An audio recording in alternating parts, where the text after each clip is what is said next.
Hey guys, you are watching your anime world. How are you all? Please support to subscribe this channel for watching new interesting stories. So in this video, we will see second part, what if Deku's quirk made him a genius inventor. Here is short summary. Izuku Midoriya has a quirk, a perfect quirk to be one of the greatest inventors in the world. His mother convinced him that he could help more people but inventing than being a hero. He was her only child and she just wanted to be safe. Thankfully for her, he believed her. He was only 4 years old after all. Getting lost on the way home was one of the best things ever. But before we start, if you want more stuff like this, then be sure to subscribe and like this video. And if possible, share this video with your friends. Now let's start the story. Don't take this the wrong way, but I love you, Izuku said quietly. I love you too, Melissa said just as quietly. Ditto, May said. Momo blushed, but she couldn't respond. Sitting on the workbench was an entirely new alloy that had never existed. She was exhausted, hungry, sweaty, but she was so damn happy. The take-it-slow process was slightly accelerated when Izuku, via his quirk, created a device that provided the molecular structure for 2 synthetic alloys he wanted for the creation pit. This was miraculous because the gateway to possibilities was thrown open with a jarring kick. What happens now? May asked. How close is Hephaestus to being completed? Izuku asked. May and Melissa grinned. Very damn soon, Mel said, her eyes watering. Then I won't have to assemble it, I simply need to design it. Izuku grinned. You are going to get your hand, May said, wiping away a tear. I am going to get my hand, Izuku said with a smile. The joy in the room was welcome, as it hadn't always been easy. Hard time. Momo was passing by Izuku's room when she heard him yell and crash. She knocked frantically before she rushed in. Izuku was on the floor, clutching at the tube over his hand, broken glass and water next to him. Izuku, she said, running to him. She could see tears in his eyes as he held onto the missing limb. She looked around quickly and hit the call button to summon staff and Inko. She ran to the adjoining bathroom and grabbed a towel. She quickly did her best to contain the glass. Ow, beep, she heard him say through grit teeth. It hurts. Momo felt a pit in her stomach as she did her best to comfort him. It wasn't long till the staff assigned to him came running in, followed by Inko. They immediately got him back on his bed and began to examine the chamber around his missing hand to make sure the device was not damaged. Momo slowly backed out of the room, but she couldn't shake the feeling of responsibility for his pain. If he was just better trained, she thought. The stay at Yaoyorozu estate was pleasant, but they were uncomfortable being waited on in such a manner, so it was an adjustment period. The girls had physically healed, but their emotional state was still fragile. Izuku still needed a hand, and the process of taking things slow was wearing on him. His lack of a hand was hampering the need to plan for such an elaborate creation process. Every day, they would go to the lab to work on the painstaking process of giving him a hand that would work. They had considered using a high-end one for a time, but when Izuku looked them over, it wouldn't work the way he wanted, and the amount of time it would take to adapt to it would hinder his process, so they had to go one step at a time. Izuku was constantly pushing himself. The girls would try to wrangle him back, but it was hard. They could see the frustration on his face. More than once, he would get frustrated and throw the device across the room, holding his head in his hand before he would start over. That, coupled with the phantom pain or when he would get to grab something with the missing limb, was piling onto his growing frustrations. They would wake up, eat, study, lab, and train. Melissa and Momo were diving deeper into their training, with May even joining them. She didn't want to be that vulnerable again after the incident. Momo had started an unintentional nightly ritual where she had started reading her book to Izuku as he asked. She had done it one night when he was having difficulties with his pain. They did it to try and distract his mind and give him something else to focus on, and it worked. May and Melissa found him asleep with his head in her lap, her hand on his head, and the book at her side. Momo read to him most nights. Even if it didn't lull him to sleep, it seemed to help ease his mind. Soon, May and Melissa were lying beside them, listening to the story. They would often fall asleep, the day's hardship taking a toll on them. Nothing inappropriate happened, except Momo waking up with May playing Spider Monkey. It was a sensation that was a bit embarrassing for Momo, but she found that she liked it. It was after one such night that Melissa awoke to something poking into her backside as she spooned with Izuku. A thought coupled with desire danced across her mind. Spice. Melissa and Izuku. Melissa knocked quietly at Izuku's door, and after hearing his answer, she discreetly slipped into the room. Izuku was having trouble sleeping anyway. His pain was manageable, but tonight, it was the phantom itch where the missing limb was the culprit. He looked up from the data pad, and his heart nearly exploded from his chest as he saw Melissa come across the room, her robe falling from her shoulders, revealing her nude form. Shit, wow, holy wow, he managed. Melissa blushed. She slowly climbed up the bed and looked at him through a lustful haze. I want you, Izuku, she said. I wanted to share our first night on the island, but that was taken from us. Almost every night that I am not with you, I have nightmares. At the center of those nightmares, I lose you. I lose you and never get to share my love with you, to have this moment. I don't know if I can do it the way you want, he said, looking at his hand. What if I told you that the way I want is to make love to you, Izuku, Melissa said, pulling back his blanket. He was already hard. Seeing her naked had seen to that. Her crawling over the bed was more than fulfilled a fantasy in his head. I don't want to lose you tomorrow or waste another hour without sharing this moment. So can I make love to you, Izuku? She had lowered herself so her head was even with his crotch. Her warm breath was blowing across his already hard cock. If this is too much, then I will just sleep next to you till you are ready, she said. Make love to me, Melissa, he said, his youthful lust overriding his scientific mind. On the plus side, his hand didn't itch anymore. Melissa took a deep breath and pulled his shorts down, revealing his stiff cock for her. She smiled, looking up at him. If you weren't hard for me, I have to say that it would have hurt some, but knowing I turned you on this much. Melissa, you are so beautiful and, he said, his breathing quickening as she moved closer to his cock, her breath blowing now across it uninhibited. He watched as she licked her lips and began to run her tongue along the shaft slowly. His eyes nearly rolled into the back of his head. When she reached the tip, her lips slowly parted, and she took it into her mouth. She pulled back, then started again.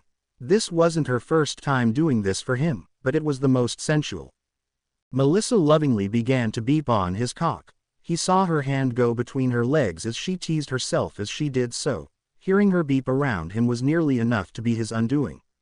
Let me taste you, he said. Melissa looked up at him, blushed but didn't stop beeping as she turned so she could straddle his face, putting her already wet before him. He closed his eyes and ran his tongue along her slit. He felt her shudder, and he did it again. He came to her clit and circled it with his tongue, eliciting a beep as she bobbed her head enthusiastically on his cock. He just locked himself in on trying to please her. It was hard as Melissa was doing wonders with her mouth. He was about to explode when she popped him out and backed him off a little while she encouraged him. When she felt she was close, she took him back in, holding his cock in her mouth. He felt her legs and thighs clench, her entire body tightened, and he swore even her throat. It sent him over the edge. She grabbed onto his thighs and held him deep in her mouth as his seed painted her throat. It was like a signal for her release, and she felt everything in her twitch and release. The sudden flood of orgasm rocked through her. When it was over, she slid down his body a bit, rubbing his cock between her beeps. It sprang to life quickly, and she turned and lined up her with his cock. Watch as it goes in, Izuku, Melissa whispered. Watch as you make me yours. She slowly lowered herself onto his cock, and when she took him entirely into a shock raced through her body. It was a small orgasm, and it caused her to fall forward some, and her hands went to his stomach to catch her. Holy shit, she whispered. You just made me come a little bit. She raised her hips and brought them down again with a slight jolt. You feel so good, she beeped as she started to beep him. He began to move his hips some. She bit her lip to suppress a louder beep. Soon they found the rhythm, her hips raising and lowering as she bounced on his cock. She leaned forward and beeped him to keep from screaming and to silence his calls of her name. The pace continued to quicken. He sat up. Their hips were rocking against each other, his arms around her. She wrapped her legs around his waist, her arms around his neck, hands tangled in his hair as they beeped. She couldn't stop riding him even when she came, even when she was clinging to him for her life as her most immense orgasm ever tore through her body. She felt him come, felt his seed splash inside of her. It was the wave of pleasure again, but it seemed to start in her chest and spread from there. Knowing that she had brought pleasure to her lover, knowing that he wanted her, desired her, that he loved her. When she clinched around his cock, she smiled as it milked him back to life so that they could go again. They began again. This time, it was so slow and tender that they kept staring into each other's eyes as the orgasm built. "Come with me," she whispered. "I want to come together." They both could feel the steady climb as they rocked their hips tightly against each other. With the building of the pressure and the tensing of their muscles, she broke eye contact and held on to him, whispering in his ear. She begged for him to come, pleaded for him to come with her. When he told her he couldn't hold it anymore, she felt the tension suddenly release. She bit down on his shoulder to suppress her scream and clawed at his back. When she felt him bite her shoulder, she was done. It was too much, and her orgasm overwhelmed her. She felt something burst from inside her. Her vision went white, her whole body trembled and convulsed in pleasure, and her head threw back in a silent scream to the ceiling. She could only call his name feverishly as the pleasure tore through her body. His desperate, nearly frantic calling of her name brought her back as she felt him come again. They both would have fallen if they held each other so desperately. Once they could form a thought, the only thing they could say was, "I love you." They fell back onto the bed, sweaty and messy. She slowly pulled him free, realizing she had squirted all over him and the bed. She started to feel embarrassed, but his beeps stopped her. "The hottest thing ever," he whispered. Melissa blushed. They slowly went to the shower, where she helped him get clean. They stripped the bed and grabbed the spare sheets from the closet before they lay down with each other and fell asleep. They were awakened when the door opened. "Izuku, breakfast, have you seen?" The words froze on Momo's lips as she saw Melissa and Izuku sit up in bed. The sheet fell, revealing Melissa's bare chest. "OMG, I am so sorry," she yelled, running from the room. Momo fled to her room and slammed the door, her hand over her heart. Her mind immediately put together what had happened. She saw the crumpled sheets on the floor, but she couldn't get the image out of her mind, nor did she understand the feeling in her stomach or why her body warmed up every time it invaded her mind. Melissa blushed, beeped him quickly, and fled before anyone else found her in his room. Izuku sat back, dazed, and suddenly everything clicked into place. He scrambled and found a pair of pajama pants, grabbed his datapad, and started to type furiously, his quirk taking over. "Building the bridge. Explain this again," Melissa said, looking at Izuku's datapad. "I had a moment of clarity this morning." He blushed, then she blushed, Momo blushed, and Mei smiled. "I have been trying to build a blueprint to build the alloy to blah blah blah," Izuku said. "All I needed was to use my quirk to tell me the molecular structure of the alloy we need. This will be compatible with our creation process. If Momo can make these, then all we have to do is finish Hephaestus, and we can do this." "That is it," Melissa said. "I can do it," Mei said, looking at the group. "I have been using the Icarus program as a base. If Melissa helps me, we can get it working enough to build the hand." Momo looked over the molecular structure before her. "I am going to need food, but I can do this." She pumped her fist. "We must move this over to the secret lab," Mel said. "We can't risk any more of this getting out." "How do you get a secret lab?"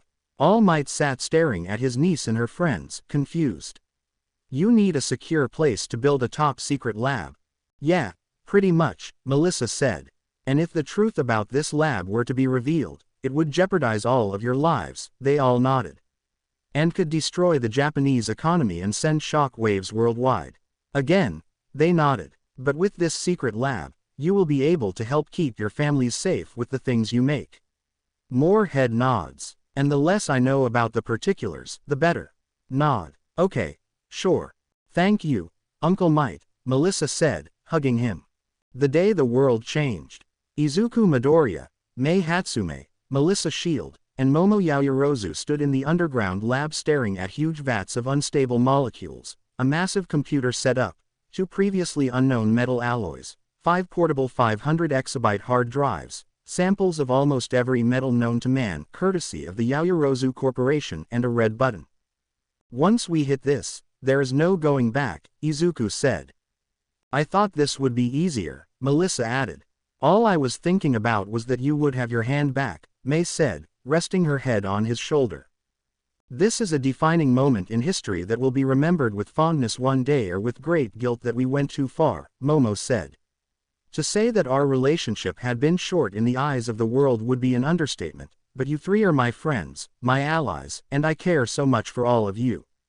Only time and how we use this will be able to judge us. Momo took a deep breath. Izuku hit the button. By the primes, that was amazing, Momo, May said. Do it, Izuku. This is your vision, Izuku, Melissa said.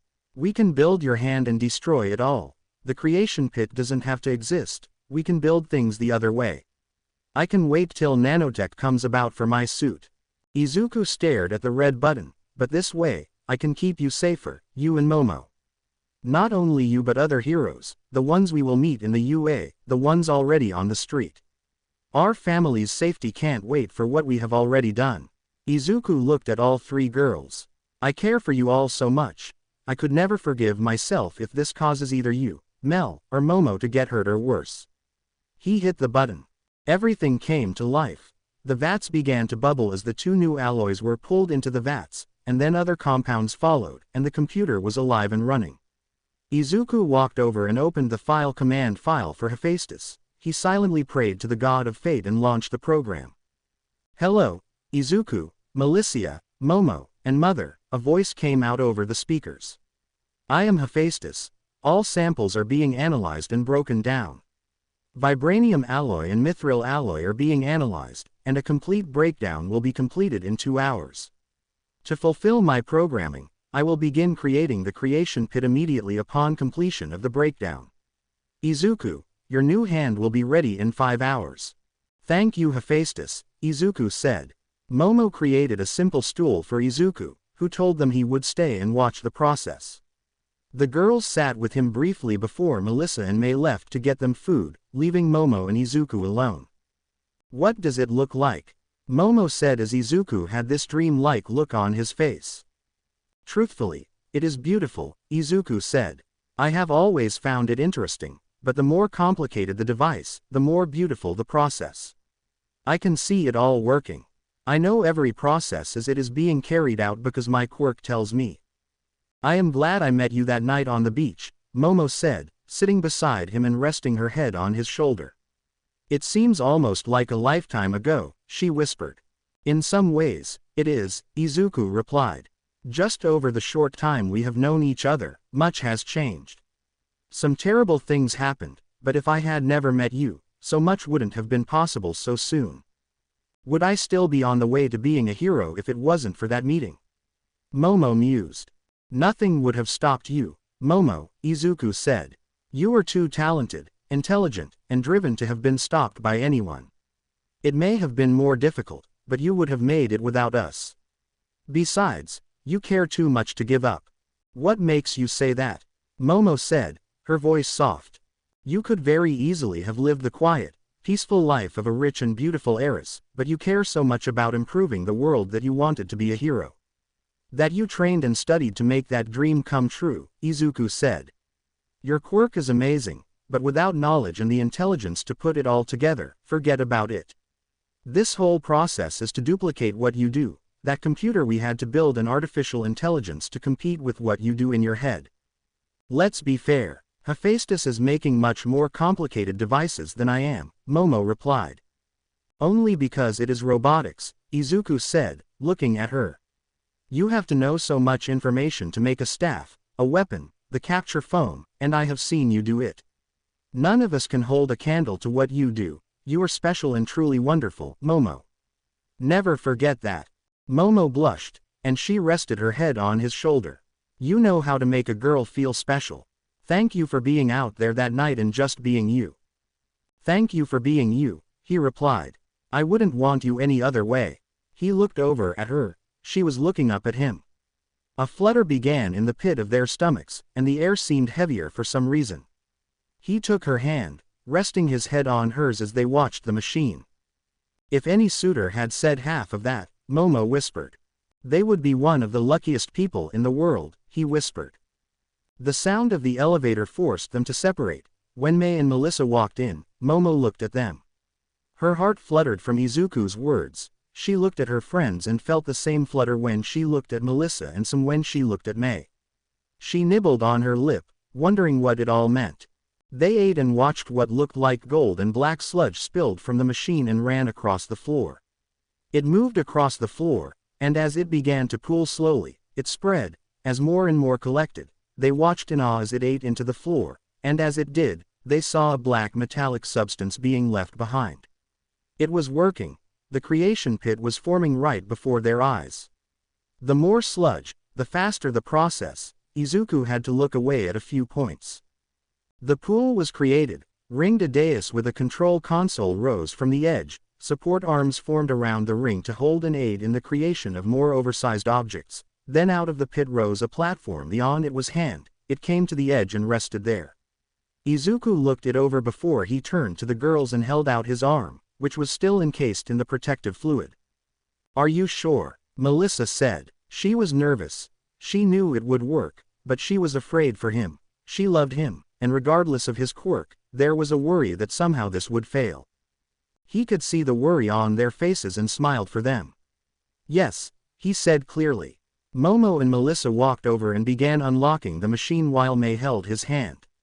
Once it was done, they stepped back, and he took the metal hand and stared at it for a moment before he placed it against his nub.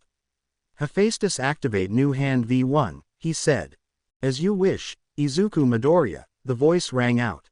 They watched as silvery spiderweb-like connections came forth and grabbed onto his hand. Izuku let loose a small hiss of pain. The girls didn't rush over to him, but they did hold onto each other, watching as silvery threads began to appear under his skin working their way up his forearm. The integration process is a little bit painful, Izuku said. Hephaestus display integration percentage, please.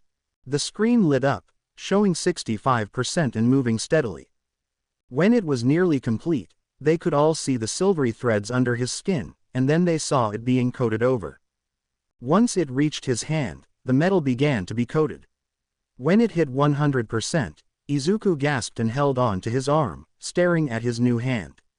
He extended his hand toward the girls. Momo surprised them by reaching out and touching it first. It felt natural. She started to tear up as Melissa did it next, and then May slowly closed his hand around a few of their fingers while Momo rested on top.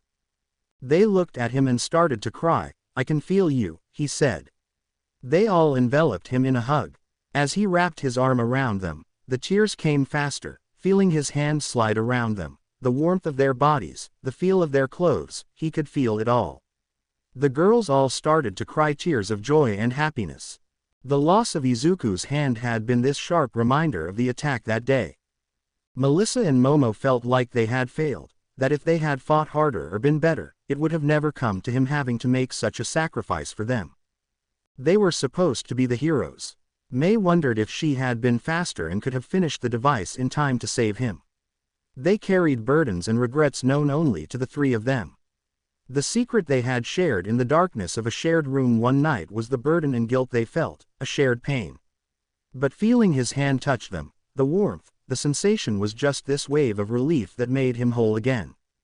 We need to show your mother, Momo said, stepping back and wiping her tears with a handkerchief. She created one for each of them as they nodded.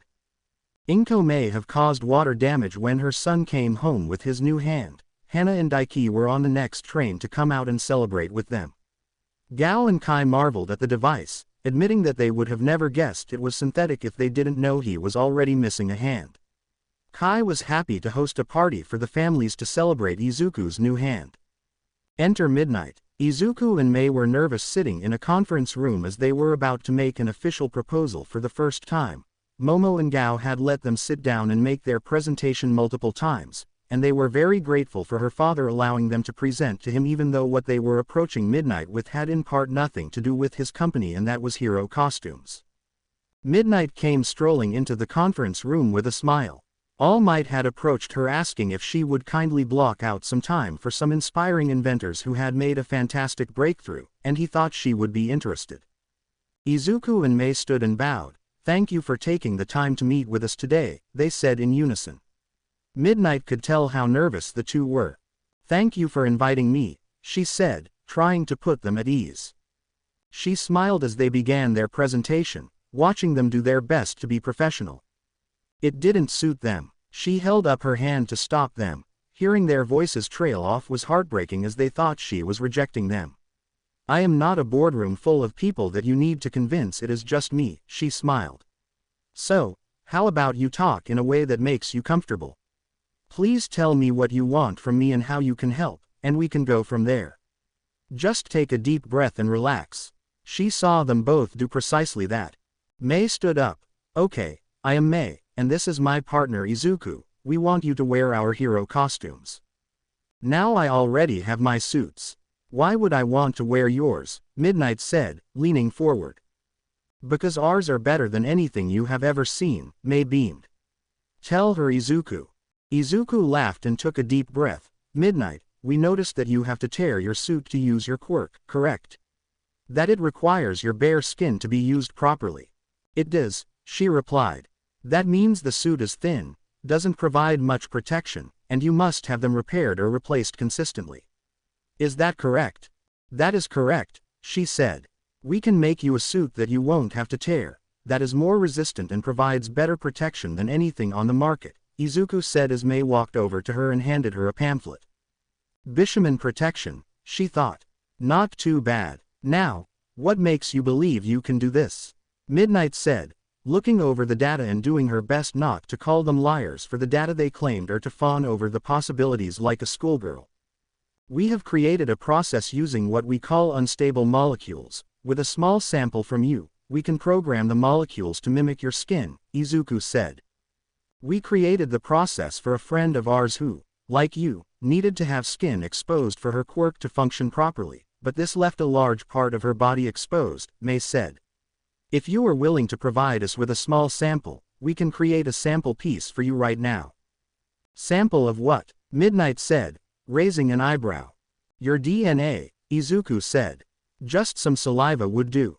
We need the DNA as this allows us to tailor the suit to you exactly." Midnight was a bit weary, but since All Might had vouched for them, she felt they were safe, and if they were not pulling her leg, then she would be a fool to pass up on this opportunity. Mei handed her a swab, and she ran it around her mouth before handing it over. Mei left the room. "So let's just say that your claims are true, how much do you expect me to pay?" she asked Izuku. "Nothing," Izuku said. "You in our suit would be enough advertising. You are a popular pro-heroine, and once people see you do not have to tear your costume to use your quirk, or your friends see how well it protects, they come to you for their sweets." Midnight smiled. Izuku nodded. "So why me then?" "All Might recommend you," Izuku said. "Also, you are the type of hero that I think can benefit the most from our kind of suite. It will give you protection where there wasn't before and help increase the odds of you coming home at the end of your patrol. So you and your partner want to enter the support course?" Midnight said. "We are UA's support course, to be truthful," Izuku said.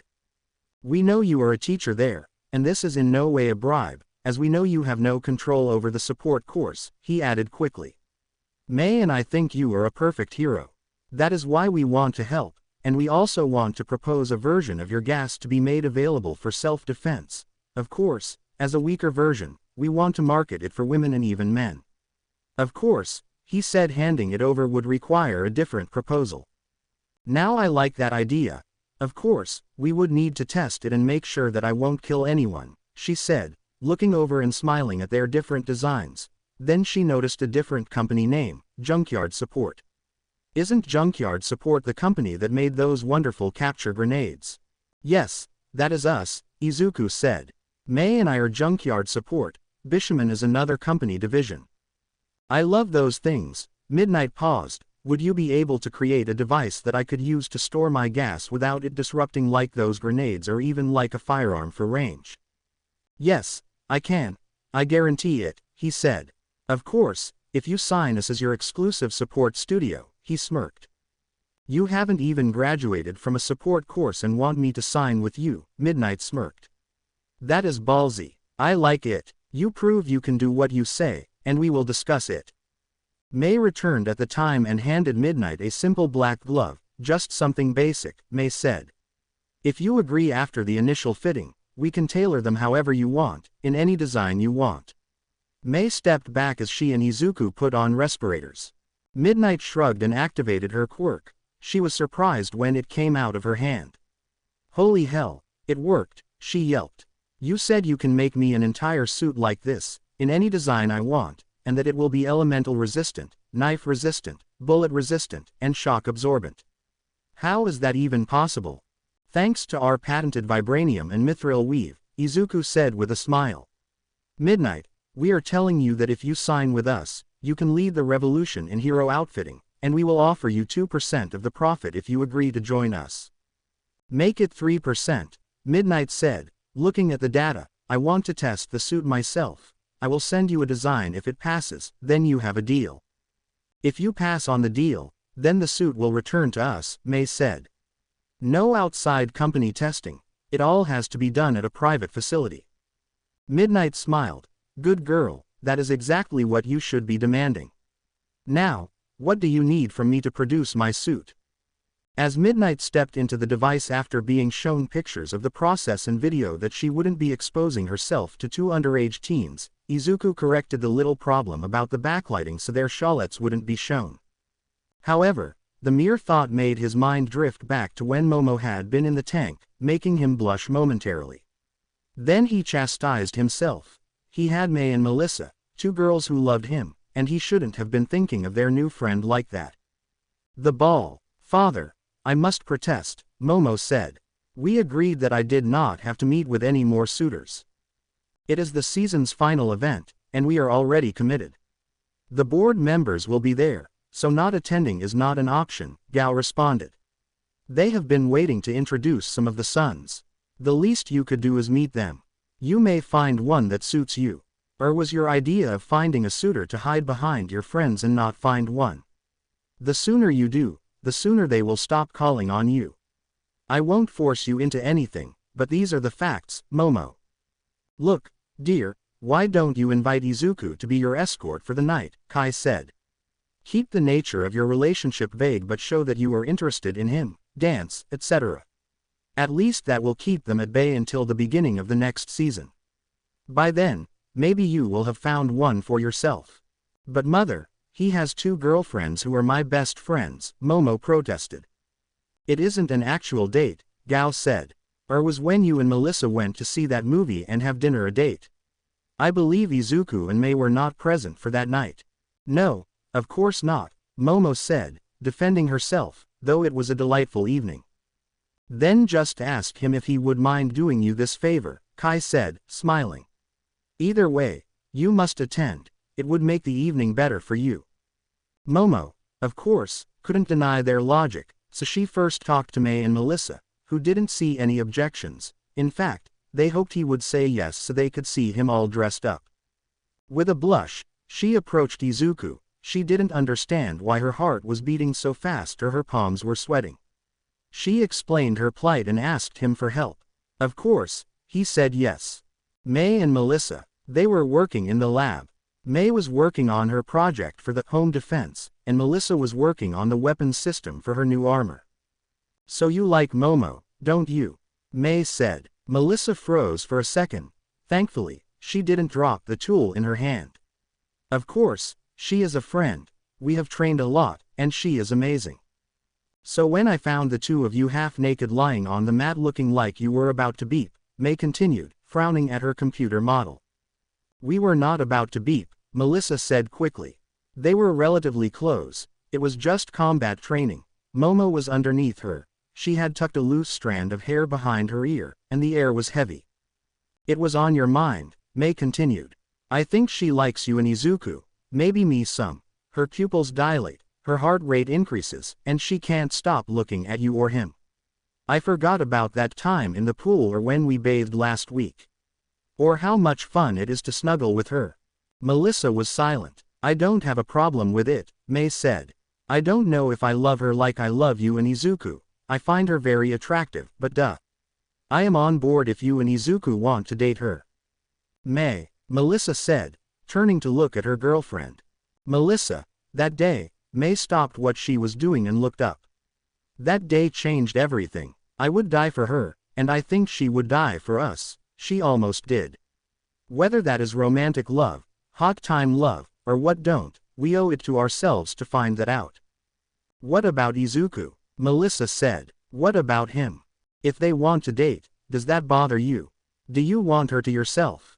Would you be okay if they just dated? I am lucky that we all fell in love with each other, but that won't always be the case. May walked to Melissa and wrapped her arms around each other.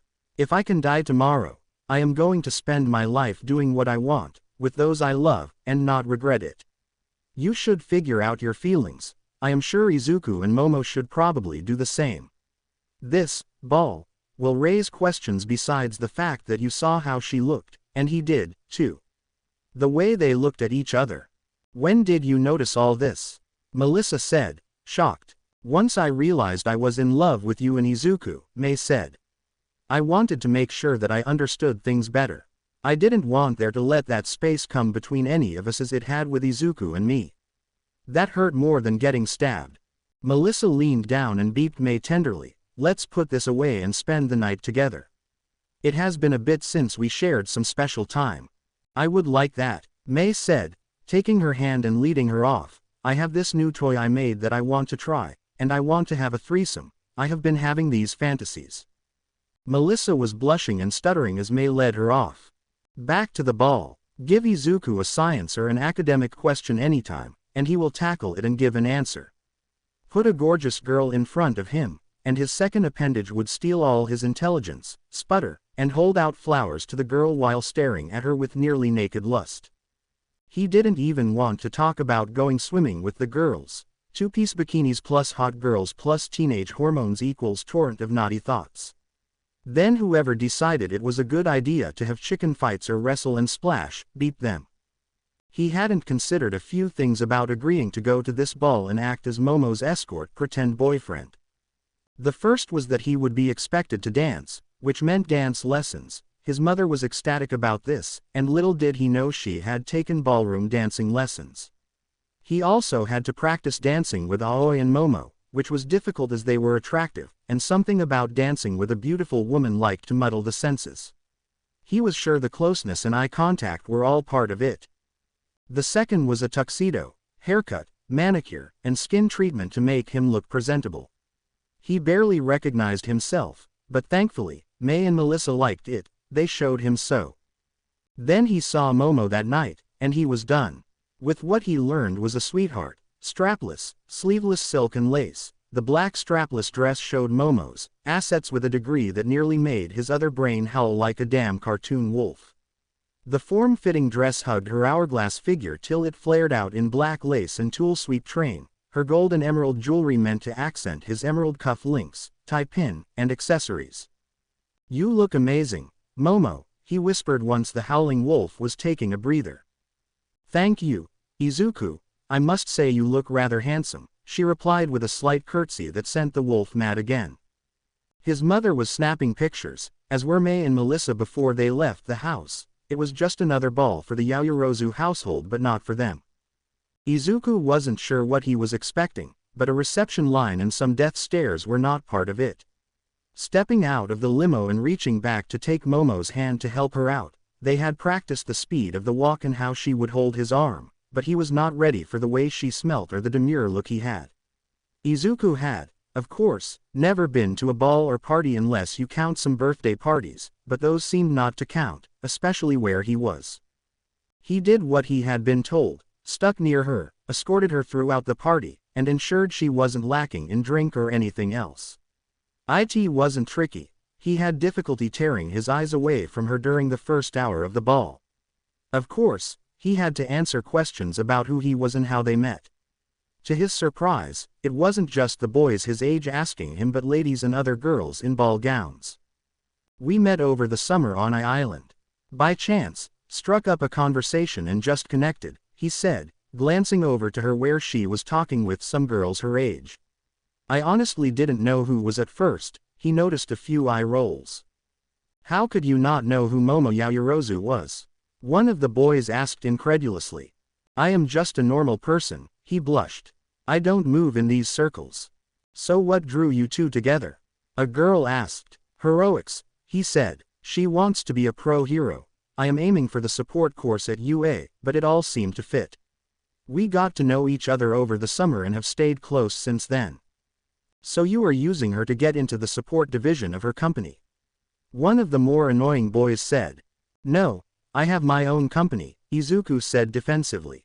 I want to do all I can to support her and keep her safe in whatever endeavor she goes into. That is heroics, and if I can do that, then I am doing my job. Have you ever invented anything? The annoying boy sneered. My partner and I created the Sunshine Laundry Unit and the Capture Grenade, he said. We also have some things in production, but I cannot speak about that right now. You had a hand inventing the Sunshine Laundry. The nice girl said. My family is in the hotel industry. My mom was telling me about them. This seemed to anger the annoying boy more, who walked away. The summoning bell saved Izuku from further conversation as they were called for dinner. Izuku was relieved that he was sitting with Momo, allowing them to talk. After dinner, they moved to the ballroom. Of course, it was time for their first dance. May I have this dance? Izuku said, bowing to Momo, his hand extended. Her gentle touch sent a jolt through him, escorting her to the dance floor. They were joined as other young people took their positions. Izuku had one hand on her waist, and their other hands joined. When the first gentle strums of the music began, he led them in their first dance. He couldn't stop looking at her face. Momo had this dream-like look, and she seemed so happy and content as they danced. He thought his heart would beat out of his chest when her head rested on his chest partway through the dance.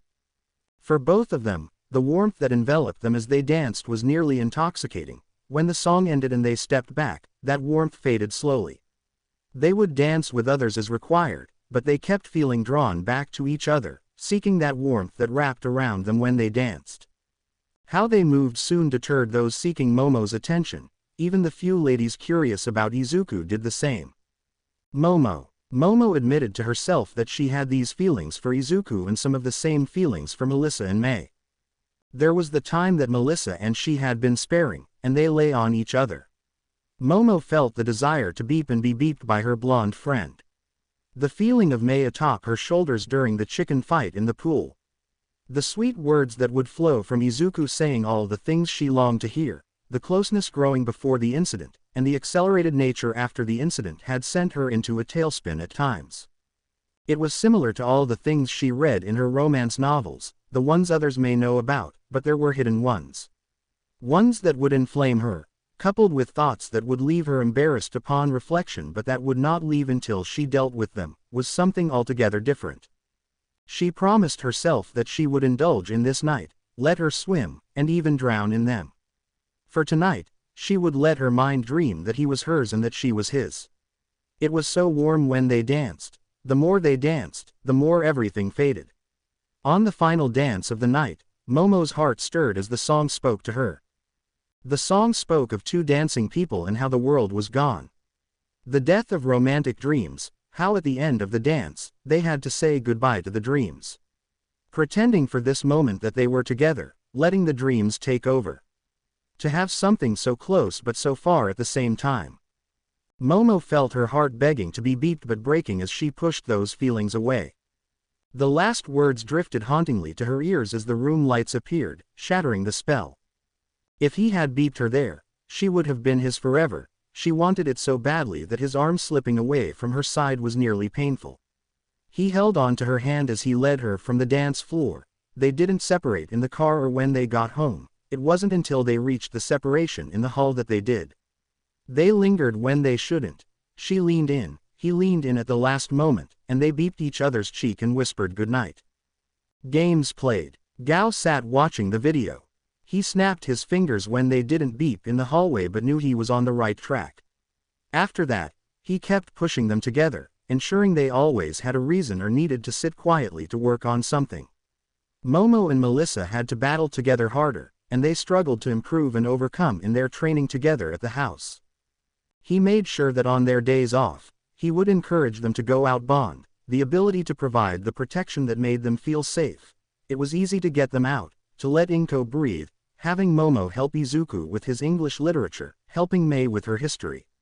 He could see it, but he would get annoyed at the stubbornness of these children. Gao wanted access to the creation pit.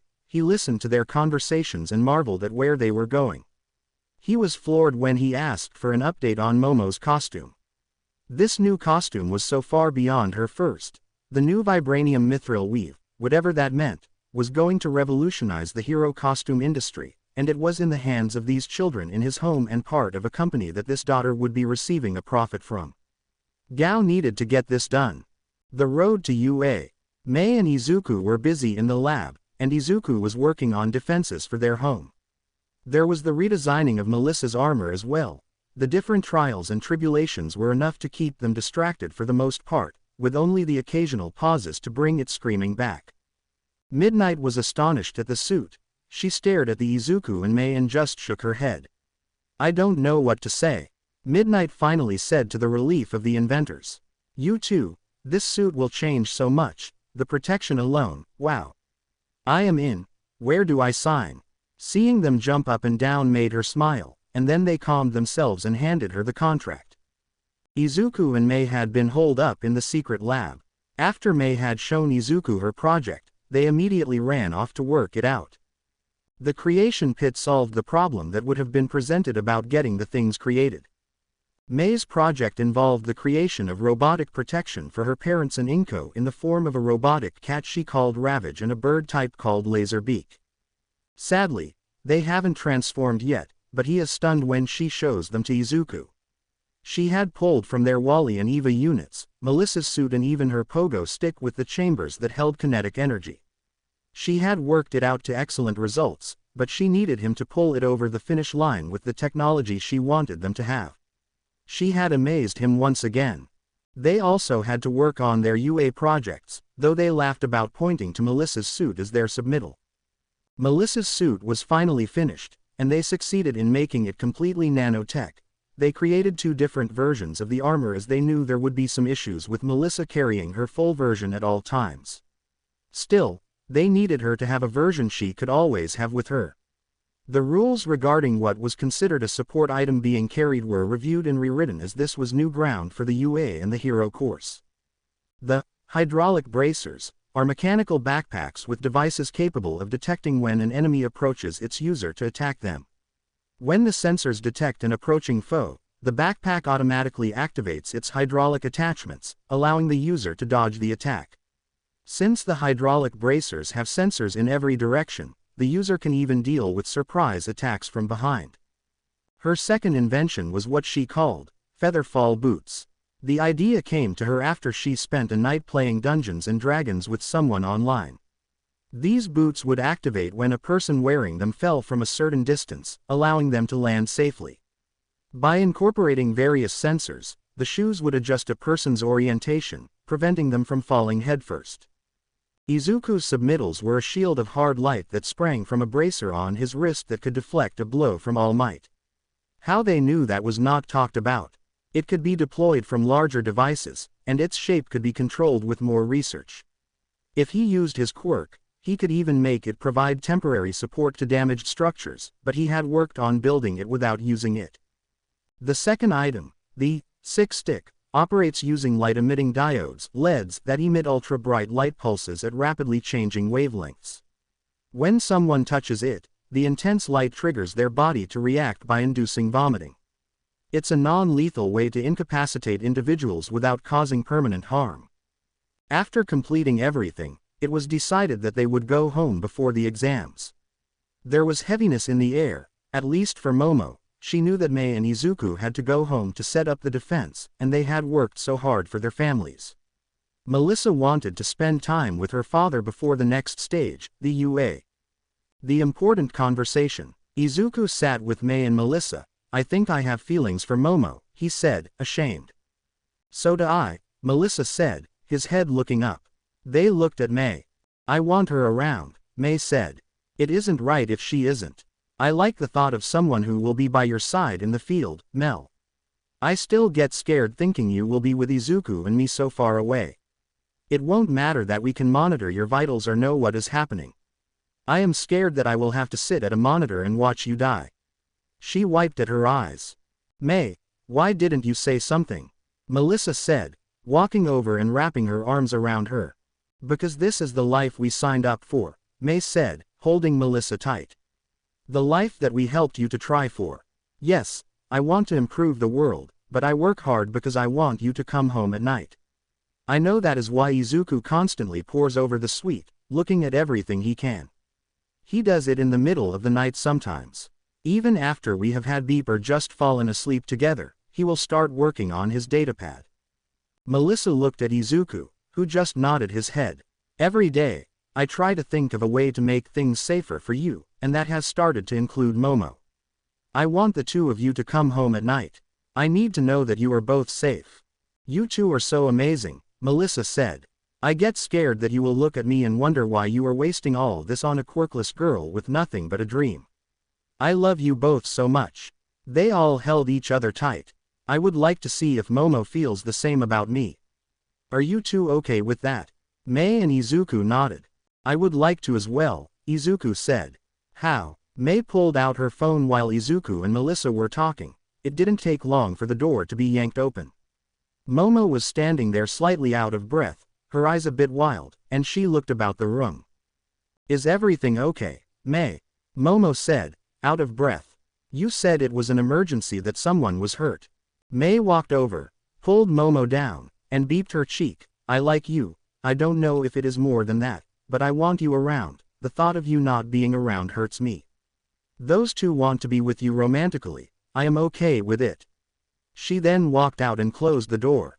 Momo started wide-eyed at Melissa and Izuku, who were speechless. Momo looked like she was about to flee, but suddenly, she felt her hands grabbed. She didn't know how or when they crossed the room so quickly. Momo looked at them, their joined hands. Momo, you are wonderful. Your determination and willingness to walk away from everything to chase our dreams is beautiful. Your insides are just as beautiful as your outsides. It is an honor to be by your side and support you. I would be honored if you would consider being my girlfriend, Izuku said. Momo looked at him, tears in the corner of her eyes. She looked at Melissa. Melissa took a deep breath. Momo, we are both racing to a future as pro-heroes. Knowing that you are there and by my side makes me push and inspires me. I would be honored to call myself your girlfriend, but not nearly as honored as I am to call you my friend. Momo was tearing up, and she looked back and forth between them. Can I just say yes? Melissa smiled, released Momo's hand, leaned forward, and tenderly beeped Momo. Izuku then did the same. The door opened, and May stuck her head in. Did it get sorted out? Father and daughter build a robot. Izuku and May came home with their Ravage and Laserbeak models in tow. They had also upgraded their EVA unit to match its counterpart, with a laser cannon included. Izuku got to work on perimeter sensors and fine-tuning things with the robot sentry's programming. May had other plans. She walked over to her father and handed him a set of blueprints. He opened them and saw the traditional Junkyard Support, but he smiled seeing Hatsume Industries written next to it. His eyes widened as he looked it over. I want to build this with you, she said. It would be my pleasure, May, he smiled, a tear in his eye. But where are we going to get most of this? The parts will start arriving tomorrow, she smiled. Father and daughter worked tirelessly for the entire month. Hana and Inko tried to pry it out of them, but they wouldn't say anything. When he pressed Izuku, he said he only had speculations but wasn't sure. While Izuku was busy, Inko noticed that he would stop working at 4 and spend his evening with her most nights. She enjoyed it. Though they had spent much time at the Yayorozu estate together, he had been so busy with the girls and their creating that she didn't get the time one would have thought. This time, though, they were together, and it was lovely. Izuku was hard at work taking the homes off the city power and hooking them up to Arc Energy, saving them all money. He and May would spend some time reconnecting and being with each other, but they both wanted to cram as much time as they could in with their parents, the families would go out to dinner and have movie nights at their children's insistence. One night, Izuku and Mei had fallen asleep watching a movie, and the parents just sat there wondering how they had gotten so big. As the month passed, 2 days before the exam, the moms and Izuku were called out to a massive hangar in the middle of the junkyard. Inko and Hana jumped back. The huge doors opened, and a giant metal hand came out, followed by another. Their mouths hung open, and a giant iron-plated robot emerged, an iron giant. It was a 50-foot-tall autonomous, metal man, looking like something designed from the early days of science fiction, but Hana started to cry. She remembered coming home one day and finding Daiki sitting on the floor, their little Mei in his lap, mesmerized by the animated movie playing. "Daddy, I want to make that one day," Mei said, pointing to the screen. "Will you make it with me?"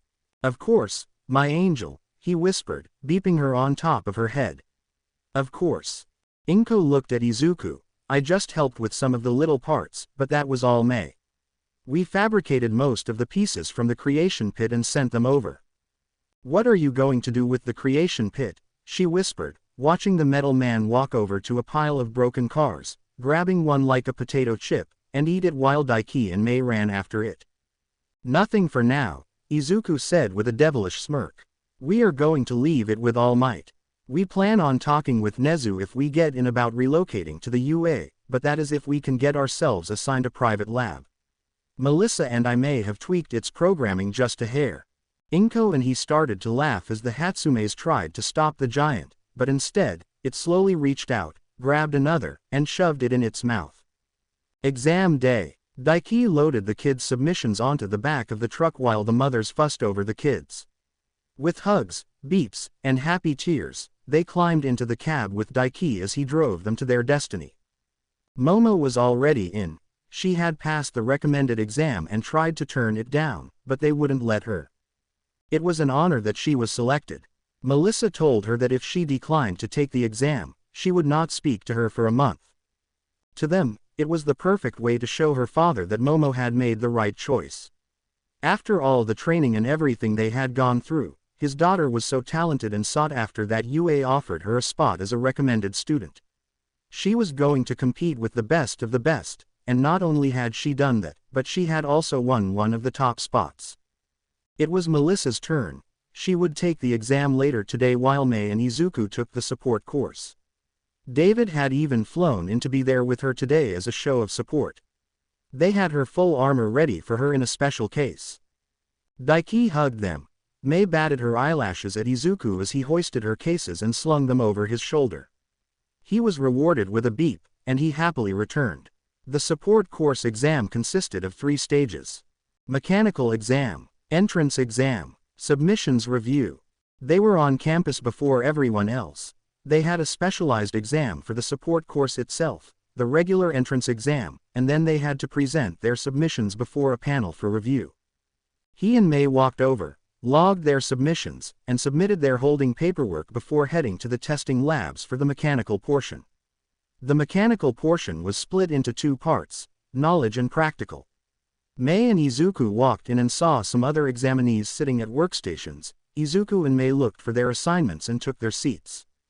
Izuku sat across from a short, red-haired girl with green eyes and long, spiky red hair that resembled Momo's but seemed to flare out more. The girl was very pretty, her skin flawless, and her eyes almost glowed. She looked at him and smirked before returning to the rest of the applicants' file. 60 applicants would be whittled down to 10 by the end of the day. The written portion was focused on engineering, deciphering blueprints, product submittal, rules and regulations governing support items, fabrication, locating design flaws, programming, wiring, and everything else needed to create support items. Izuku and Mei were highly familiar with everything from their work over the years, not only for their own company but also for being around Melissa and David. The girl across from him seemed annoyed when he finished just before her, and Mei was close behind. After everyone finished, they were all assigned a workstation with a broken piece of equipment. They were given the schematics for the item and told to repair it in the given time. Izuku looked at the item. He could do this with his quirk without issue, but that wasn't why he was here. He went to work, trying to figure it out. Nezu sat back and smiled as he looked at the monitors, watching Izuku make mistakes but only stop once he had it repaired. He was quick, not the fastest. Mei beat him, coming in first and earning the glare from the redhead. Mei and Izuku went to the front of the school to wait off to the side for Melissa, who was so happy to see them. They also collected beeps from her paramours as they hadn't had physical contact for a month. Melissa asked them about their support exam, and they could see her eyes light up as the ideas or answers to different questions came to mind. "I wonder if I can double major," Melissa said. "I think we can do our second year," Izuku said. "I was thinking maybe business." "Really?" Melissa said, surprised. "Momo can't run the company while fighting crime," he said. "Me too," Mei said, snuggling Melissa. "More the financial side." "I don't know if you would have the time, my love," Izuku said. "Don't heroic students have internships and all that stuff?" Melissa sighed. "I guess you're right. Maybe after I graduate, I can take a program to get certified for support gear as well. Now, let's go knock these tests out of the park." Lunch. Momo was not about to stay away. She showed up during the lunch break with Aoi in tow, along with substantial bento boxes. Momo blushed when she shared a chaste beep with Melissa and Izuku, Mei beeping her cheek. They found a nice spot under the tree. Izuku excused himself and rejoined them shortly after, with Melissa's case containing her suit.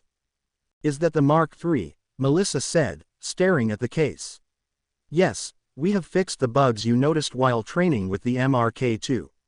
I added some upgraded hard light shielding and deployable versions for allies." Mei finished upgrading Icarus and was able to tighten the flight controls. "I have a present as well." Momo beamed as Aoi handed her a rectangular box. When she opened it, you would have thought the box was filled with gold as they all lit up. "Kyber crystals." "Oh beep yay," Mei said. "That is nearly the beepiest thing I have ever seen," Mei added, wiping her chin. "I am not even offended by that," Melissa whispered. Momo couldn't contain her smile. Izuku looked over to Aoi. "Did you receive your check?" "Yes, Mr. Midoriya, but it was larger than when we negotiated," she said with a bow. "Consider it a bonus," Izuku smiled. "It came out so well, and you deserve compensation." Melissa looked at him quizzically. "Aoi is going to be the voice of the spheres." Speaking of which, Momo was handed her case. She pulled out a data tablet. "The spheres are approved and ready for production. Father has agreed to the 15% profit share. Also, with the success of the tricorder trial, Mother has approved an order for 2,000 units to be used in our medical division. Father has agreed to your 25% profit share on those," Momo said. Her delivery was very dry, and when she was talking about business matters, a fantasy of Momo as a strict librarian may have danced through Izuku's mind. "Another 10,000 units have been ordered already. The legal department says that the effectiveness of the Midnight's protection spray needs to be reduced by 2% to be approved for public use," Momo continued. "Father says that the price point needs to be raised to maintain a profit margin, so he suggests raising it by 800 yen. Mei and Izuku looked at the numbers. Midnight stressed that she wanted it affordable. "If I am reading this right, if we increase it by 300 yen, and Mei and I reduce our share by 1%, would that work?" Izuku said. Mei scratched her chin. "I think it will make it more affordable. That is the important part." Melissa and Momo shook their head, but simultaneously, these kinds of things were the reason they loved Izuku and Mei so much. "You too," Melissa said, taking their hands. "So many other people would have just done the increase, tried to get Midnight to drop her cut, but not you two dorks. It is what makes them wonderful," Momo added. "Anything else?" Mei said, looking at the data pad. "The assembly plants for the EVA and Wally units are running perfectly," she said, looking at the pad. "The projections are increasing for the EVA units, and orders are starting to come in for the Wally units. Construction on another plant for each has already begun." "Sweet." Mei was all Mei said. She and Izuku were signing the data pad to finalize things. "Do they have any idea how much money they are making?" Melissa whispered. "Not a clue," Momo said, beeping Melissa's cheek. "It is beautiful to see." Momo wished them all luck on their entrance exams and promised to wait until they finished so she could drive them home. Melissa shield. After she exited the auditorium, She made her way to the locker room. She was quiet as she stripped down, sliding into her bodysuit. She opened the case and smiled at the arm and leg bracers, strapping them on before she put on the glowing chest piece. When she looked up, she could see all the stares from the other examinees as they were putting on simple outfits that were nothing like what she wore. She smiled politely and exited quickly to get to her bus. The looks didn't stop. She could feel all the eyes on her. She took a deep breath and walked with her head down, feeling self-conscious.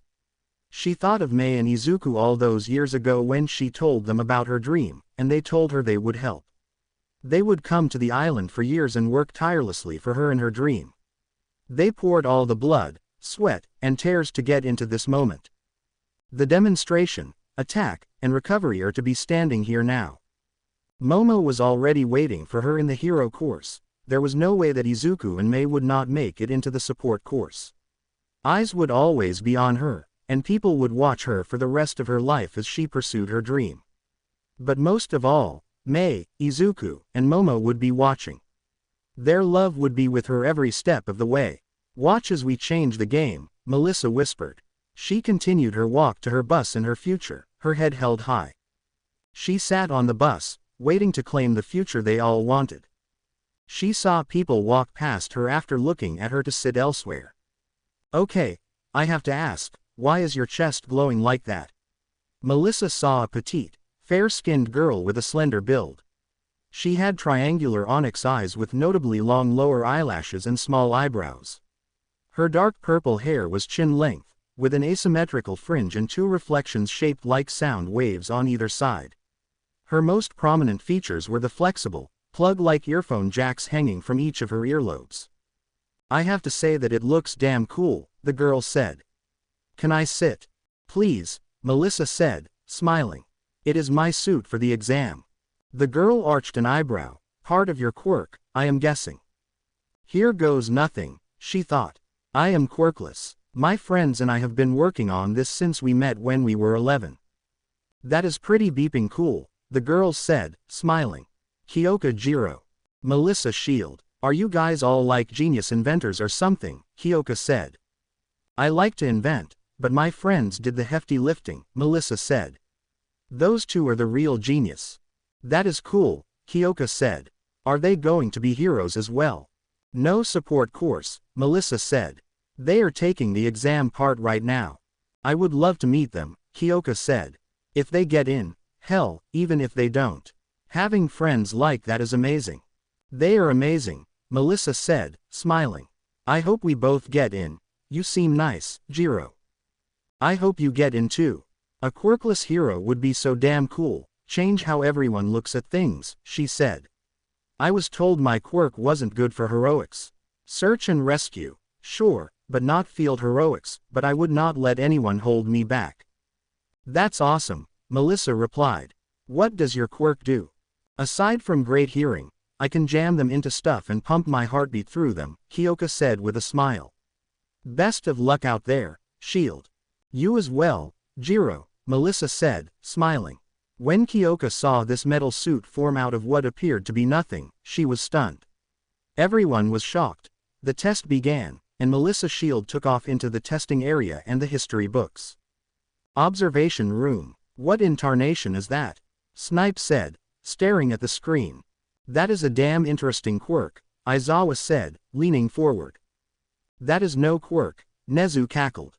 "That girl is quirkless. That suit she is wearing was made by her and two others currently testing for the support course." "Some students made that," Vlad whispered. "Poor power loader," Midnight said, staring at the screen. "That, ladies and gentlemen, is my niece, Melissa Shield," All Might said with a huge smile. "We are all bearing witness to the history, the first quirkless hero."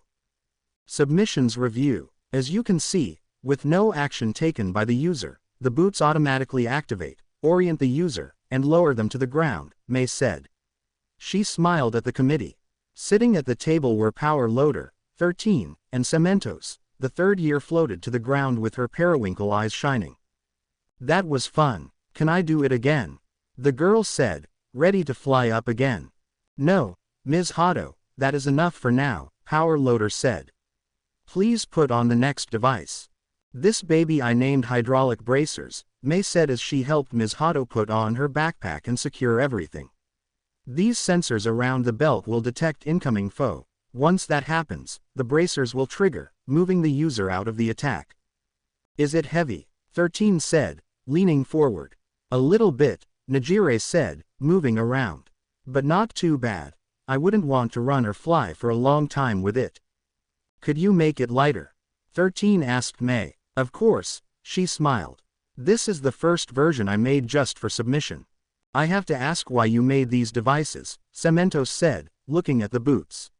We are aware of your submission for Ms. Shield, which alone would be enough to show your talents. That was created by a team, Melissa, Izuku and myself, May said.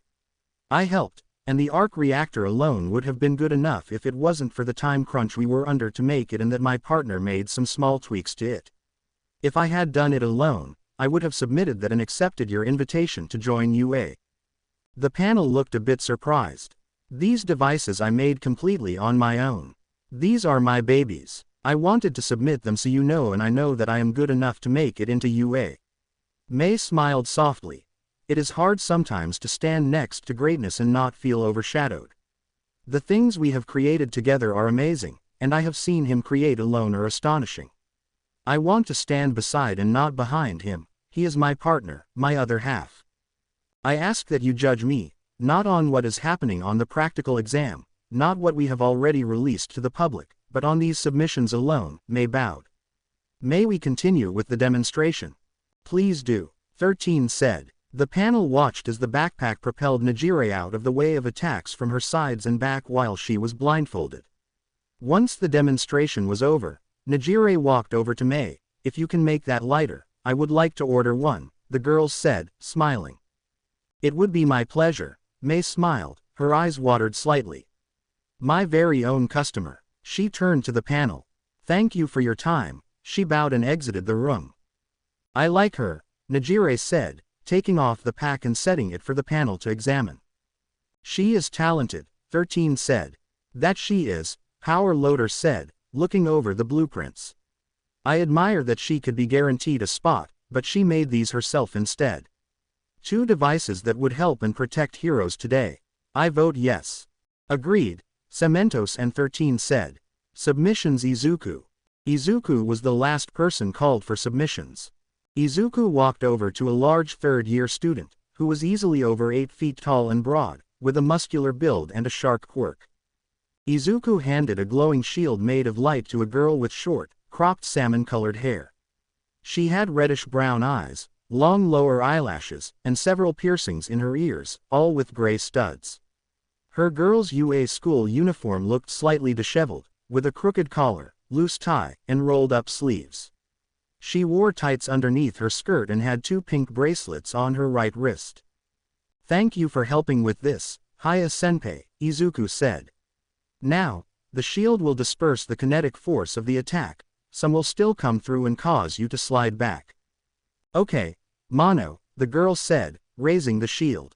Sorry if it doesn't work, Yuyu, the man said with a smirk. The boy reared back and fired off a solid straight right. Yuyu slid back just a little bit, but she smiled. That all you got? Yuyu taunted. When a leaping attack came at her, she didn't even get driven to her knees. Yuyu looked at the strange glowing stick in her hand. Just push the button to activate it, Izuku said. It is called a 6-stick, so I suggest we get a trash can.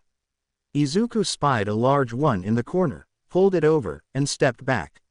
You just need to touch him with it. The panel watched in disgust and interest as Yuyu just touched her classmate, and they turned and puked violently into the trash can. This thing is so wicked, Yuyu said with a devilish smile. She gave her report to the panel before helping her classmate walk out. Mr. Midoriya, do you know why we called you last? Power Loader said, examining the shield and shaking his head at what was in his hand.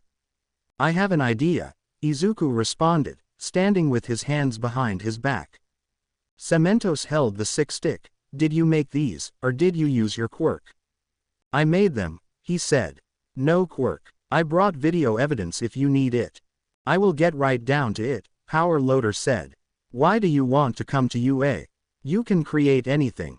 Because of what just happened, Izuku said, pointing to Cementos. I may go on to invent some amazing things, but in the end, there will always be, but.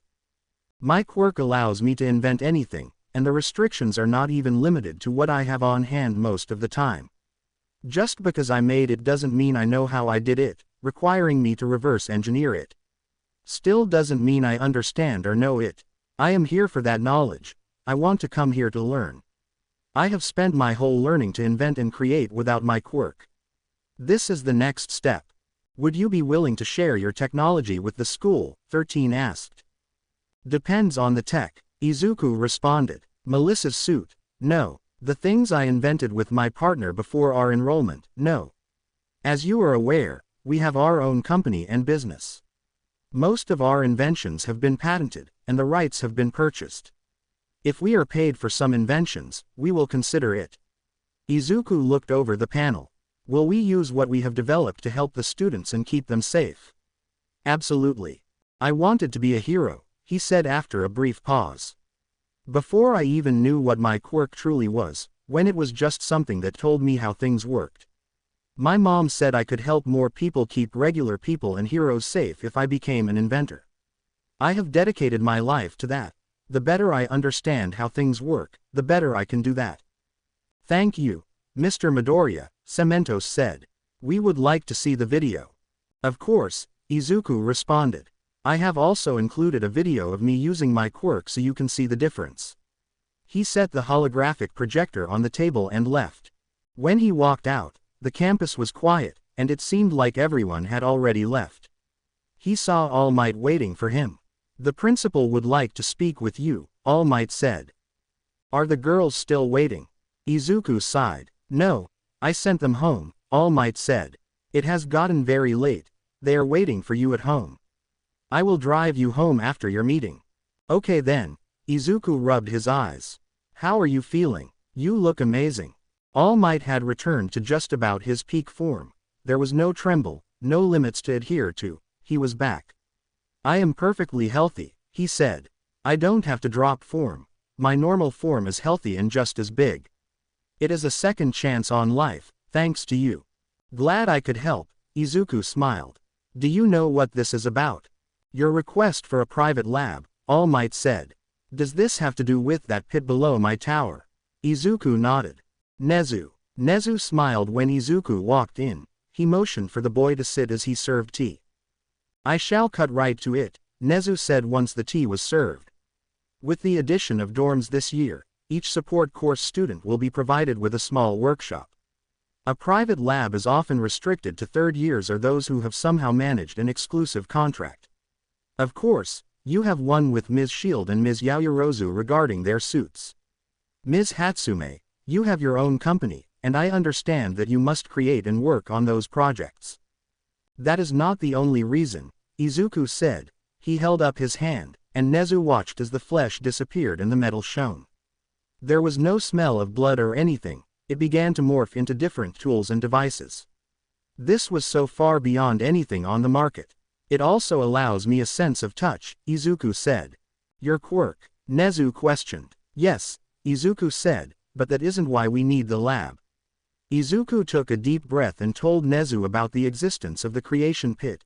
He showed Nezu the Ravage and Laserbeak model robots protecting his family, as well as the fully armed and upgraded EVA units.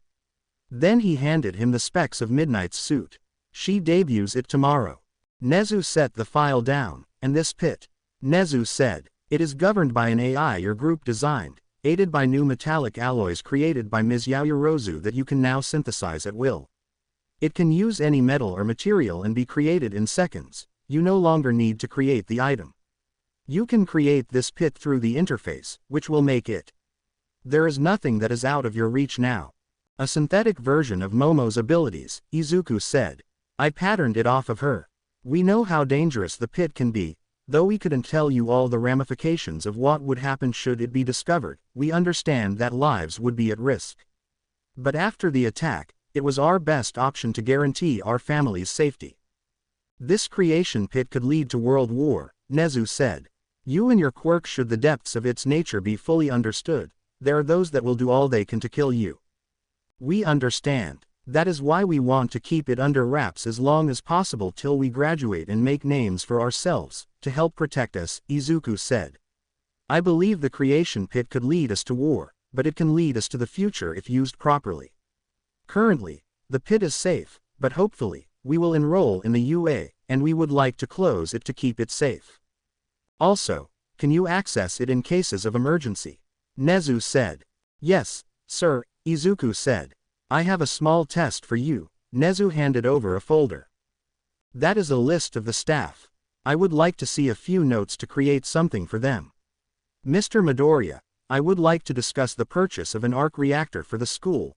I would also want you and Ms. Hatsume to understand that you could have just sat back and accepted our invitation on Ms. Shields' suit alone. You both displayed integrity in asking to be judged separately, but with inventions you created independently. You will both be sent acceptance letters in the next day. Thank you, sir, Izuku said with a smile. I will send you a proposal for the reactor. Is it possible to file for a living variance for May and myself? Once the lab is built, we would like to live there. That can be arranged, Nezu said. I look forward to hearing from you. Izuku returned home to the girls he loved and his family. The celebration lasted long into the night. After an epic, slow-paced lightsaber duel, they were all lying on their backs looking up at the night sky. They didn't say anything. They just held hands, looking at the stars. Winning the staff, Aizawa walked into the teacher's lounge. Now, that may be a bit of an exaggeration, but stumble was a more accurate description. He turned to the coffee maker, reached for a mug, and froze. There was no coffee maker, the mugs were gone. Instead, there were insulated mugs with names on them. What the hell happened to the coffee maker? He called out. The new drink station is right before you, Nimari said as she smiled and took a sip from her new mug. I don't want a drink station, I want my coffee, Aizawa growled.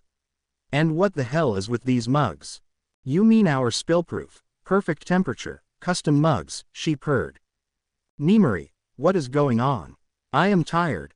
I want my coffee, Aizawa said. Nimari took his mug and placed it on the tray. Mr. Aizawa would like his morning coffee, please, she said. Yes, Ms. Kayama, a woman's voice came from the machine, causing Aizawa to jump back. Would he like an extra boost of caffeine this morning? Aizawa nodded. Yes, I think that would be best, Nimari smirked. His coffee is ready, the voice called out moments later. Nimari handed the cup to Aizawa, who looked at her like she had sported a second head. Slowly, he took a sip. Everything was perfect, the perfect temperature. How long will this keep the coffee warm? Forever, Nimari shrugged. Before you say anything, these are from 2 new support course students as well. Nimari pointed to a yellow sleeping bag on his desk. According to them, it is temperature regulated, has next generation softness, is machine washable, and has a built-in pillow. Why are they giving everyone gifts? Aizawa said, grabbing the sleeping bag. He felt it and began to melt. You know what? I don't care. He unrolled it and climbed in. He shuddered in delight as he sank to the floor and was out like a light. Izuku and May, unlike Momo and Melissa, who had to wait to begin school, the support course was already on campus for weeks before the rest of the students. Part of their duties was to assist in the fulfillment of the incoming class hero costumes. It was pretty easy for May and him. They had 4 students assigned, and Melissa and Momo were assigned to them exclusively for apparent reasons. Izuku had Setsuna to Gake. Her suit wasn't complicated, but it was torn away as, according to the girl's file, her quirk allowed her to split her body into several parts. The costume had to be able to break with her. Next was Nito Monoma, a suit composed of the typical hero weave with nothing specified for his quirk.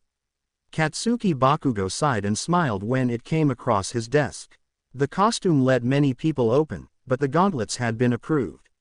His final customer was Suyu Asui. Her suit was wet, but after reading her file, he wanted to integrate more temperature control for her. With the materials he was provided, he was restricted with what he could do with their suites unless they signed a contract with Bishaman. He could use the unstable particles for suits, though as long as they mimicked the titanium weave that other students could request. But to do that, he would need them to come in and get fitted. Setsuna was the only one he wanted to go in. The requirements for her suit to break apart would leave it weak to tearing. Otherwise, he looked over the suit and was not happy. When school started, he would have to talk to her and Sue about redoing their suits with the unstable molecules. Mei enjoyed Itsuka Kendo, Narengeki Shota, Yuga Aoyama, and Mina Ashido. Mei looked over the designs and got work putting everything together. Their designs were simple, as in the case of Kendo and Shota. However, Aoyama and Ashido were flamboyant and extravagant. Aoyama's support item caught Mei's attention. The item was a top-notch support gear created by the French company Performant. Included were blueprints for repair and a lengthy maintenance schedule. The other strange thing was that the item was to be kept with the student at all times, and they would come in and drop it off while it was inspected. Only Power Loader was certified to work on it. It was not that she or her Izuku couldn't handle it, but it was one of those pesky certifications, like the one that limited how much explosives she could order. Everything was in constant motion, as not only did they have all the work they were expected to do, but they had to get their private lab built, which consisted of Smentos providing some cement walls and walking away. The creation pit being transferred was the most extended 8 hours of their life, not that some random company was handling it, they had created a transportation rig for the whole affair. The switch to dorms for the campus had been a massive undertaking. Hero course, business course, and general studies were all housed in tall structures, with general studies being the largest, but past all of them was where the dorms for the support course were built. Their buildings were much smaller due to their smaller class size, but 10 smaller buildings were situated to the sides and around the back. The smaller building was a private workshop for the students, so they had a place to work on their projects, as their homework was not just reports and answer sheets. The prospect of private workshops had thrilled all the students. Still, of course, they weren't big enough for Izuku and Mei, who once it was found out that not only were they given ample space for a private lab but they would not be living in the first-year dorms as they had permission to integrate their living quarters into their lab design, that earned them strange looks, and protests for no only a few in their class but some of the upperclassmen as well. It was revealed that they were given this permission as they already had a support company, with inventions in production and on the streets that satisfied the protests but created different problems for them, with the upper-level students at least. Their class was impressed and very nice about the whole situation. Their class consisted of 10 students in total. Mei and Izuku were happy that they got at least to live with them for a few weeks so they could get to know them. After everyone got settled, Power Loader had them introduce themselves. Mei made her introductions, including her quirk of Zoom, and Izuku followed and explained the mechanical energy part of his quirk along with how to counter machines they left to create anything part out. Next, Washu Haki, a short, red-haired girl with green eyes styled like Momo's, pulled in a spiky ponytail but fanned out more like a peacock's plumage. Washu came into the dorms holding a slight grudge as she had expected to place first, but when she didn't, it lit a complete of fire. Washu amazed them all with her quirk, wireless. She was constantly connected to the internet, able to download and store nearly limitless data. Louis Nichols, an American student, followed the tall, lanky young man with a somewhat angular chin and a messy top of brown hair. The strange thing was the dark blue wrap-around goggles that he always wore. When he explained his quirk, HUD caused him to see everything as if he were looking through a filter, and the overlay caused him issues unless he had his goggles on. He got a good laugh from everyone when he told them that it even gave him a map in case he got lost. Meina Furasu was very timid when the Power Loader called on her. Her dark hair is tied into a ponytail at the back with a headband adorned with 2 bells, one on each side. The left bell is shaped like a flat screw head, and the right bell resembles a screwdriver head popping up. She has an average build and wide eyes. Her quirk was tighten, loosen. She could mentally make any screw or bolt tighten or loosen. She expected to hear some laughs, but everyone immediately declared she was their best friend. Maeda Yoshido was very excited to announce his presence to the class. He was tall with fuchsia hair hanging to his shoulders and captivating golden eyes. He was surprised to tell them that while he was interested in support items, his passion was in the costumes area, where he hoped to make breakthroughs in fabric integration. He was happy to demonstrate his quirk of measurement by giving out the exact measurements of some of the class and telling them the distance to different objects, even across campus. He offered to design some clothes for everyone as fashion was his passion. Mizuno Jiro announced he was the 10th son. He had puffy bright yellow hair that stood everywhere, looking like he had just stuck his finger in an electrical socket. It resulted from his quirk current. His hair would stand up whenever he activated it. He could track the flow of electricity with his quirk. Of course, this prompted Maeda to run off, wet his hair, and come on. Sure enough, he activated his quirk and poof, which led to a great laugh. Mizuno was smiling the entire time. Ishii Ryo, the girl, was 5 feet 6 but a wispy 120 pounds. She had fair, nearly porcelain white skin, jet black eyes, and waist-length honey blonde hair. She introduced herself and created a ball of floating light that she demonstrated could be used as flashlight, which was the name of her quirk. Ishii was very excited about being her. She told them she was happy that other girls were in the class as the small village she came from made fun of her for wanting to go into support engineering. When Noda Tsutomu stood up, everyone was staring. The boy was 4 feet 5 but extremely muscular and stalked. He had salt and pepper black hair and eyes, making him look older than all of them. His gruff voice added to an image that all he needed was a beard to resemble dwarves from fantasy books. He smirked as he could see his classmates thinking the same thing. I am growing a beard the first chance I get, and I own a warhammer. His quirk, he called worker, allowed him to turn his hands into any essential tool, including sockets up to a shovel. Last was Dao Hotaka, with black hair and eyes. He stood up, fidgeting, and introduced himself quickly before stating his quirk was step by step. He explained that once he completed a process, it was ingrained into his muscle memory, and he could repeat it without thinking about it, but it had to be from beginning to end. He couldn't stop or start halfway through. Otherwise, he would have to create a new rote. Once the introduction was done, Izuku and Mei had to answer about what inventions they had already sold and produced, but everyone was having a good time talking and laughing. It made the couple promise to hang out with their class whenever possible. Once the creation pit arrived, it was a simple matter of issuing commands. Nezu watched in awe as the process began. Glass Steel's creation ensured that the entire building was just a metal box, and the introduction of vibranium and mithril particles into the glass made them virtually indestructible. Izuku and Mei had created it just before school and would change all the windows in their parents' homes shortly. As they did not have to make the nanobots from the beginning like they did the first time, the process was much quicker, though it took several days to finish everything. The pit was lowered into a sub-basement after bots dug out the surrounding area and created vibranium mithril walls. Tubes feed the tanks at the ground floor for the unstable molecules vats. Nezu just shook his head as computers and workstations just formed from the liquid, luxury items for their living quarters. It was better than any lab he had seen at any corporation around the world. Sleek and clean, everything materialized in a matter of days. The only thing this building required of UA was to connect to the waste disposal, and even then, that could have been more questionable. Their lab was completely self-sufficient, and the arc reactor was up and running. He watched as they created a second reactor and had robots move it to the location to take the UA off the power grid. The savings boggled Nezu's mind. These children had changed the world, but the world didn't know it yet. Once they were moved in, did Mei and Izuku fulfill some fantasies? Yes, they did. They also sent a video to Melissa that made their girlfriend very anxious about the start of the new year. Melissa sent him a photo of herself and Momo in some very suggestive string bikinis lying by the pool. The weekend the hero course moved in, Izuku walked Momo back to her dorms. Of course, they stopped to beep some. When he came home, he was greeted by Mei and Melissa already in bed and invited him to join.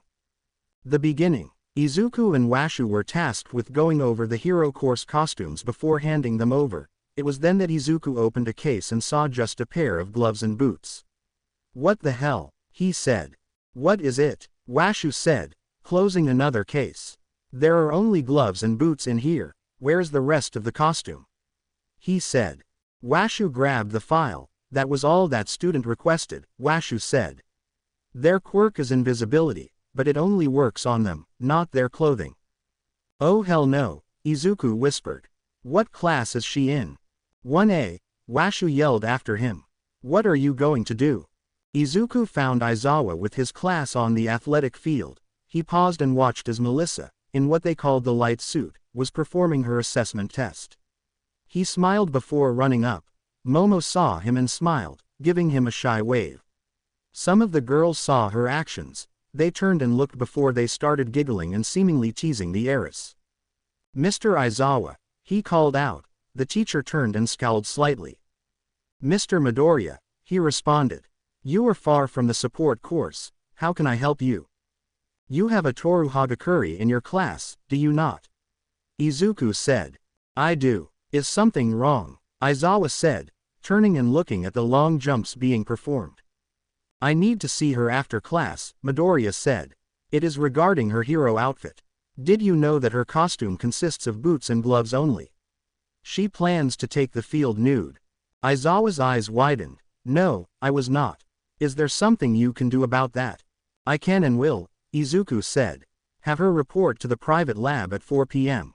"I will." "Oh, and Mr. Midoriya," Aizawa said, stopping Izuku from leaving. 1. Did you and your partner build that suit? "Yes, sir," Izuku said, smiling and waving to Melissa. 2.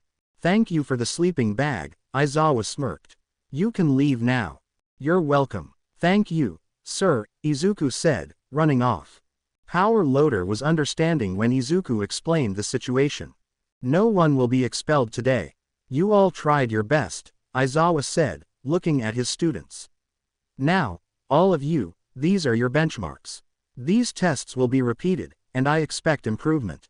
You are done for the rest of the day, Ms. Hagakure." Toru stopped and ran over. "Yes, sir. You are to report to this building," he tapped his datapad. "I sent the location to your phone. You will be there at 4 p.m. to meet with Mr. Midoriya and Ms. Hatsume about your hero costume." Sir," Toru said before joining the girls. "Everything all right, Toru?" Mina said as she entered the girls' locker room. "Yes, I think so. I have to meet with some people from the support course about my hero costume," Toru said, sounding slightly confused. "It is a pair of gloves and some boots. I don't think it could be that complicated."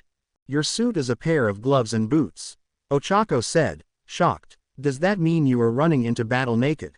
"My quirk doesn't work on clothes, remember," Toru said, stripping out of the athletic uniform. "Did he tell you who you are meeting?" Melissa said. "Midoriya and Hatsume," Toru said, grabbing a towel and walking towards the shower. "Melissa and I will join you," Momo said. "Wait, is this your guy's boyfriend?" Kyoka asked. Momo nodded and blushed. "Mei is Melissa's girlfriend." "That is correct," Momo said, wrapping a towel around herself and walking towards the shower. "You have to tell us how you all got together," Mina said following after. "I mean, that must be one hell of a story." "No kidding," Sue added. "I saw him today. He was cute, hero." "Cute or not, he has to have some type of game to land 3 girls," Kyoka said, laughing. Melissa joined in on the laughter. "Izuku game. Not in a million years." That night, all the girls came to the lab, much to Mei and Izuku's surprise. After they were all introduced, Izuku had Toru and Momo follow him to the lab. "As part of the support course, we worked on your guys' hero suits," Izuku began. "I wasn't assigned your suit, Hagakure." "Toru is fine," she said, looking at the lab. "Toru, I understand that your clothes are not affected by your quirk," Izuku said. "But I cannot in good conscience allow you to go into combat naked. Momo's quirk comes through her skin so that any clothing will hinder or tear.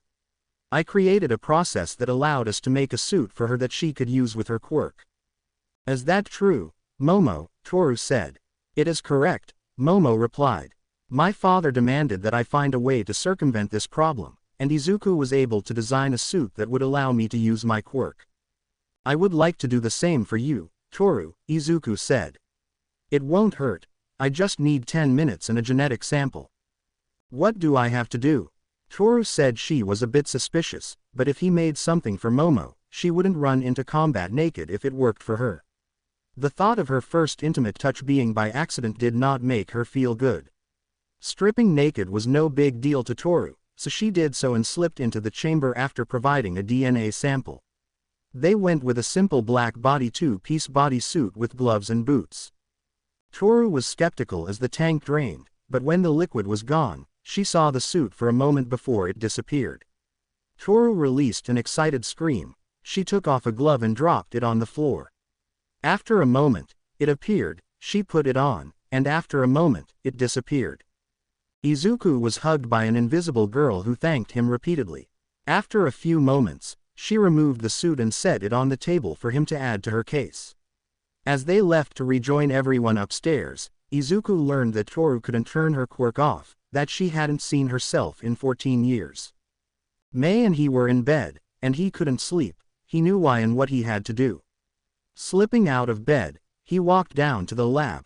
His mistake would not happen when he activated his quirk and started creating. May woke up to the alarm. Per tradition, she rolled over to cuddle with Izuku and demanded 5 more minutes, but when she couldn't find him, she sat up. She found him in the lab, and he was working on something. She waited for him to finish, and when he did, he looked exhausted. She was going to chastise him, but he explained that all she could do was beep him and drag him to the shower to wake him up. Izuku's game. Momo and Melissa were surprised when the classroom door opened, and Izuku looked like a zombie. "Izuku, are you okay?" Melissa said, concerned as they rushed over to him. Izuku nodded and walked past them to Toru. "Is everything all right, Izuku?" she said, slightly nervous. "Wrist, please," Izuku said. Slowly, Toru extended her hand, arm decorated with several bracelets. Izuku took hold of her hand, making her eep slightly. He pulled out a metal bracelet with a red line nested in the center. He placed it on her wrist. He pushed on the side of the clasp. "On, off," he said. When he clicked the button, she felt a shiver run through her. "What does it do?" she started to say, but her voice faded as her hand materialized. The class went silent. Toru scrambled to grab her phone. Turning on the camera, it tumbled from her grasp.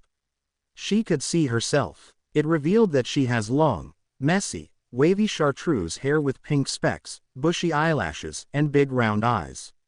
Her irises are teal on the outside and yellow on the inside. "Can you see me?" She turned to Mina, who nodded. "Can you see me?" she asked Momo and Melissa. "Yes," they said. She looked at the class. "Can everyone see me?" she managed to say as tears ran down her face. She turned to see Izuku walking towards the door. She bolted from her seat and spun him around. "How? Why? Disrupted your quirk, and I couldn't sleep knowing that you have had to go through your life without being able to see yourself. It must have been excruciating," he said. "I apologize for overstepping, but I just wanted to help." Toru couldn't say anything. Her emotions overwhelmed her, so she placed both hands on the sides of his face and pulled him into a beep. Momo and Melissa were too shocked to move or say anything, so the entire class went silent. It was a brief beep. "Nothing torrid, thank you," she whispered when she pulled back. "Thank you so much." "No game at all." "Huh," Mina said, wiping her eyes. "I hate this guy," Mineta muttered. Shota Aizawa, aka Eraserhead, aka the homeroom teacher for Class 1A Hero course at the prestigious UA, was unprepared to walk into the chaos of his class today. First, all the students were in an uproar. Second, there was some girl in his class with chartreuse hair clinging to another student, Izuku Midoriya, who wasn't even part of his class, and she was crying. His cheeks were flushed. "Mr. Midoriya, why are you here? And miss?" "Same question," he said, taking a sip of his coffee. I came to give something to one of your students," Izuku replied. Aizawa noticed that the young man had the telltale signs of having pulled an all-nighter. The crying girl composed herself and looked at Aizawa. "Mr. Aizawa, it is me, Toru." "Ms. Hagakure," he said, stunned. "I thought you couldn't turn off your quirk." "I can't, but," she dabbed at her eyes. He made this for me. It shut down my quirk. It let me see myself. This sweet, wonderful," Toru was sputtering. Instead, she grabbed Izuku and beeped him again. It was a brief beep, but the class ignited again. Sorry, she whispered, stepping back. "Explain and quickly," Aizawa said. After talking with, he glanced at Toru, his cheeks still flushed from the beep. Toru yesterday and helping with her costume issue. She told me that she hadn't been able to see herself since her quirk activated, and it bothered me. So last night, I made that bracelet to suppress her quirk so she could turn it on and off. The ramifications of this young man's words hit Izawa like a ton of bricks. This young man had figured out a way to create a device that suppressed a quirk during the night. He had made quirk suppression a reality in one freaking night. Does she have to remove the bracelet for it to work? No, if she hits the button, it will allow her quirk to reinstate itself, Izuku said quickly. Toru. But, Toru said, holding the bracelet protectively. Izuku, heck, everyone could understand what Toru was asking in that one word.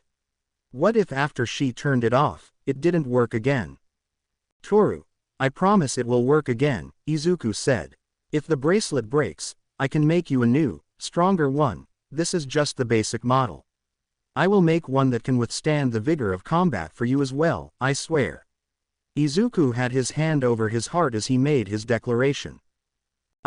Thank you, Izuku, Toru whispered. She closed her eyes and pressed the button. The whole class watched Toru's body faded out, even the bracelet. The same feeling ran through Toru when she pressed the button, and the strange sensation washed over her, and she saw her hand materialize.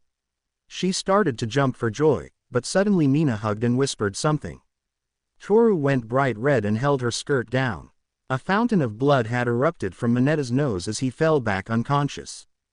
Momo activated her quirk and pressed something into Toru's hand. Excuse me. Toru said as she fled. Izuku wobbled in place when Toru jumped.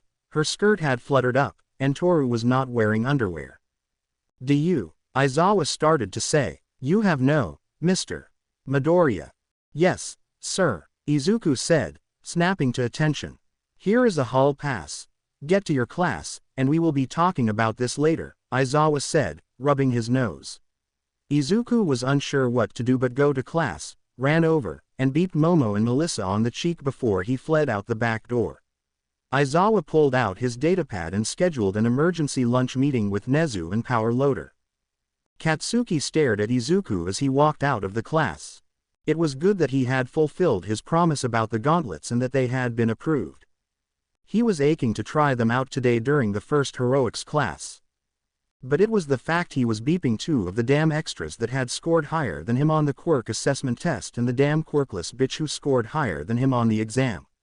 He knew that Izuku had something to do with this bullshit. Either way, he would show them their place the first chance he got. It was bad enough that his legacy was already tarnished by her being in his class, but once he proved she didn't belong, it wouldn't matter, it would just be a footnote. Katsuki Bakugo. His future had taken hold when he was 4, and his quirk explosion manifested. It was a powerful quirk, so powerful that it screamed future top hero. He knew, everyone around him knew it, so when he would shout it from the mountaintop, everyone below him would know to accept his words as gospel. Of course, some were a bit hard of hearing and needed him to repeat himself, but thankfully, once they heard him clearly, there was never a need to do so again. His life was dedicated to one goal, ascending the mountaintop of heroics and being declared the new #1 hero, a hero greater than all might. A hero so grand and powerful that he would win every battle, destroy every villain, and be adorned with the praise and admiration that was due to him.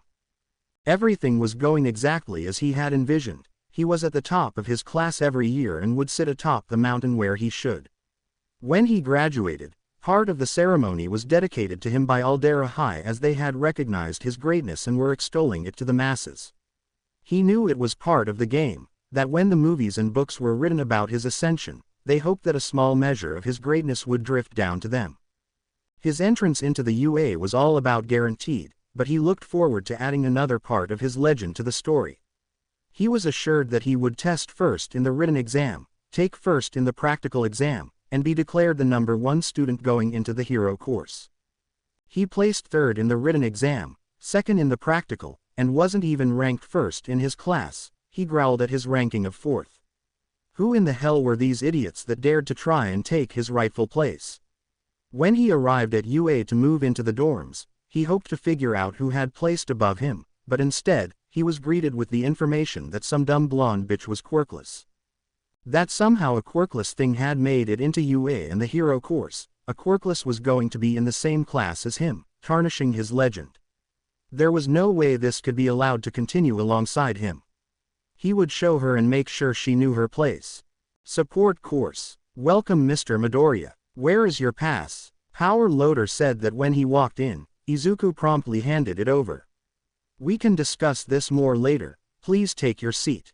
Now, we were discussing registering a patent for our mythical invention, the Quirk suppressing handcuffs. His teacher's words drifted into Izuku's ears as he sat. Mythical invention, oh shit. His mind screamed. The lesson was about registering an invention with the patent office, something that Izuku and Mei were intimately familiar with and could contribute to the lesson with some insight from the obstacles they had faced early on. How do you two know so much about this? Maeda said. They have their own company, remember, Watsu said. That is why they get to live in their private lab. Izuku Midoriya and Mei Hatsume are the inventors of Sunshine Laundry units and the capture grenade. They have successfully filed for and been awarded 18 patents. They own their own company, Junkyard Support, which recently opened several subsidiaries and added Melissa Shield and Momo Yaoyorozu to their board. Mei and Izuku looked at her. What? It is all public information. It is always connected, remember? She said, tapping her head. Well, if you guys start working in costumes, let me know, Maeda said. Actually, Mei began to say, but the stare from Power Loader made her stop. We can talk later. The rest of the morning was regular. After they discussed patent submission, they dived into rules and regulations regarding the type of equipment regulated under support gear and those that fell under different laws. Before they broke for lunch, basic programming, circuit boards, and such. After lunch, they would enter the thrilling world of mathematics, English literature, Quirk history, and their sciences classes. When lunch came around, the class made its way to the cafeteria.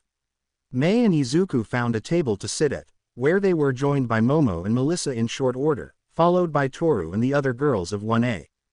Sorry for beeping you, Toru said, blushing as she took a seat. Mei raised an eyebrow.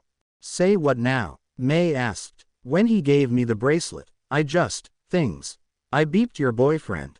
I am so sorry, Toru said. I just didn't know what to do. I apologized to Momo and Melissa but wanted to ensure I apologized to you. I can go sit somewhere else if you want. Don't be silly, Mei said. He did something wonderful and got rewarded, no big deal. Why are you all so calm about someone beeping your guy's boyfriend? Ochako asked, confused. Interestingly, you all are dating or something, but shouldn't you be a bit upset about anything? Izu is a help first and figure it out later kind of person, Mei said.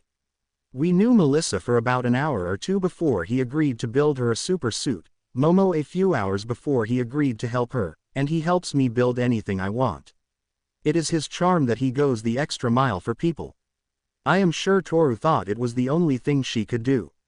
When he told me why he was up all night, I understood. I would have done the same thing if I could do so. Why couldn't you build the bracelet? Mina said curiously. Izu's mind just works differently from mine, Mei shrugged. Some things I can do better, others he does. It is what makes us a great team. I guess that makes sense, Ochako said, thinking about it. If I were Toru, I would have beeped him too. She blushed, but Sue nodded, as did Mina. It was probably overwhelming. Toru blushed. My mom and dad would like to meet you to thank you. If that is possible.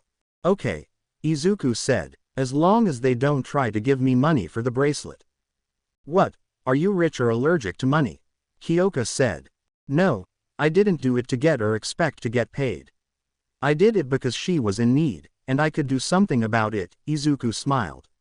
I wanted to be a hero like all of you when I was little, but when my quirk came in, my mom said I could help more people and heroes by creating things. I want to do both, Ochako said quietly. I want to be a hero and make a good living by caring for my parents. Is that bad? No, the table all said in unison, making Ochako jump. They all laughed. I want to be able to take care of my family as well, Kiro, Sue said. I think most of us do. Most of our parents have given up stuff so we could do this. I think it is fair that we want to be able to take care of them in return. The real question is if there was no money guarantee, would you still do it? Mina said. I would. I want people to be safe and smile knowing that there is someone out there looking after them, Ochako said. Then it sounds like your heart is in the right place, Kyoka said. Isn't today your first heroics class? Mei said, taking a bite of her cheeseburger. The girls from the hero class nodded and expressed their excitement at wearing their costumes for the first time and who their teacher would be. Lunch meeting. He did what? Power Loader said in shock. Your student created a way to dampen my student's quirk, and he did this overnight, Aizawa repeated. Now, care to explain how he is even capable of this? Power Loader looked at Nezu, who was calmly sipping his tea. Nezu nodded. Only those that have a direct connection to the support course are aware of the true nature of his quirk, Power Loader said. Aizawa's eyes widened.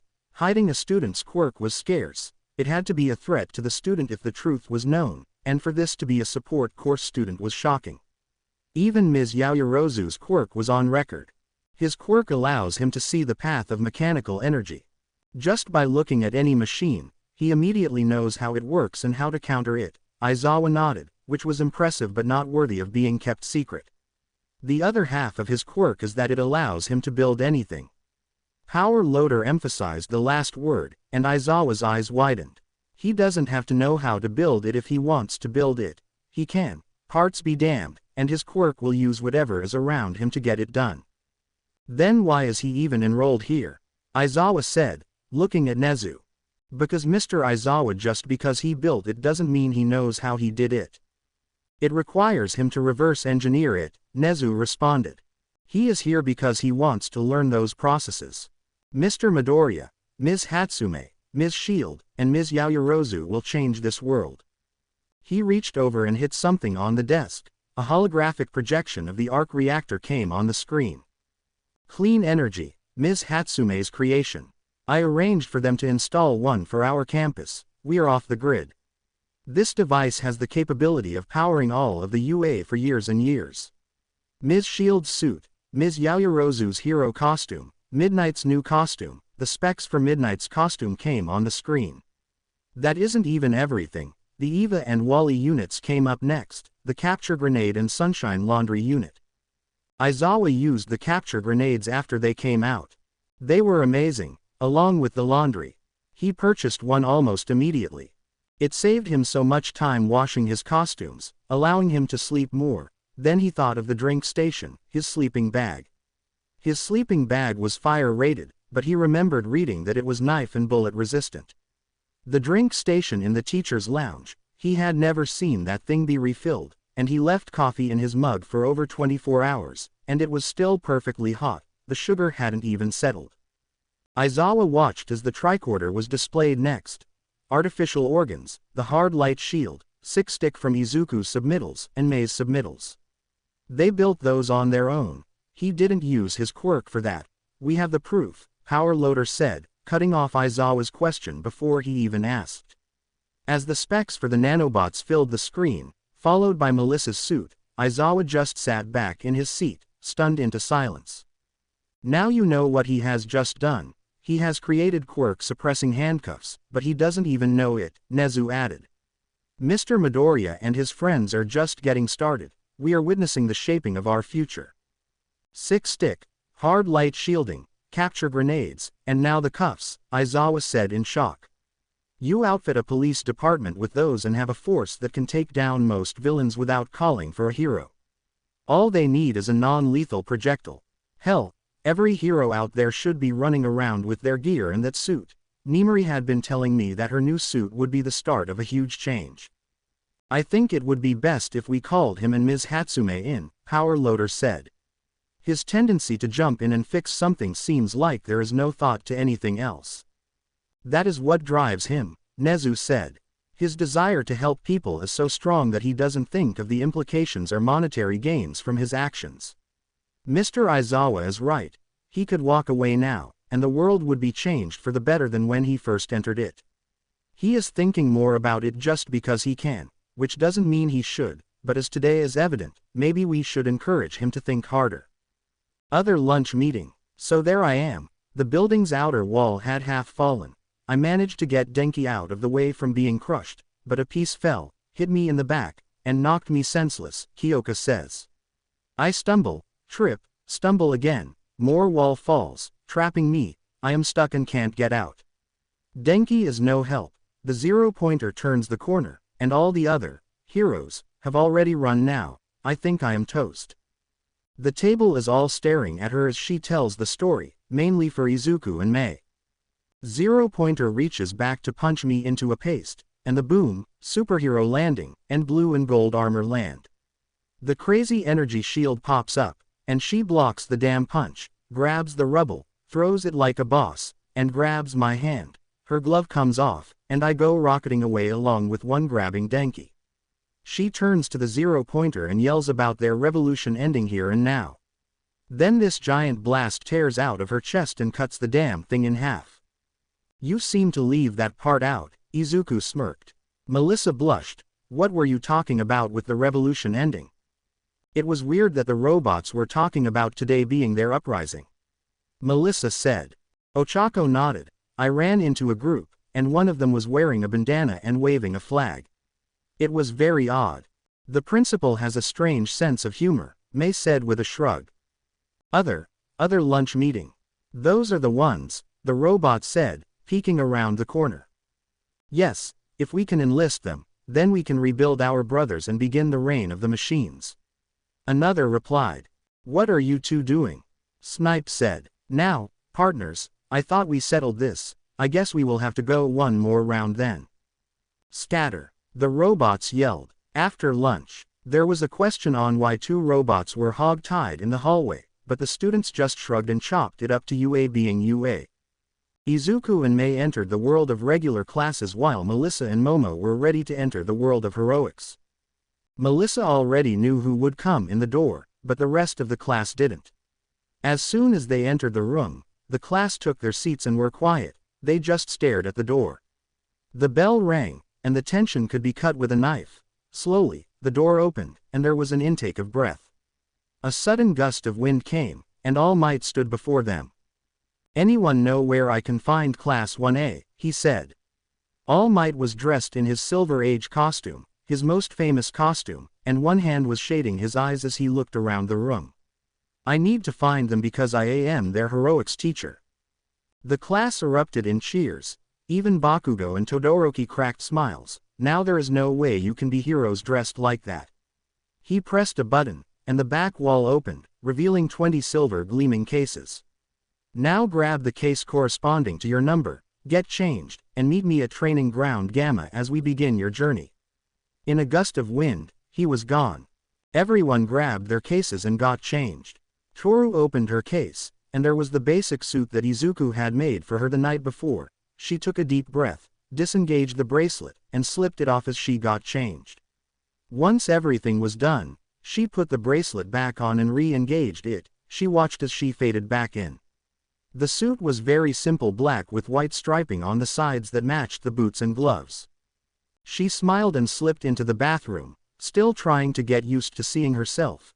She took a video and sent it to her parents. Here is my hero costume. Toru deactivated the bracelet and disappeared. He made my costume for me as well. It works with my quirk. I can be seen, I cannot be seen, and I don't have to run around naked anymore. Mom, Dad, he is just so amazing. Momo's hero costume is a high-collared, sleeveless crimson leotard with silver lines at her waist and around her arms. It had a silver inset shirt covering the opening and red gloves with silver trim that came to her bicep. She also wore calf-length red boots with no heels, pants that hugged her legs but had an opening at her hips matching her leotard, exposing some skin, and 2 gold utility belts around her waist. She attached the bracer that Melissa had designed for her and the scouter-style headpiece that gave her access to her composition information. The cape was long and made of vibranium mithril-reinforced material, reaching down to her knees. Oops, Ochako exclaimed, I wanted it to be puffy like a space suit. Her hero costume is a snug pink and black outfit. The full-body suit is primarily black, with a light pink design running down the center of the torso. It also features 2 black semi-spheres on the chest, 2 pink stripes starting at the midsection, a deep pink choker, and 2 toned pink sleeves with cuffs.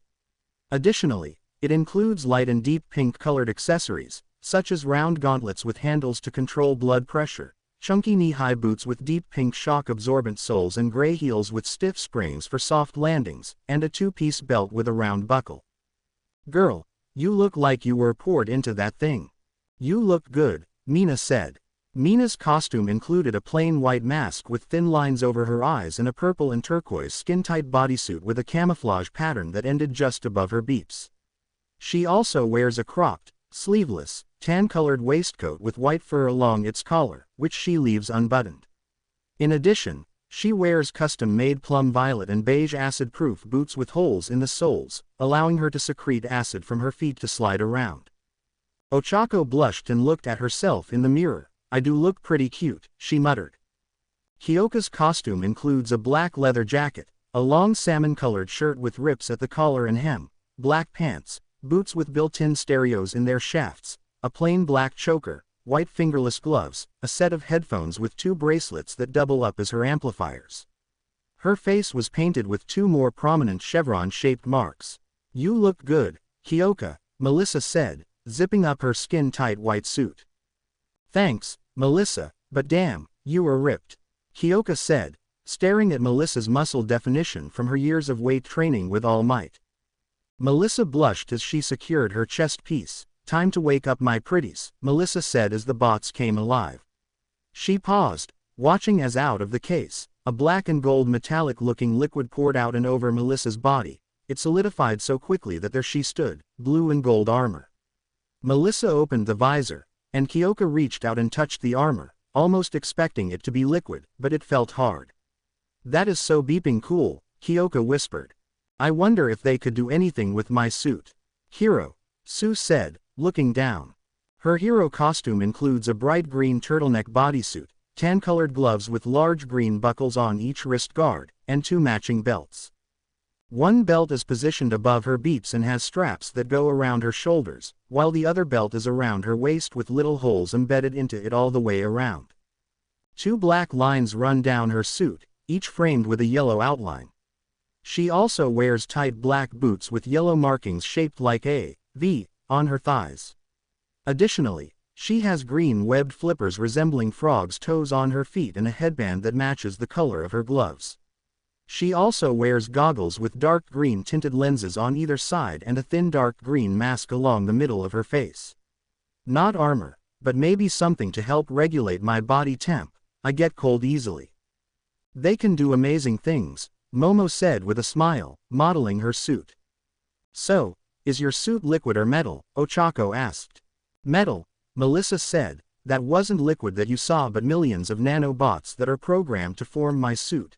New instructions can be given, changing my loadout if I need to be more combat ready or rescue. How long did it take to make? Kyoka said, staring at the armor. Years, Melissa said. We started when we were 10, didn't get a working prototype till 16, and then things just took off from there. The first suit was an actual suit that you had to put on before mostly Izuku figured this out. That is so freaking insane, Mina said. Did you start dating when you were 10? No, we started when we were 16, Melissa smirked. So he agreed to try and build you a mother-beeping super suit before he even was your boyfriend. And May wasn't even your girlfriend. Melissa nodded and smiled. It is his way, Momo said, her gaze elsewhere. He just steps in to help and doesn't ask for anything in return. He did the same with me. And what he did with Toru, it makes him wonderful. Are you in love? Ochako said shyly. Oh yes, with him, Melissa. Momo walked over and beeped Melissa delicately. May and I are still getting to know each other better, who knows? Momo smiled. If you ask them for help, they will give it. It's the same with Melissa and me, but be careful what you ask him for. Please don't take advantage of him. The girls nodded and posed together for photos before heading out for their first heroic class. Heroic class boys costumes all canon. Katsuki Bakugo was not thrilled about playing the role of a villain. What made his day better was that on the other side of the exercise was that damn quirkless wench. It didn't matter how shiny and fancy her little playsuit looked. There was no way that Deku had been able to build anything that would stand up to him. He looked at the gauntlets. Deku should have been content with knowing that Katsuki would make him famous. But some people don't know how to understand their lot in life. He thought Deku had figured it out when he said he would support. He had that weird chick as a girlfriend, yet he was building toy suits for a lost cause. At least Ponytail had a damn quirk, but she was at the top of the class academically, for now. Stupid rich girl, what did she know of hard work or sacrifice? Mommy and Daddy probably paid to get her in. Four Eyes kept talking, but Katsuki just ignored him. Look, stay here, Four Eyes, you will catch your beat down next time. Where does this unbridled arrogance come from? Tenya replied, I don't understand what this anger stems from, but do you think it is wise to simultaneously engage in combat with Shield and Uraraka to prove some superiority fallacy?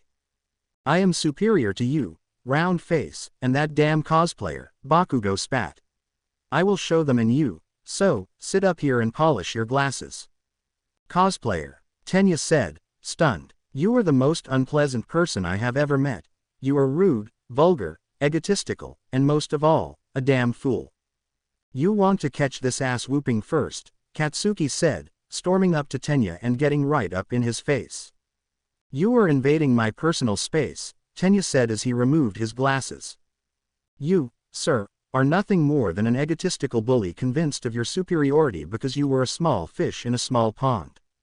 You have no idea what it is like to strain under expectations or understand that no matter who you are, there is always someone better. The strength of a true hero does not come from their muscles or how many villains they beat, but from the strength of their character and their willingness to stand in the face of adversity and tell someone. Your likes will not cow me. I failed at the exams by running from the 0-pointer, and I shall not fail again. Tenya and Katsuki stood face to face. Now, either you step back, or I will show you what a man of will and integrity is capable of, as I believe that despite a failing grade on this exercise, teaching you a lesson will be worth it if there is any hope of teaching you how a true hero acts. Begin. All Might's voice called out. You son of a bitch, Katsuki growled. He shoved Tenya back. Such vulgarity, Tenya sighed. A lightning-quick jab snapped Katsuki's head back, a right cross landed clean, and Katsuki stumbled. He raised his arm to fire a blast, only for a thruster-enhanced kick to land on his shoulder with a sickening crunch. Katsuki's arm fell limply to his side as he was sent tumbling. Your shoulder has been fractured. Do you wish to continue so that I may catch this ass whooping, or do you wish to continue to make disparaging remarks in regard to my mother or our classmates? I am going to beeping blow you into pieces, you bastard. Katsuki roared, getting to his feet. His uninjured arm shot up, and he let loose a large blast. I must confess I hoped you had not learned your lesson yet, Tenya replied, shooting out of the dust and the chaos. Katsuki raised to fire again, but Tenya slid and took out his legs, hitting him directly on the ankle, causing Katsuki to yell and face plant off the ground. Katsuki tried to push up with his good arm, but it kicked out from under him. Tenya took his back, grabbed his arm, and wrenched it back, pressing his other hand on his shoulder.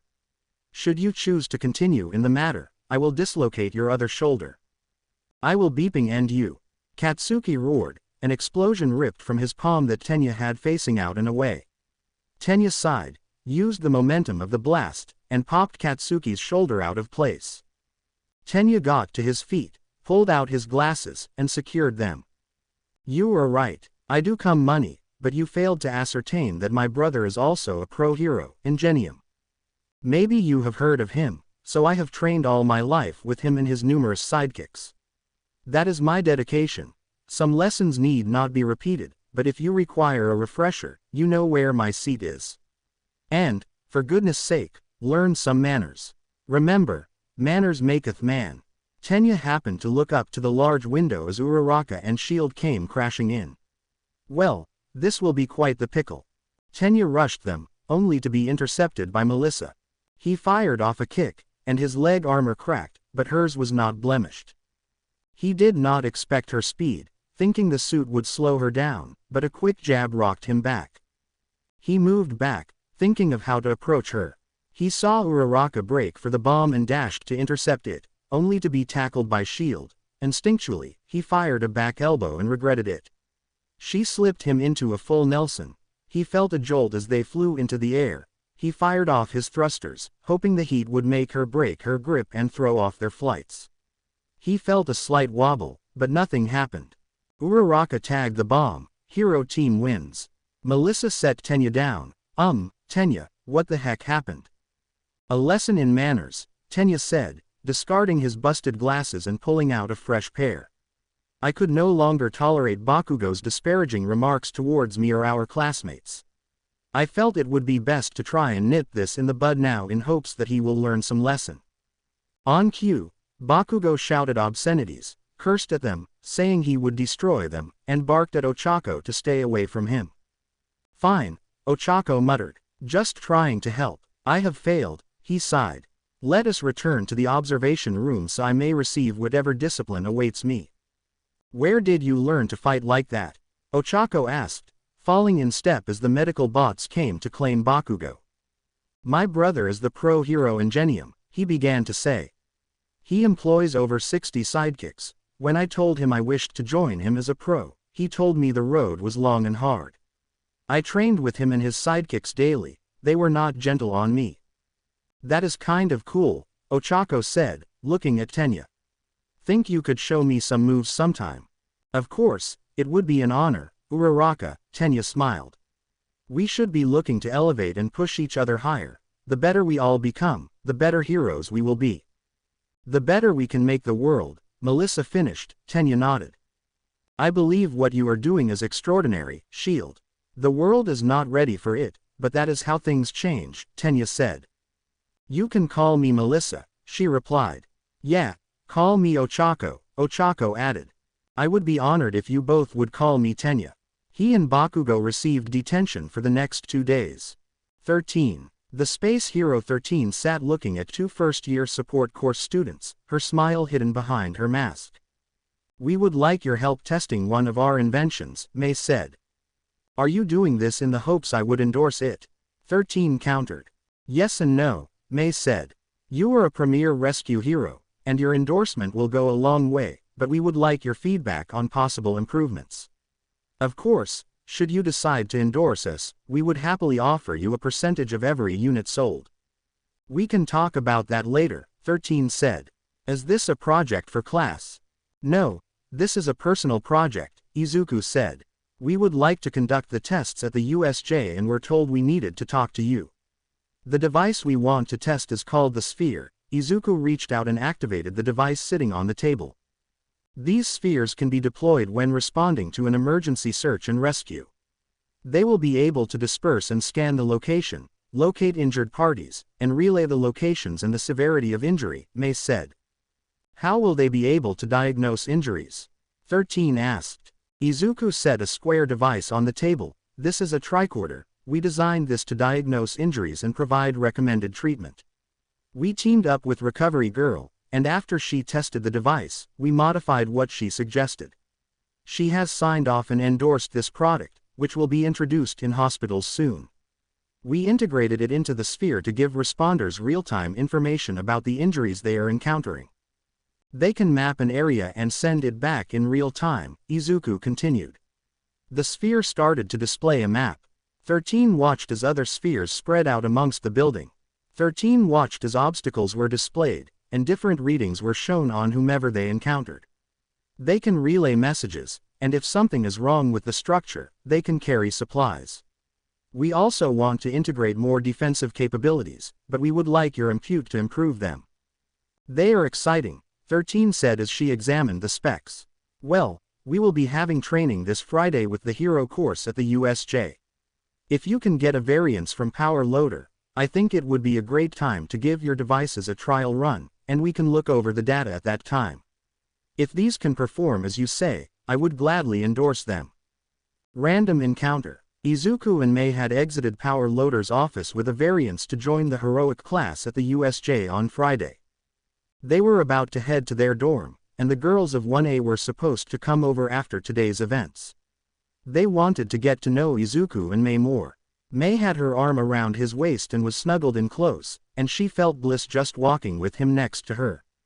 This slice of life moment of being in college was walking with her childhood friend, lover, and partner. This was one of the moments that she would never forget. "Hey, are you the first years with the private lab?"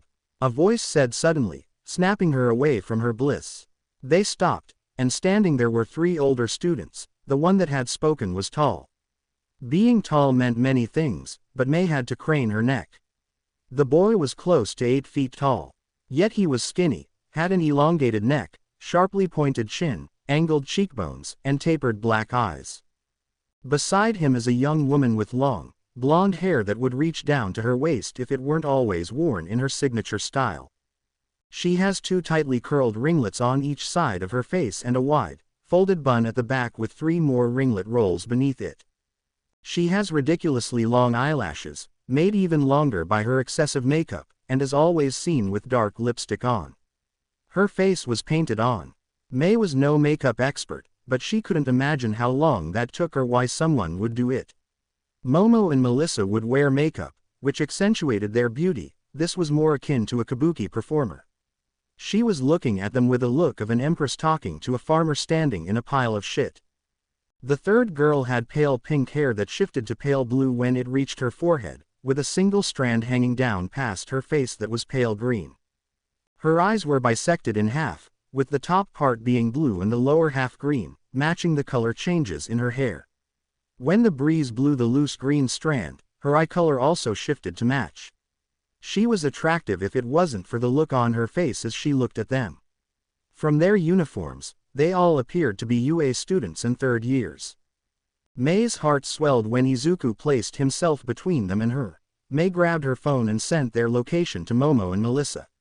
"We are," Izuku said. "May I ask who you 3 are and how may we help you?"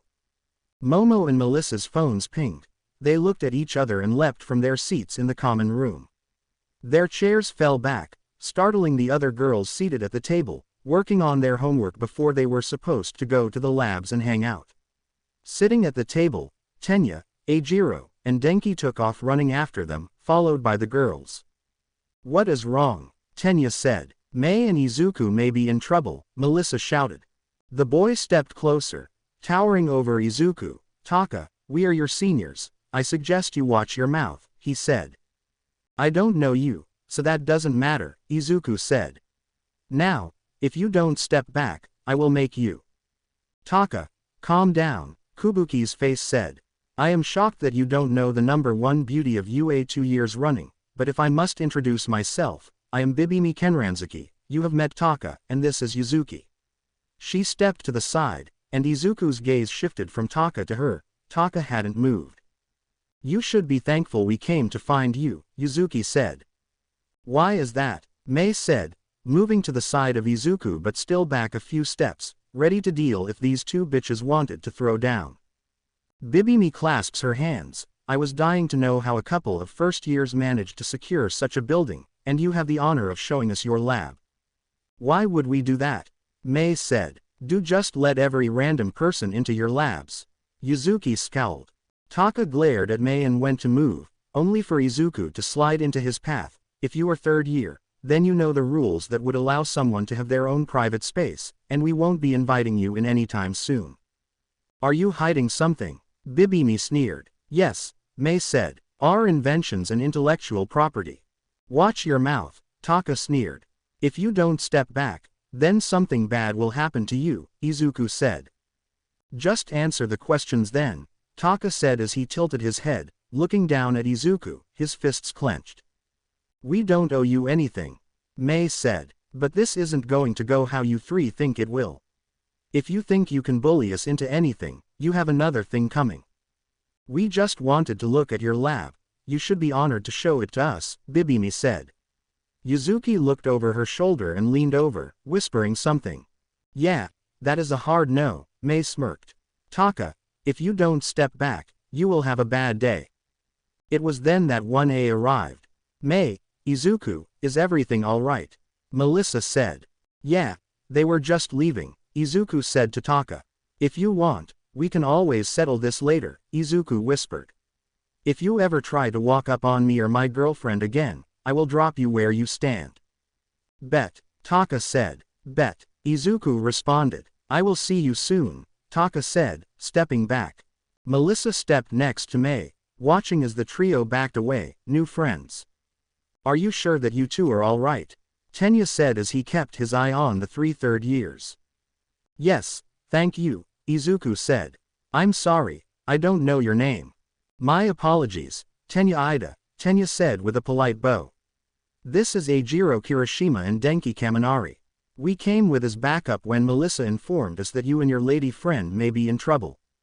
That was very nice of you, May said. What was all that about? Momo said. We had just come from a meeting with 13 about the spheres, May said. Oh yeah, she hugged Momo, her face lighting up. 13 said we can test the spheres during your guys' rescue training on Friday. She is willing to review the data and offer her suggestions. If they work as we say, she may even endorse them. Momo affectionately returned the hug. That is great. May, those 3. Melissa said. Oh, those assholes were trying to bully themselves into our lab, May said, releasing Momo. They were trying to say it was a privilege to show them. It seemed like shit was going to go down, so I sent the signal. We didn't know their quirks. I didn't think it was like that time, but better safe than sorry. Good thinking, May, Melissa beeped her on the cheek. I'm sorry, that time. Kyoka said. Rather not talk about it, Melissa said, and Momo nodded. The others saw deep emotions cross the 4's faces. May absently rubbed her shoulder, and they saw Izuku hold his wrist. Sorry, didn't mean to pry, Kyoka winced. No, it is fine, Izuku said with a smile. Why would showing your lab to other students be such a big thing? Denki asked. Inviting another inventor is like inviting someone to come rummage around your underwear drawer, May said. Or more like we don't want them to try and steal our stuff. Imagine if Mr. Aizawa put a problem up on the board and said the first one to solve it gets 1,000,000 points and doesn't have to do homework all year, Melissa said. Would you let anyone come walking in where they could see the research or progress you have made with the problem? I get it now, Denki said. It is a personal space that you have to trust the people you are letting in, and in your guy's case, they can try and steal your invention from you, costing you money. Exactly, May said, smiling. We have a huge pot of stew at home if you would all care to join us. Izuku offered the group. That sounds nice, Toru said quietly. I would like that very much. It would be nice to get to know you two better, Ochako said with a bow. I would like to join as well, Sue said. I also wondered if I could talk to you about improving my suit. I wouldn't mind hearing some ideas for support gear, Denki said. I just want to hang with some friends, Eijiro smirked. Enjoying a nice meal and friendly companionship sounds very nice indeed, Tenya added. Then let's head home. The more, the merrier, May said with a smile. Food, friends, and making babies sounds like a great night to me. Ochako, Kyoka, and Sue all blushed. Denki nearly fainted, Eijiro's eyes widened, and Tenya stepped back. Now see here, Ms. Hatsume. Making babies is what she calls making inventions, Melissa said quickly. Everyone visibly relaxed. Toru was sputtering, looking back and forth. I don't think I am ready, Toru finally said. Momo laughed and explained what May meant again, causing Toru to relax as they walked towards their home. Izuku steps next to Sue. What is it that you wanted to talk about? I was wondering if it was possible to do something with my sweet hero, Sue said. Due to my quirk, I am very susceptible to the cold and was interested in something to help regulate my temperature. Also, if it gets too hot, then dehydration is a real concern as well. To be honest, the answer is yes, no, and kind of, Izuku said, Sue's head tilted to the side in confusion. The number is that there isn't much with what is currently available. Maybe we could add some things that would help a little, but they would add bulk. We could do it easily, but you must sign with our support company exclusively. You have your own company, Ochako said, shocked. Yup, May said, grinning. That is how we got our place and personal lab. According to UA's rules, you have to have a company that has put items to market or has signed people to exclusive contracts. Who do you have? Eijiro asked. Me, of course, Melissa said, because of the suit they built, Momo, and they signed Midnight. Wait, do you have our professor as a personal client? Denki said, shocked. No freaking way. Mina said, I watched that press conference. That suit looked so awesome, and she was saying how she didn't have to tear her suit anymore, and I offered some of the best protection on the market. Izuku and Mei smiled. Am I a personal client? Toru asked. You did make my suit. No, I filed for a personal exception with the principal and power loader, Izuku said. We kept your suit in line with what every other student can order and have made with the support course. The difference, of course, is turning invisible for you. As a safety concern, it was easy to get a variance, and after the suit is made, there is no worry of our technology getting out unless your suit gets stolen or something, Mei added. But it is the same risk we have if that were to happen to Momo's suit. Then can I sign up to be a personal client? Toru said, fidgeting. Of course, Izuku smiled. Toru did her best to not let her smile run away with her. I am interested as well, Sue said. What does that entail? Do I have to sign some contract for support gear? Denki said. No, we can help you design it, but we won't be able to build it with any of our tech, Mei said. I am confident that the material in the support course would be more than adequate to build what you have in mind. It is all top-of-the-line material, but someone else may be assigned to build it. So what if we want you to do it? Kyoka said. Well then, Mei looked to Momo. Then you have some options, Momo said. You can pay for the design and creation, then the item is yours, and we can sign a maintenance contract. The other option is that we sign an exclusive contract where you agree to only every use of tech and support items. In return, we get a percentage of future earnings to recoup our initial cost and to pay for our future services. That sounds complicated, Ochako said. No, not really, Tenya said, adjusting his glasses. Most agencies will hire support engineers to work for them. They are paid a salary, and the agency foots the bill for all the materials. They can also contract out to an established support company, which sends a bill every month. They also have items you can order that are not tailor-made but just bulk items such as handcuffs, tear gas, belts, replacement or consumables. Then there are other support companies you got to for exclusive gear and personal items. They are couture items designed, created, and manufactured by that support company exclusively for that hero. Everyone was looking at Tenya wide-eyed. That hero then signs a contract promising them a percentage, normally a few percentage points, but it could be much higher if the hero cannot do their job without the item. Often, that company hopes that something they design for the hero will catch the eye of other heroes, and then other heroes will come to them for a similar item, the same item or their own personal item. How do you possibly know all of this? Denki said, stunned. My brother is the pro hero Ingenium, Tenya said. He is a great inspiration to me and employs over 60 sidekicks. I remember when they switched from an outside company to an in-house one. It was a very long discussion with them talking over the pros and cons.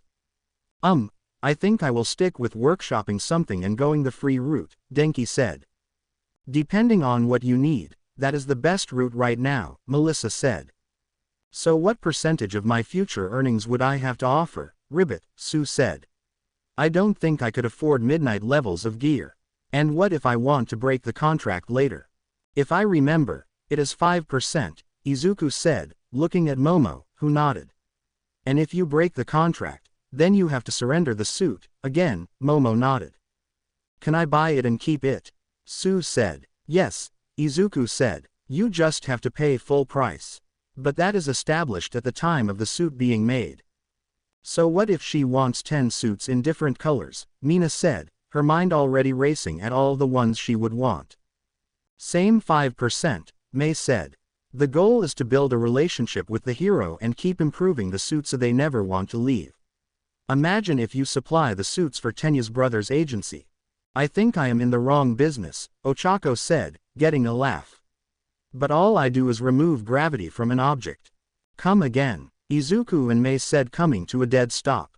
My quirk is zero gravity, Ochako said innocently. She grabbed a rock, activated it, and just nudged it up, and it started floating away till she pressed her fingers together, releasing it. Mei was breathing hard, and Izuku stepped forward. I am guessing weight matters. Ochako nodded. Does time? More the weight than the time, Ochako said. But time does play a factor. Why? She said, a bit worried. How would you like to make a lot of money? Izuku said. Are you serious? Ochako said, shocked. Excuse me for one moment, Izuku said, grabbing Mei, Melissa, and Momo. They walked away and huddled up, each looking at her occasionally. The huddle, I mean, this way, we won't have to go through all the expense of building a rocket pad, Melissa whispered, looking to Ochako. We can just have her release the gravity and have the EVA units fly it up, Mei said, looking at Ochako. With the projected earnings just from the other projects, Momo whispered, looking at Ochako. What is your weight limit? Izuku asked her. About 2,500 pounds, Ochako said nervously. It is more than enough, Izuku whispered. The rest of the group was highly confused. Let's make the offer, the girls nodded. Ready break. Izuku walked over. He coughed in his hand. Ochako, we are willing to offer you 732 million yen for 15 minutes of your time. Ochako nearly passed out. Tenya caught her as she wobbled. What? The others yelled. Perhaps we should continue this inside, Momo said as they weren't far from the lab. The lab, what an amazing home you have, Tenya said, as he admired the furnishing and the clean lines. After Ochako had some water, she just stared at them. Okay, you are telling me that you want to pay me 732 million yen for 15 minutes of work. Her mind flashed to how much that would help her parents. It would be a game changer. Doing what? I assume negating gravity on something. Yes, Izuku said, taking a seat. A special communication satellite, something we have designed that will revolutionize communications, but more importantly, as of right now, there is no way for it to be jammed. What makes it so special? Mina said. It is subspace communications, Mei said. It bypasses electromagnetic interference and travels much faster. Even if you are on the other side of the world, it would be the same as if they are in the next room. Also, how it is transmitted allows it to penetrate where normal transmissions cannot, underground or deep sea, for example. Once we get everything up and running, you could communicate with a colony on the moon or Mars in real time. How in the world do you have that much money? Kyoka said, stunned. I mean, you are first years like us. Izuku and Mei created some inventions already that have sold extremely well and have some huge items that are coming to market very soon, Momo said. Yes, Ochako said. Hell yes, Ochako started to cry. You have no idea what this means to my family. Mina and Toru hugged her. My parents are struggling to get by, which will lift such a burden from them and me. Our construction business is struggling so badly, and I wanted to get licensed to help them, but they wouldn't let me. They told me to follow my dream. Ochako wiped at her eyes. That is what I was talking about at lunch. When can we do this? Izuku looked at his phone, then looked like he was running some calculations. Next weekend. Do you already have the satellite built or something? Eijiro said. Yes, it is just sitting in the factory, Mei said, smiling. We were working on getting all the other parts in order, but we didn't want to sell them to anyone else. Want to keep this baby in-house. Does it matter if it works? Sue said, as she rubbed Ochako's back. No, Izuku said, as soon as she negates the gravity and maintains it for the allotted time, she will be paid. Izuku walked over and knelt in front of Ochako, taking her hands. After this is done, I have an idea for project that we can work on together. And if it works, when it goes to market, we can offer you a percentage of the sales. That way, you can take care of your parents now and not later. Ochako looked at him, stunned. She looked at Toru, then to his girlfriends. I get it now. This is how you get beeped, she said, looking at Izuku. Bruh, Denki said. 1. Quit seducing all the girls in our class, and 2. What the hell are you talking about? One of the biggest expenses in shipping anything is the weight, Izuku said. Ochako can negate the gravity on something if I can figure out a way to replicate that process just a bit. That would make cargo lighter, Mina said, snapping her fingers. Then shipping things would be cheaper and save on fuel costs. Holy shit, that would make so much damn money. Can you even do something like that? Tenya said, his eyes wide. I don't know, he said. I think so, but either way, if it works, he looked to Ochako. Okay, I need a moment, Ochako said, standing and walking towards the balcony. He is dangerous, she said to his girlfriends. We noticed, they all said deadpan. The group all gathered around and ate dinner after Ochako came in. She agreed that after the satellite, she would think about it as she had some questions and concerns, but it was all too much to go over now. Everything relaxed more as they laughed and talked, but the hero course couldn't stay long. They had homework left unfinished. Izuku and Mei sat with Sue and detailed what they could do with the school option and what they could do for her if she wanted to sign with them. They gave her and Toru contracts to look over before they all left. Mina was surprised when Mei pulled her aside and offered her a contract. Mei talked about her suit, which was acid resistant, but that didn't mean that it would hold up in a prolonged fight. Mina blushed and took the contract. Momo and Melissa returned to get their beeps before leaving for the night. After they left, Izuku looked about ready to pass out. Come to bed, my Izuku, Mei said, pulling him to their room. Tomorrow is another day. You planning on talking to anyone else tomorrow? I was thinking of Setsuna Tokage of 1B, but I will send a request to meet with her in the morning. He yawned, asleep before Mei even slipped into bed next to him. The next day, Mei and Izuku came walking into class, greeted by hearty hello from their classmates. Mei set her bag down and walked to Maeda. Hey, you're interested in design, right? Maeda looked at her. Yes, I want to design hero suits. Excellent, Mei said, jumping up and down. I would like to offer you a commission. His eyebrow raised. I am listening. You see, one of our subsidiaries has just got into the hero suit business. Right now, the major signing has done her stuff, but there are some small ones that will be coming aboard, and I want you to design something for them, Mei said smiling. Is she a hero? Maeda asked. A hero in training, Mei said. A first year and a friend. If she signs with us, I want you to help design her costume. I want 200,000 yen, and I retain the rights, Maeda said. No way, Jose, I am buying the design, Mei said. You will be credited as the designer. Maeda looked at her, the fact that she didn't blink at the price but knew enough not to surrender the rights. What if I say no? Mei shrugged.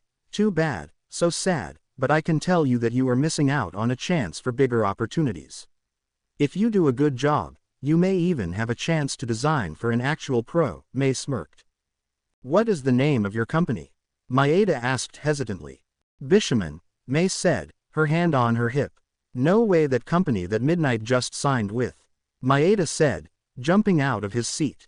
You were saying that your company makes her suits. Mei nodded. He looked to Washu, who rolled her eyes and nodded. Okay, deal. Great, I will send you a contract. Mei spun on her heel and walked away. Toru, Izuku said. Toru, Mei responded. Sue has her look, and Mina does as well, but I bet she and Maeda would hit it off. We can build the stuff, but we are not designers. The day passed smoothly. Izuku had done as he said and sent a meeting request to Setsuna, who agreed to meet him at the 1B dorms after class. For Mei, it gave her a chance to head to the 1A dorms. She walked in and found Melissa and Momo waiting with the other people from the day before. Mei set her bag down and collected her hug from Momo and beep from Melissa before she sat down and pulled out her homework. Where is Izuku? Toru asked. Talking with some girl from 1B, Mei said, doing a little happy dance when Melissa handed her strawberry milk. Oh God, he is going after more, Denki said dramatically. I hate that guy, Mineta muttered from the couch. 1B. Setsuna was not exactly sure what she was expecting from a support course student, but Izuku was not it. He had a good build from what she could tell, pretty green eyes, and a pleasant smile. Overall he was handsome.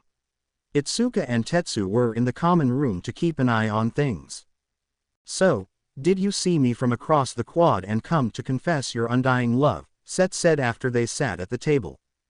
To be found out so quickly, he responded with a heavy sigh, his hand on his chest. Set's eyes widened. But no, my girlfriends might murder me if that was the case. And I like life, he said with a smirk. Wait, how many girlfriends do you have? Set said in shock. 3, Izuku said like it wasn't such a good thing. He heard someone spit out their drink and start coughing. He looked over and saw a boy with wild silver hair on the couch. A girl with orange hair in a side ponytail was patting his back. Okay, How did you pull that off? Set asked, her head tilted to the side. That is a story for another day, Izuku smiled. I wanted to have this meeting to talk to you about your hero costume. I was the one that worked on it. Oh, that was you, Set smiled. You did a good job, and it worked great. Glad to hear that, but I can do better, Izuku said. He reached into his bag and pulled out 2 sleeves and some pieces of fabric. What do you mean? Set said, looking at the cloth. From your file, your quirk allow you to break parts of your body away. Is that correct? Set nodded. And it isn't at a set interval, so one time, it may be at the wrist, then next to the forearm. Correct, Set said. Itsuka and Tetsu were listening, as were Awase and Toguru from the kitchen. Izuku grabbed a piece of cloth that looked like her suit. To make your suit work, it easily breaks away. He pulled it apart. When you reattach it does so through a series of interlocking scales. He handed her the arm sleeve. Would you put that on? Set did as she was told. My concern is that a villain can easily tear your suit. He grabbed the fabric and tore the chunk away. I don't like the thought of that happening in other areas, Izuku and Set blushed.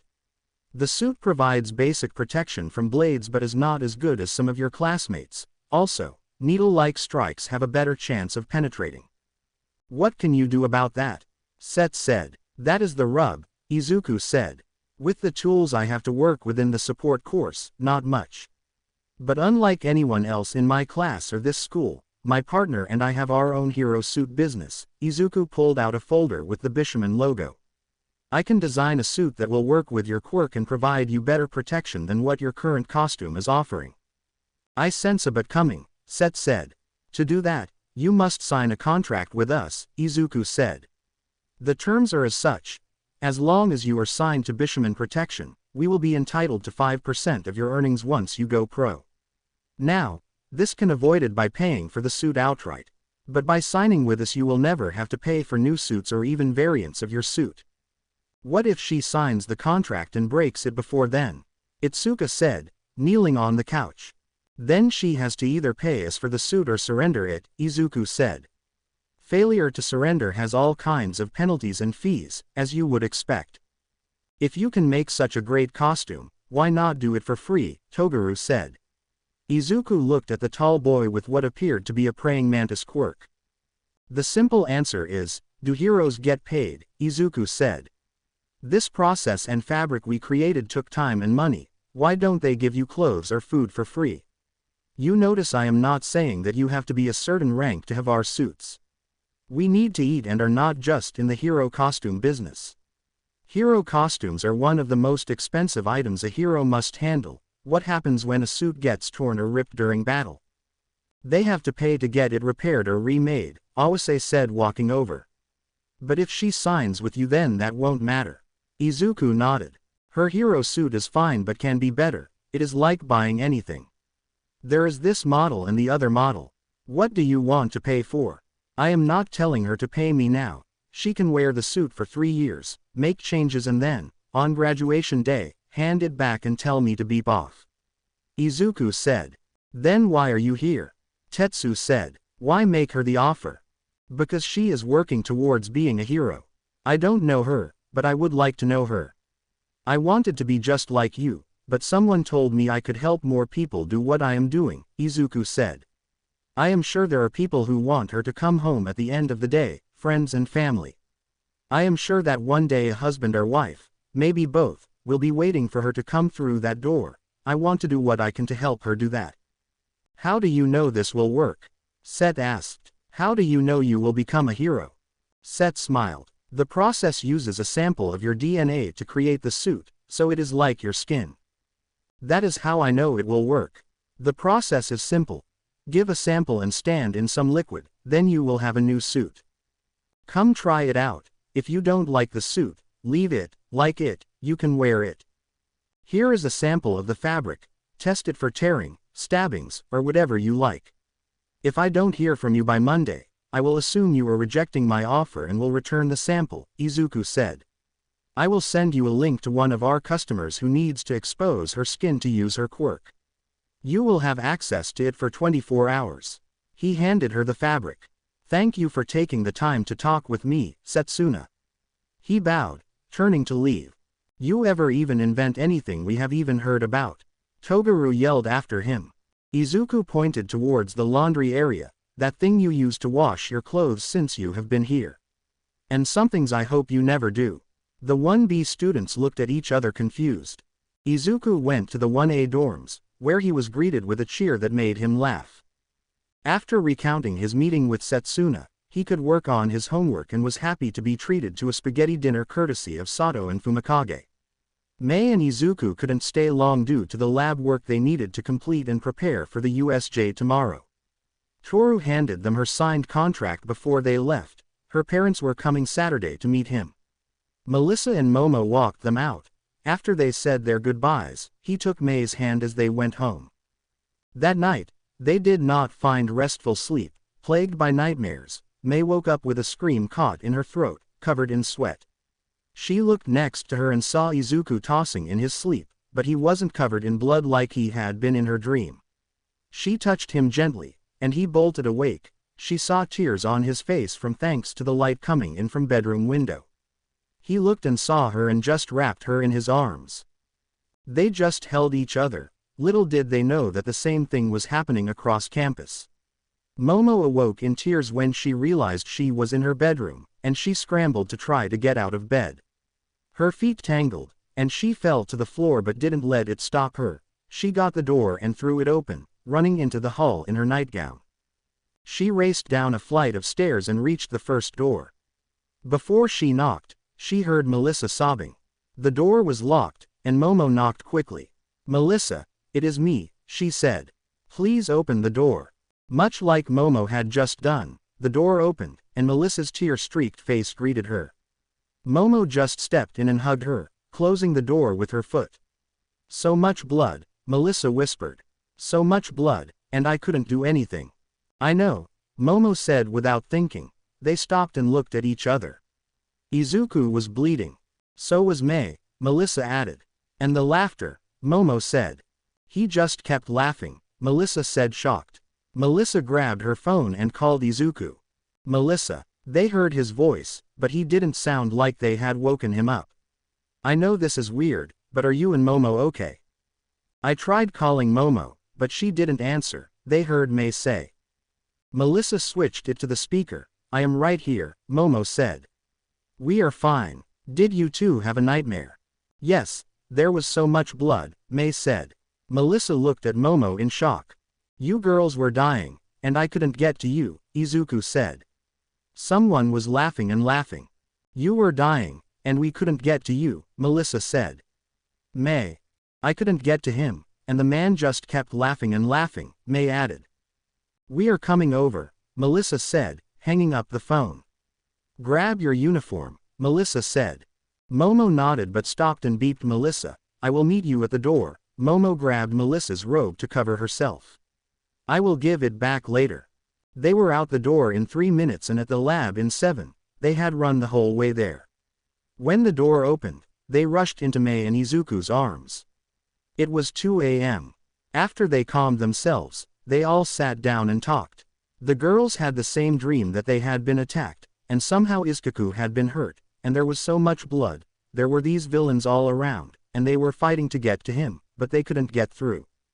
Izuku's dream had the villains, but he was useless. The girls were being swarmed under, and he begged him for help as things happened, but he failed them. The only parts they had in common were the villains, the man laughing, and they all agreed he had red eyes and the cold yellow eyes floating in the darkness. "If the nightmare was about the attack on the island, I might be able to understand," Momo said. "A similar experience. But this was not that. I know this goes against science, but what if it was some type of warning?" Melissa said. "I don't know what it was," Mei shuddered. "But I was so scared." "Then let's not dismiss this," Izuku said. "I may not be practical, and it may be silly, but we will prep the best we can." The girls looked at him. "We can change Melissa's loadout for tomorrow, Momo. We can add some stuff to your pouches and some tech to your belt. Mei and I will bring some weapons with us as well." The girls nodded. "Now, let's all go to bed." Momo blushed. "We need to try and get some rest," Melissa said. "This way, if we are all together, Then if we have a nightmare again, we are together. That would make me feel better, Mei said. I like the thought of being in the arms of the people most dear to me, Momo said. Izuku tried not to stare too hard at Momo and Melissa in a couple of his t-shirts as they used them for nightshirts, but he did appreciate seeing them in their underwear for a moment. They climbed into bed, and after they all made themselves comfortable and wrapped themselves in each other's embrace, they all got some more sleep. When the alarm rang, the girls all went to shower and bathe. Izuku got to work and changed Melissa's loadout on the armor. He had Hephaestus create some telemetry bracelets for the group and gave him instructions on what to do if he lost telemetry on them.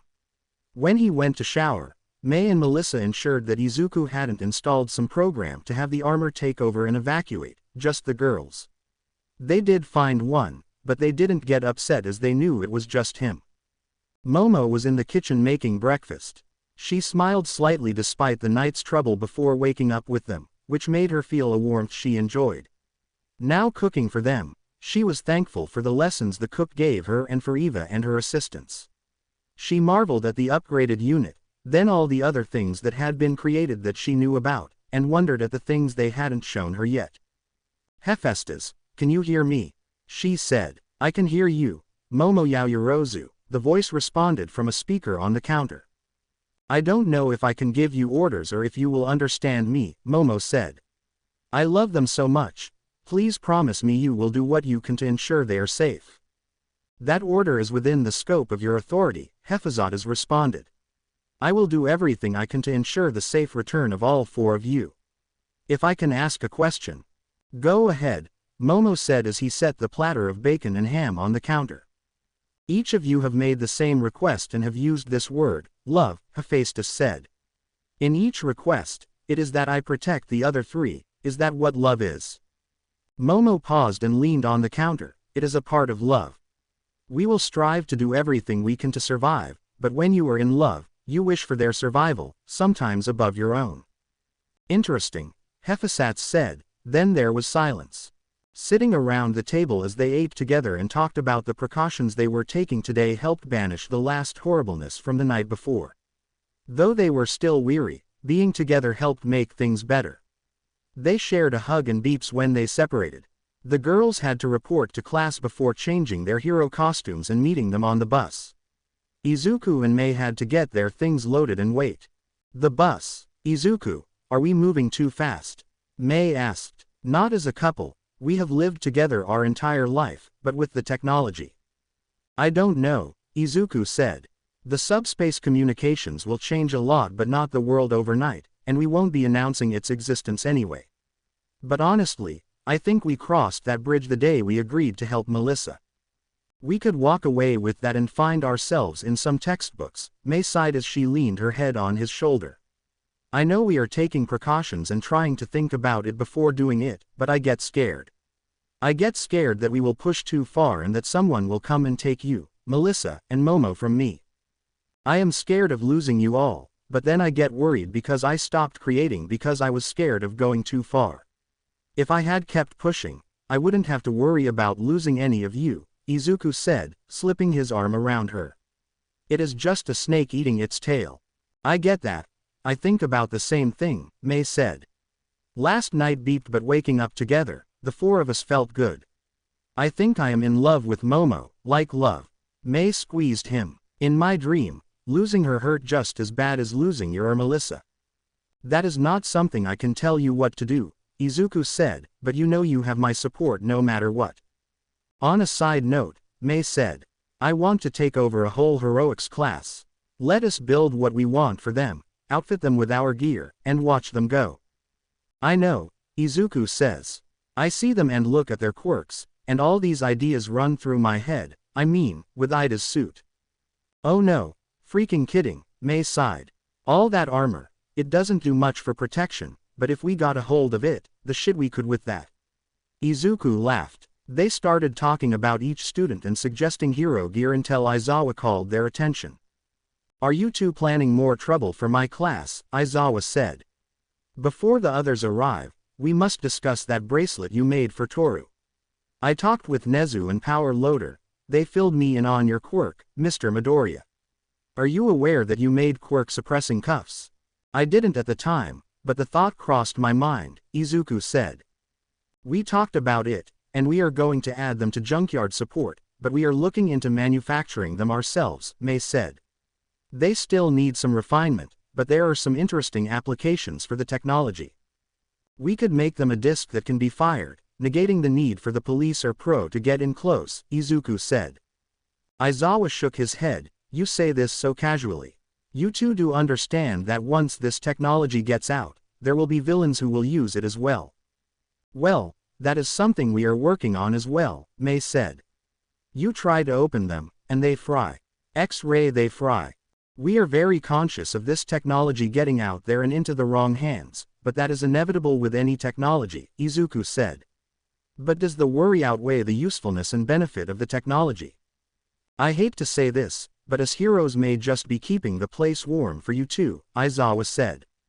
Mei smirked. That isn't so bad, but you know your costume is getting a bit shabby, and that scarf could use an upgrade. I may even be able to work something up to help with your dry eye, Izuku smirked. We have some ideas that we would love to pitch you. Can we set up a meeting for this weekend, maybe? Aizawa laughed. You two support course students with a nose for business. But seriously, these things can put your names on people's radar, people that you don't knowing your names. We do and are taking precautions against that, Izuku said. We have been attacked once, Mei said. We almost lost everything. We won't let that happen again. I won't press you for details, Aizawa placed a hand on their shoulders. Tell me about this experiment that you will be running today, 13 was excited. Mei and Izuku's eyes lit up. We call it the sphere. A few moments later, if you can make them have some camouflage, they would be great for surveillance at night, and it would make them quiet. They would be great for getting eyes on targets before a raid. Aizawa's mind was running a mile a minute as he thought of ways they could use this. Girls' locker room. I thought Mei and Izuku were going to join us, Mina said. They are waiting at the bus, Melissa said over her shoulder. They had to get their gear together for the tests they are running. They are exciting, Hiro, Sue said. I am going to sign with them. I know that they will take good care of me. They will, Momo said. We didn't see you two this morning, Ochako said, zipping her suit. We woke up early and went to have breakfast with them, Melissa said. I wanted to go over the loadout for my armor. Since this is rescue training, I want to try some things before using them in the field. That is so freaking cool, Toru said, smiling as she rubbed her bracelet. So you can change your armor depending on the situation. Melissa nodded. It is all a matter of programming, Melissa said. As it advances, we hope we can change it on the fly in the field. We are almost there. Well, they are almost there. Do you think they will make those suits available for everyone? Mina said. I guess it wouldn't work for me and my acid, now that I think about it. Or my invisibility, Toru said. The more we talk about it, the more it won't work for many of us, Ochako laughed. Fear Robo Frog, Sue said, making everyone laugh. They were all smiling as they walked out the door. Are you sure about taking that job they offered? Mina asked Ochako. I would be dumb not to, Ochako said. That would relieve my parents and me so much stress and worry. I couldn't even explain it. Ochako paused. Momo, Melissa, how do they do it? Their minds don't work like ours, Momo said. They see or dream of something and can figure out how to do it. Imagine being in love with two people who don't just dream of protecting a city but of changing the world and are smart enough to pull it off, Melissa said. Then they get you thinking about it, and next you know, she shrugged. Sounds nice, Hiro, Sue said. They encountered the boys as they were about to exit the building. Pleasant hellos were exchanged, maybe some glances here and there, but aside from the scowl of Bakugo and Shoto being distant, everyone seemed excited about the day ahead. Once they saw the bus, Izuku and Mei were talking with Aizawa. Melissa and Momo recognized the look on their faces as the topic of creating something had somehow come up. Aizawa turned and faced his students with his normal glare, but his eyes were still twinkling with all the possibilities these spheres had. It reminded him of being young and dreaming of being a hero of all the fantastic things he wanted to do and accomplish. Such a pleasant ride. Most of you know Mr. Midoriya and Ms. Hatsume already. They will join us in our training today. They will be testing a device with great potential, and we will help provide data, Aizawa said. They will not go into the rescue scenarios but may ask for feedback. Please help them out, Mr. Midoriya. Hello, Izuku said with a polite bow. Many of you know me already, some of you I haven't had the pleasure of being introduced to officially, but I am Izuku Midoriya, and this is my partner, Mei Hatsume. Mei bounced forward and waved happily. Nice to meet all of you. The spheres will be out of the way, mainly transmitting data for us to review later. Some of you we may want to connect the spheres to so they can relay their information to you in the hopes it will help with your training simply providing you more information, Izuku said. If they break or fall and stop working just ignore them, we will retrieve them later, do not worry about them. We want to thank you all in advance for helping us out today. We have 15,000 yen gift cards for all of you to jungle, and we will buy pizza for everyone's dinner. Mei smiled at some cheers from that.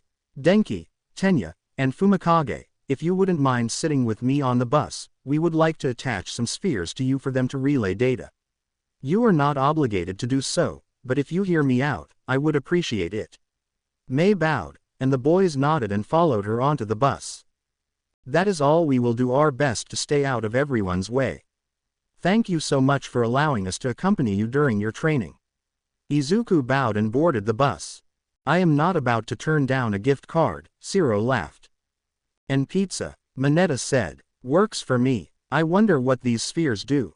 Mezzo said to Sato as they boarded the bus. The two future heroes saw Midoriya sitting towards the middle of the bus, walking over and taking the seat before him. Excuse me, Midoriya, Sato said. If you don't mind me asking, what these spheres do? Momo and Melissa were the last to board. They were sad they couldn't sit with their significant others, but Mina called Melissa to sit with her. She wanted to talk about games, and Momo smiled when Ochako and Sue invited her to join them. What surprised them was that Bakugo had taken a seat next to Izuku. Sato and Mezzo were getting more excited as they heard about what the spheres were designed to do. They started asking questions when Bakugo sat down next to Izuku and glared at them. They were asking something when Bakugo said, "You two need to shut up." No, they don't, Izuku said, surprising the boys. Finish the question. Do you think these things can do everything you want them to? Sato said. Looking at Katsuki, they could hear little pops from his hands. Yes, but the problem is, are we trying to have them do too much of certain things and not enough of what they need, which is why we are running the field test. I can think of 100 cool things to add, but does it need to do those 100 things well or just 20, but do them great? Izuku said. Do you need a knife that cuts well and opens wine or bottles while playing music? Sato said. Or do you just need that knife to be great at cutting things? Mezzo said. I get it, thank you. The two boys turned around as Bakugo ground his teeth and glared at Izuku. Now, what do you need? Izuku said, looking at him calmly. Izuku remembered when they were little how scary he thought Bakugo looked when he was mad, but it didn't bother him after the island. First, who the hell do you think you are talking to like that? Bakugo hissed. You are just some support course nobody, that their claim to fame will be that you made these gauntlets for the next number one. Izuku rubbed his hand over his eyes. Did you make the quirkless loser some goddamn super suit so she could play hero? That bitch doesn't deserve to be here. What the beep did you just say? Izuku said, glaring at Bakugo. You beeping heard me, Deku. That quirkless whore doesn't deserve to be here. She is beeping up my story that Bakugo didn't get to finish that statement when Izuku just shoved him out of the seat onto the floor. He crashed into Shiro, who knocked Mineta into the side of the bus, and everyone froze. What is going on back there? Aizawa roared. Say that shit again. Izuku stood up and was standing over Bakugo.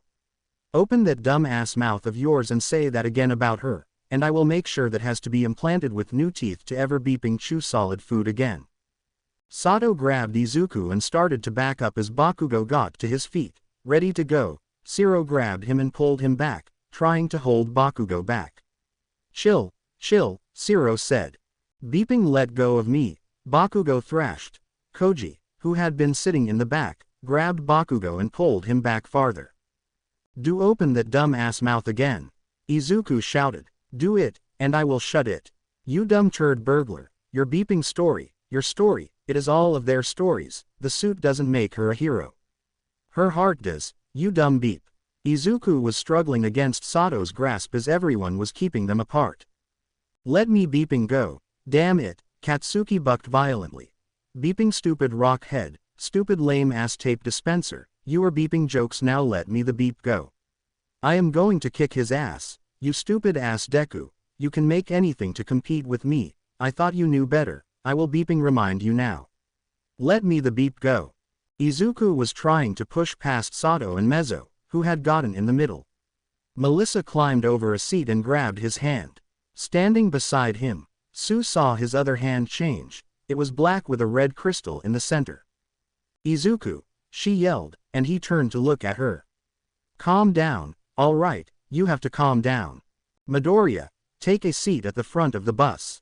Aizawa's bellowed. Sue watched as the metal hand changed and looked normal again. She reached out and lightly grazed it without thinking, which felt natural.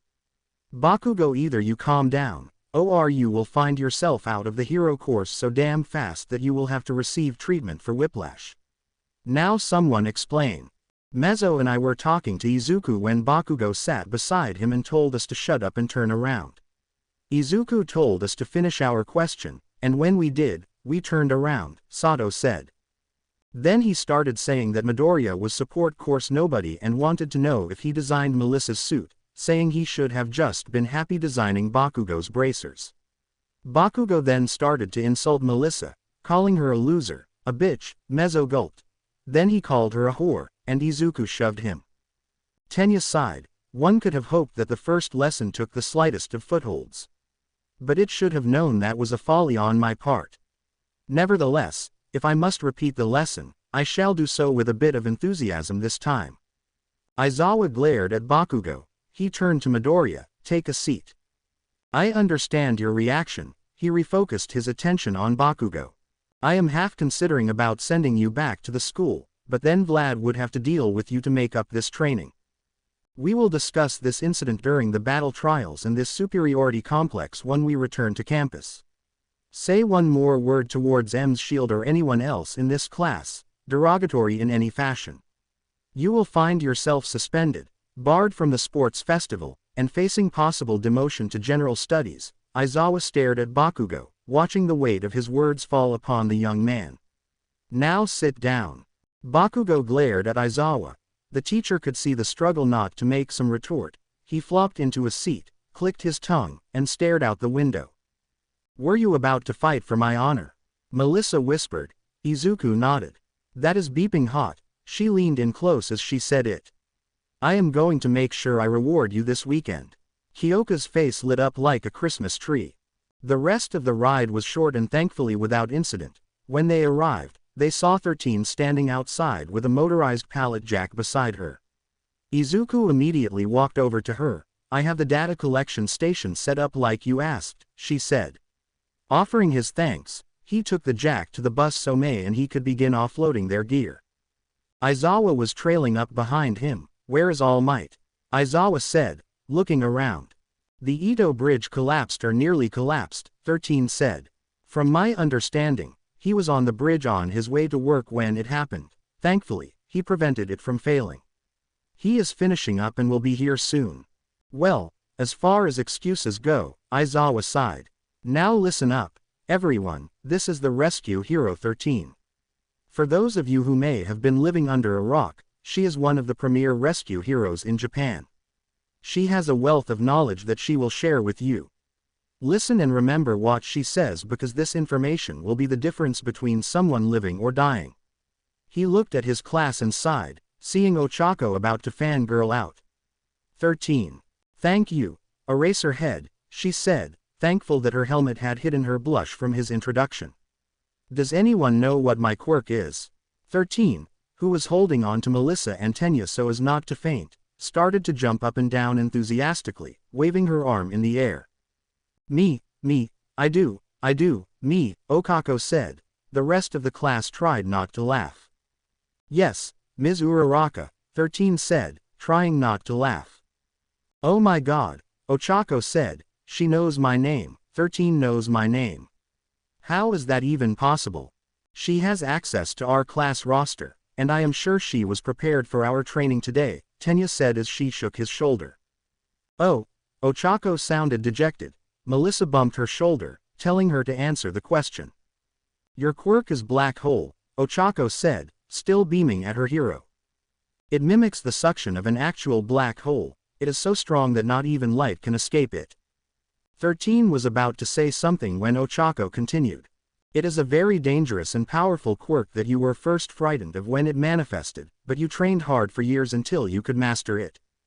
Through that hard work and dedication, you have shown the world that no matter how dangerous your quirk may be, if you work hard enough, you can master it and use it to save people's lives. Ochako was beaming, and the rest of the class was in shock. You are my favorite hero of all time. You inspired me to be a rescue hero. Can I have your autograph and maybe a hug? Ochako went to step forward, but she caught the death glare from Aizawa. Maybe we can circle back that last part after the training, Ochako said. She looked down and mixed back into the group, blushing, especially as she heard some snickers from her classmates. Yes, Ms. Ochako, we can do that after the lesson, 13 said. She is 100% correct. This is some of the most important training you will have during your entire time here at UA. You will be called in on rescue missions, no matter your specialty. You must know how to act properly and safely to save people's lives. Whether from a natural disaster, a villain attack, or even a hero battle, these scenarios will save someone's life. 13 walked forward. This will not be your last trip here to the unforeseen simulation joint. You will be here often and cannot graduate from the UA unless I sign off that you have completed this training satisfactorily. I want you all to be alert and listening. That is the most important thing you need to learn. In real scenarios like the one we simulated here, there is no time to repeat the orders multiple times because you weren't listening. Today will be a long day. Pace yourselves and follow me. 13 spread her arms as the massive outer doors opened. Welcome to my playground. Welcome to the USJ. Mei walked over to Fumikage, Denki, and Tenya, handing them their earpieces. They noticed that Mei had a strange metal belt and backpack on and a black baton hanging from her hip. They saw a lot of strange gadgets on her belt now that they were looking. Izuku handed Momo a 6-stick. Her belt had some capture grenades, and a few of Midnight's gas were to be used as bombs. Izuku had changed her brace to include a hard light shield module. Momo surprised him when she leaned in and beeped his cheek very tenderly. I agree with Melissa. Seeing her ready to defend her honor was very attractive. I want to show my appreciation this weekend as well. Izuku just blushed. When Momo came walking back, Mina pointed to the baton at her side and said, "What is that?" One of Izuku's inventions, Momo said, adjusting her visor. He asked if I would just wear it to see how best to secure it for being taken into battle. Oh, more research, Mina said with a smile. Once inside the USJ proper, they all stopped and stared at the sheer size of it all. The outside was huge, larger than the 6 largest stadiums combined, but inside, it was like looking at an entirely self-contained world. The hero course was listening to 13, and Mei and Izuku were getting everything ready to go. Mei was checking the connection with the spheres as Izuku was getting them ready to launch. The power suddenly failed. Sir, is this part of the simulation? Eijiro said as he looked over the rail. The plaza's center has a purple and black portal seemingly composed of smoke or mist. Out of the portal stepped their nightmares, the garish laugh, the red eyes, the cold floating yellow eyes, and a new horror of Frankenstein's monster. Their nightmare had just stepped foot into the USJ. When the signal to his creators dropped, Hephaestus immediately activated the pit. Hephaestus reviewed the telemetry readings and saw a massive heart rate and adrenaline spike across the board for Mother, Izuku, Melissa, and Momo. As per protocol, Hephaestus ran a diagnostic program, and when the conclusion was reached that the signal was being jammed, he activated Island Protocol. Nezu was startled by his computer springing to life and a male voice coming over the speakers.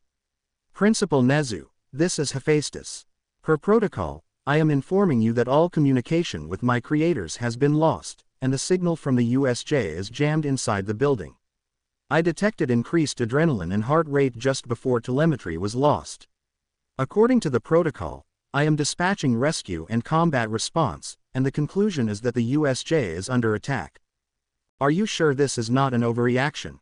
Nezu is trying to raise the USJ or access the feeds. All feeds and connections to the USJ have been severed. I cannot remote in. The backup feed has been wiped as well, and the conclusion is that the USJ is under attack, Hephaestus responded. Will you save the other students? Nezu said quickly. Not at the cost of the creators, Hephaestus said. Orders have been left to prioritize their safety, yet there are orders to rescue innocents. I shall categorize the others as such and will aid in their rescue. Thank you, Nezu said. How quickly before your response reaches them? The swarm will deploy within the next 4 minutes, the Royal Guard 2 minutes after, Hephaestus said as the speakers went silent. What is the swarm and Royal Guard? Nezu muttered as he hit the alarm. Attention, we have a code orange alert. This is not a drill code orange alert. Primary response team to the USJ. I repeat, this is not a drill code orange alert. Primary response team to the USJ. Nezu leapt from over his desk and raced out of his office. The alarm system was activated, and the UA staff sprang into action. Nezu hoped, even prayed, that Hephaestus was wrong and that he could have a long talk with the members of Junkyard Support. Home. Inko was reading over her paper while Hannah was on the phone when suddenly, a loud alert blared throughout the home and the junkyard. The EVA units raced to the women. This is a priority alert, please move to the bunker. EVA, what is going on? Hannah demanded. The creators are under attack. The creators' telemetry was cut off, EVA responded, trying to get the women moving. As this is an unknown threat, we are putting the parents' safety first. The home defenses are now activated, and weapon safety has been lifted. Please move the bunker so we can fulfill our duties. But the kids, Inko yelled. Hephaestus is handling their rescue. All protocols are being followed. The girls saw the Wally units pulling Daiki from the workshop. We do not wish to use physical means to move you to the bunker, but our protocol is clear. The EVA units said in unison. We are going to talk with them after this, Hannah growled as they evacuated to the bunker. As the parents entered the bunker, they saw the giant of the yard rise. Its chest was glowing blue, and its visor appeared over its head. The video feed sprang to life when the door shut, and all the defenses started to come online. The parents saw gun turrets come out of nowhere. More of the Ravager and Laserbeak models than they were told were also on the premises. They are so getting a talking to, Inko said, her voice trembling. Daiki wrapped his arms over their shoulders as they looked at the cameras. The telemetry readings from the kids were flat. They could only wait. All Might. He was in the middle of aiding in rescuing the bridge collapse when his phone suddenly emitted an alert he had never heard, followed by another alarm blaring. Alert! The creators, Izuku Midoriya, Mei Hatsume, Momo Yaoyorozu, and Melissa Shield, are under attack by unknown entities at the USJ, the first read. Code Orange Alert. Primary response team to the USJ, read the second. The first must be from the kids, and the second must be from the UA. All Might was about to race off when screams called him back. He turned and saw a large section of the bridge about to fall. Damn it, he muttered as he raced forward and caught it. Fear not, citizen, for I am here. Continue moving in an orderly manner towards the other heroes and responders. Battle for the USJ. The front doors. The man with red eyes had a slim build and pale gray tinged skin. He wore short black pants that exposed his ankles, a matching long-sleeved V-neck shirt, and red sneakers. Covering his arms and shoulders were what appeared to be hands. A hand was attached to his face, acting as a mask. The wildness of his eyes showed everything the group needed to know. The other, who seemed responsible for the portals, was a man whose entire body was made out of a dark purple mist, save for his glowing yellow eyes. He wore an exquisite suit with a tie and had a metal brace from around his collarbone to just below his eyes. Then it was Frankenstein's monster. It was a giant, black humanoid monster with a very muscular body and many scars. His brain is exposed on the top of his head while his large eyes surround it. He has a beak-like mouth with an array of sharp teeth. It only wore beige pants and metal knee pads designed to emulate skulls. His feet and torso are left bare. The way it moved was what set off their alarm bells. It was almost like it was trying to walk like a person, a monster who wasn't human trying to mimic what a human would move like. The guest of honor seems to be missing, Red Eyes said, smirking at the students. No matter, I am sure he will show up once we start killing some of these poor unfortunate souls who have deluded themselves with the lie that is heroes. He stepped forward and opened his arms dramatically. I am Shigaraki, leader and master of the League of Villains. Those who survive this day will know me as the man who killed All Might. But as he is not here, some of you must suffice to amuse me till then. Shigaraki snapped his fingers. More portals began to open as villains started to flood the plaza. Izuku was listening, but he had started moving, as did Mei. As they were in the back of the group, they couldn't be seen. Mei was at the terminal, her fingers flying as Izuku threw open the chests containing all the orbs. Midoriya, Kaminari, Aizawa called out. Nothing, Kaminari called out. We are being jammed, Izuku yelled, opening the cases. If the readings from our gear have been cut off, an alert program is already running and will notify the principal. 13. Get them out of here, Aizawa yelled as he went to plant over the railing. Let us take them out, damn it, Katsuki roared. There is no way you can take them all with your quirk. That is your problem. No hero is just defined by their quirk, Aizawa replied, pulling his goggles down. Now go or be expelled. Oh, Eraserhead, Shigaraki said mockingly. I will make sure your last words are shared with the world, maybe someone might give a shit. Kurogiri. Now, children, to the exit. 13 yelled out. The students turned to move. Melissa reluctantly stepped back, looking at the plaza where their Aizawa had leapt into battle. She turned to follow when a portal opened and out stepped Kurogiri. I do apologize. We can't have you leaving so soon. The young master has ordered your deaths, and I am here to facilitate. You will not touch them, 13 yelled, jumping forward. Her hand shot out as the caps of her gloves opened, and her quirk sprang forth. Too easy, Kurogiri said. A portal suddenly opened before him, and one opened behind 13. No, you beeping don't, yelled Melissa. 2 poles came launching from her back. She rocketed forward. The poles dropped in front of the portal that opened behind 13, and a solid light shield sprang to life, but it was too late. The attack hit and tore away part of 13's suit before it was blocked, and the hero fell to her knees. A portal opened suddenly before Melissa, swallowing her to the horror of Mei, Momo, and Izuku. Suddenly, Bakugo was airborne, and Eijiro activated his quirk as the 2 boys rushed Kurogiri. Die! Bakugo roared. As he looked about to attack, they were swallowed by portals. The rest of the class began to move as more portals opened, swallowing them up. Momo tried to dive to the side, only for her to get caught and taken away. Momo! Mei yelled. She saw Izuku take off and dive after Momo. They saw Momo reach for him, but she was swallowed. As he fell, the portal snapped shut, and a portal also consumed Izuku. The orbs raced into the air with 3 took off towards the glass dome at the top of the USJ, others scattered. Kurogiri turned to the remaining students. He seemed surprised when he finally noticed Mei and the orbs. Scatter, Kurogiri said. A portal opened under 13, but Ochako dived, tagged her, activating her quirk, and rolled with 13 to safety. A portal opened on one of 4 orbs hovering around Mei, and a capture grenade launched towards the villain. A portal opened to redirect the grenade, but Kurogiri was distracted. Suddenly, a loud clang echoed around the area as Tenya leapt forward and, with his quirk, landed a thunderous kick straight to Kurogiri's neck brace. Kurogiri went crashing into the railing, denting it. Ochako grabbed 13 and pulled her away. We need to make a call for help, Mina called out. A distress signal has already been sent, Mei said, taking 13 from Ochako. If it didn't go through, I have 3 orbs about to bust out of here and send another. We will handle the villains, Ochako said to Mina.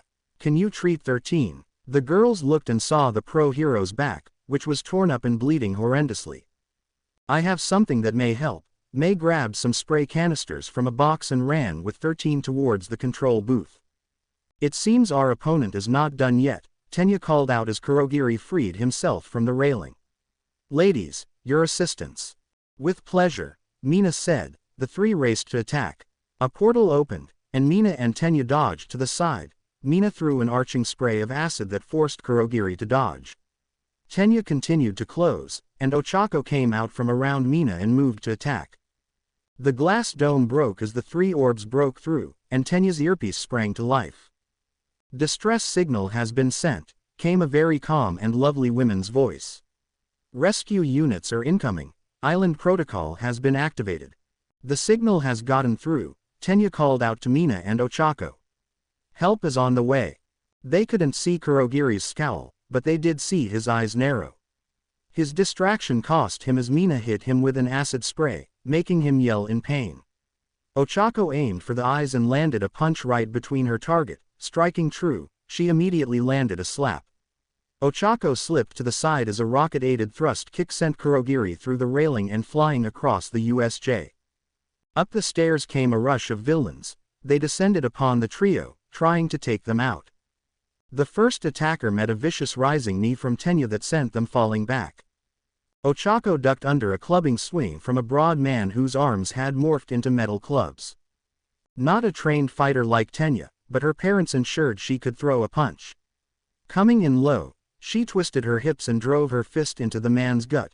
She stepped back and fired a straight jab right into the man's nose. As she went to follow up with a left cross, another villain, this one who had this black ooze leaking from his eyes, hissed and sizzled as it hit the deck and tackled her, sending them both down. When the ooze hit her costume, it sizzled, and she screamed as if it was hot. She started to eat through her suit, where it landed. Turning her head to the side, she got her knee under him, rolled, and pushed him off overhead. Ochako grabbed the ooze and tore it away, taking part of her costume. Mina slid to the side, using her acid to glide as if she were on skates, and dodged past some villain with small black spikes sticking out everywhere that seemed like he wanted to make contact with her. The second villain behind that one was a woman with soaking wet black hair missing long clumps, wild, large black eyes, and no nose. Her nasal cavity was exposed. The woman screamed, and her hair fired out like spears toward Mina. She slid and bent past them, but one managed to slice her side. Mina flung her arm up, and a spray of diluted acid landed in the woman's face, causing a hiss, but the woman began to scream as some landed directly into her nasal cavity. The villain Tenya hit was down for the count. As he was airborne, another villain whose legs were spring speared him in the side and talked him to the ground. His armor cracked from the impact. As they landed, Tenya grabbed springs around the head and twisted, rolling over into top position, and landed an elbow to the villain's head. He saw movement out of the corner of his eye and got his arm up to block as Clubman swung, sending Tenya toppling over. The armor on his arms broke and fell apart, but thankfully, his arm did not meet the same fate. Ochako was pushed off towards the ooze, angry about the holes in her costume and using the anger to block out the pain from where it had burned her skin, even through the fabric. Ooze threw a clumsy punch. Ochako slid like a skilled soccer player and took out the man's legs, her foot aimed to hit Ooze's knee. Ooze's face planted. Ochako was up in a flash, ran, and landed a kick on his ribs, keeping him down for the moment she needed. She tagged him with her quirk and yanked him up by the back of his shirt and pants. She spun and threw him like a lawn dart, sending him crashing into Clubman. May grabbed the experimental medical foam and began using it to seal 13's wounds. "Mother," came from her earpiece. "Hephaestus." May responded. "Yes, Island Protocol has been activated, your distress call has been received, and the Swarm and Royal Guard will be deployed in minutes," Hephaestus reported. "You are to target all students and faculty members of the UA for rescue and assistance. They are to be treated as high-value targets. Lethal measures are authorized," May said, focusing on 13. "Tap into the spheres and deploy appropriate counter units, and Hephaestus' mommy wants her gun." "Understood," Hephaestus said. "Should any student or faculty member die today, you have failed," May called out. Mina got her arm up as Spike came down with a slap. The needles on his arm pierced her skin, and she felt a tingling sensation immediately. She bit down, not to let a sound of pain escape her lips. Instead, She swung toward the man's face but pulled up short and let her acid fly. The man's skin bubbled and burned. It was more substantial than she intended, but Mina couldn't think of that now. She flipped backward and landed a bicycle kick under the Spike's jaw, snapping his head back. Mina landed, ran forward, and hit him with a layout dropkick that sent him into the railing and unconsciousness. Tenya got to his feet as Springs tried to dive and tackle him again. This time, Tenya was ready, pulling his body away from the impact of the trapped Springs' head and pulling guard, sinking in a guillotine choke. Ochako negated gravity on herself, leapt high into the air, negated her quirk, and dropped a flying elbow on the back of Uza's head, knocking it into club and taking them out. Tenya felt Springs go limp. He released his hold and got to his feet, seeing the girl had taken the others out. Ochako was caught up in the moment, and when she negated her gravity, she released her hold on Kurogiri, who started to fall as well. He had tried to use a portal to stop himself, but his momentum had bounced him. Now free from the effects of Ochako's quirk, a portal that landed at Shigaraki's side. They got a signal out, young master, Kurogiri reported. Who brought those damn orbs? Why wasn't that part of the report? Shigaraki bellowed. Are the children dead at least? No sir, Kurogiri answered. These damn nothing villains are a waste of air, Shigaraki lamented to the sky. Bring in the real deals. These children have tasted hope, let's turn that to ash in their mouths. Get it, ash, I am so damn witty. See, we got this, Mina said, shaking her arm as she smiled at her group. Yay, victory, Ochako smiled, holding her stomach. Their victory was short-lived. A portal opened in the center of the area and out dropped a man with a large man with green skin, a disproportionately large upper body and arms, fangs, 2 toes on each foot, and a fin on his head as he dropped in large claws extended from his fingers. A half-man spider accompanied him. The man's lower body was that of a spider, much like a centaur from mythology. Both halves were sickly looking, and his pale gray skin had these opened sores that oozed some foul-smelling substance. Behind them dropped a thin woman wearing a skin-tight gray suit and a terse man with a shiny bald head, wearing a black vest, no shirt, and karate pants. Tenya, Ochako, and Mina were in their fighting stances. The villains looked at them and rolled their eyes. Tenya saw Mei poking her head out from behind them at the entrance to the control booth. She pointed to the control panel, then herself. He stepped forward. All you are guilty of, beyond some poor life decisions, is trespassing on private property. Surrender now before you continue to make more of those poor life decisions, Tenya said. Or we kill you and get paid, the green-skinned man said. Such brutes, Tenya sighed. Avalanche zone. Katsuki and Ajiro flew out of the portal and crashed into a snowdrift. Katsuki growled as he pushed himself up. He tried to fire off his quirk, but he managed a small explosion as the snow rapidly removed his sweat, which he needed to use his quirk. He got his head above the snow line. What the? His sentence was cut off by a kick to the face that sent blood flying in tooth. He saw his attacker, a thin man with a light blue, almost white top and pants, a flowing wrap trailing behind him. He looked to be gliding across the top of the ice. Ajiro pushed up and out of the ice. Thankfully, his quirk was active as ice spikes arced over and crashed into him, but they shattered against his skin. Ajiro could not use his hardening all over his body at once, so he concentrated it on his upper body as he began to make his way out of the snow. Katsuki was struggling to get out, and his skating attacker was back. Another kick was launched into his head. Katsuki slid his head to the side at the last minute and managed to trip his attacker. Katsuki was almost out when he heard a warning from Ajiro, but he couldn't react when a villain running across the snow kneed him in the back of his head. Ajiro was almost free when this burly, short man covered in furs popped out of the snow.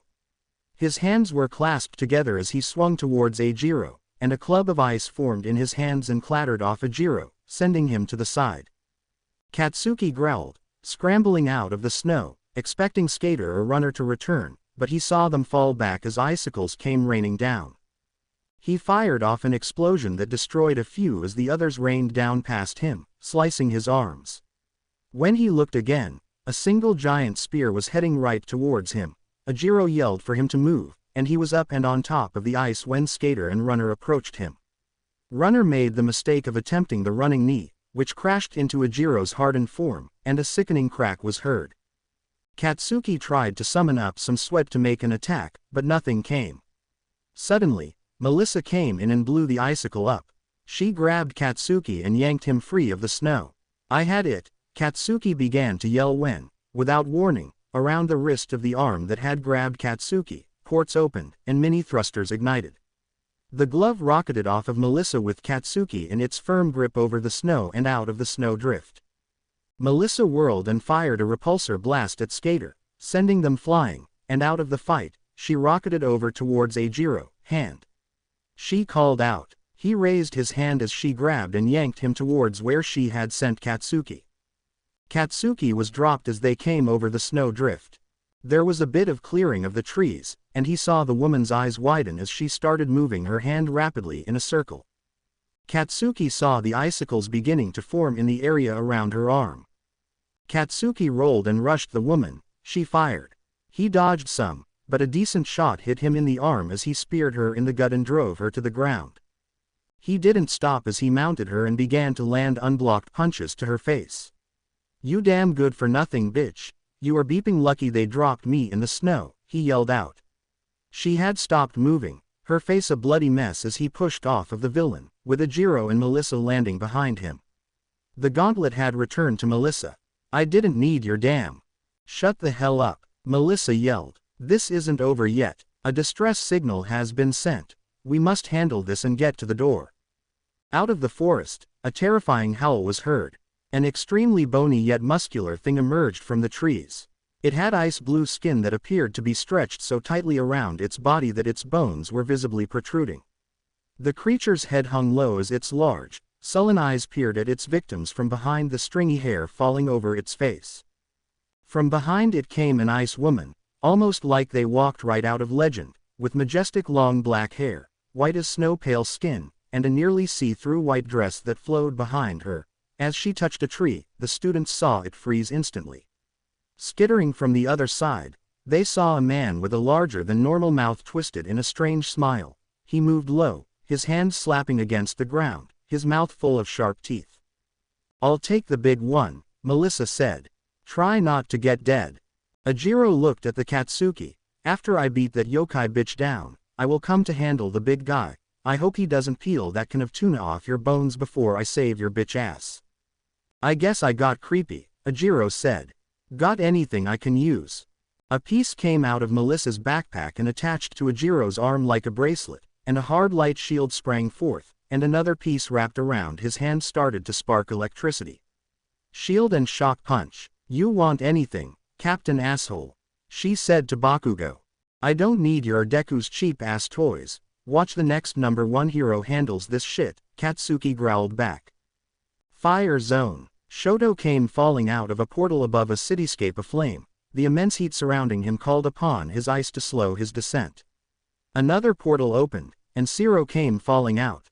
Zero launched his tape at a building, yanking himself towards it before cutting it off and going to the building on the other side, trying to slow his descent. Shoto's ice immediately began to melt from the raging inferno around them. Zero let loose a few choice cuss words as he was trying not to die from the fall or the fire. He spied a light pole that wasn't on fire and fired his quirk. It struck true that he was in the middle of his swing to safety when flames came tearing away from a building, looking like a blade, and cut his tape, sending him crashing to the ground and driving the wind out of him. As Shoto landed, a man came running out of the burning building, cackling wildly and charging straight at Zero. The man appeared seared and charred, his skin clung to him like leather. Zero tried to scramble back. Shoto stomped his foot and waved in ice, racing past the charred man, and kept running as he was encased in ice. Zero caught his breath as he stumbled back. Shoto saw the area the man was trapped in begin to melt when all the flames on a building came up and off, crashing over the ice and melting it. A hiss of steam as more fire came crashing down, and it splashed across the floor. Zero dived away, and when he landed, he batted at his leg as the flames danced over his suit. They watched through the haze of flames, and the charred man could be seen dancing in the flames like some twisted ballerina. The fire came tearing away from him and towards the two. Shoto summoned his ice again, a massive glacier racing out to combat the torrent of fire. When the two were about to meet, Shoto saw more flames being pulled from the surrounding buildings. The two forces collided, super hot, and met super cold, with explosive results. Everyone was blown away, and Shoto and Zero were only kept in place by an ice wall that left their heads ringing. They were on their knees as they saw the charred man stumble out of a building, bleeding and laughing. Shoto stumbled on his feet. He saw the fire come back over the buildings. He scanned and saw a boy not much older than him. Getting to his feet, he had black hair with bright red streaks. "Where is your fire, son of Endeavor?" They heard a booming voice from above, and then the ground shook as a massive thing of a man landed. It looked like some demon out of European mythology. It was over 7 feet tall, massively broad and muscular, with 2 black horns protruding from its forehead. Long black hair hung down its back between massive red bat-like wings, and a strange-looking fur pelt covering its waist. "Don't need it for the likes of you," Shoto spit out. "I don't need fire to take care of you." Shoto sent out another wave of ice. The demon-looking villain laughed, and then a torrent of black and red fire spewed from its mouth. It hit the ice and overwhelmed it quickly. Zero dove to the side and fired his quirk at the villain. Then, from out of nowhere, chained blades came and severed his tape in midair. He saw the chains were attached to a woman. She was wearing an outfit of chain mail with a veil made of the same material. From various points on the chain, mail hung multiple blades. She appeared to be bald. Her eyes were this yellow sclera with solid red pupils. No other clothing was visible under the chain mail. Patches of burned and charred skin, numerous scars could be seen, and an odor of rust and blood seemed to emanate from her. She could have been beautiful at one time. Even now, she had an allure. Zero looked to Shoto. "Any idea who these two are?" "Fiend and the Damned," Shoto replied. Eyeing the villains, just beyond them were the charred man and the fire manipulator. "These are professionals," Zero said, a lump in his throat. Storm Zone. Momo came tumbling out of the portal. She rolled to her feet, and the HL shield sprang to life, and the 6-stick was in her hand. She turned at the sound of charging footsteps. The villain went airborne, their jaw unhinging and massive fangs extended. Momo spun to the side and slammed the shield to the back of the villain's head. The villain wasn't alone. The second tackled Momo on the side, sending them to the ground. Momo rolled, jamming the 6-stick into the attacker's side. She rolled and pushed up, ignoring the villain that had attacked her. The Fang villain was still active, puking his guts out, but still active. Momo grabbed a capture grenade from her hip and threw it, securing the villain. She created zip ties and did so in the second one. She wiped the water from her face. The hair on the back of her neck was standing up. She turned and saw the rain in the area around her stop falling. She raised her shield as the water merged into a swirling ball. There, at the edge of the building, she saw a woman standing there, one palm up the other, making a swirling motion above it. Momo burst forward. The ball of water launched at her and went low, grunting. She swung the shield under the ball and was able to push it up. Momo kept running forward, but when the woman showed no sign of panic, Momo turned and braced her shield at the ready as the water ball came crashing down at her.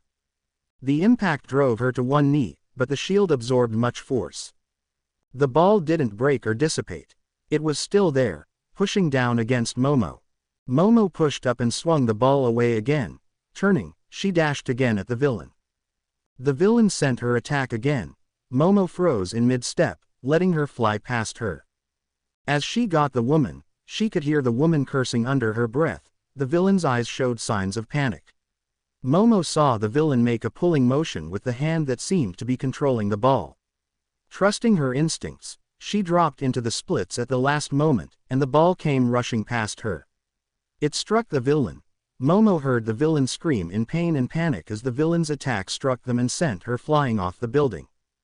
A sickening thud was heard, and the rain again began to fall.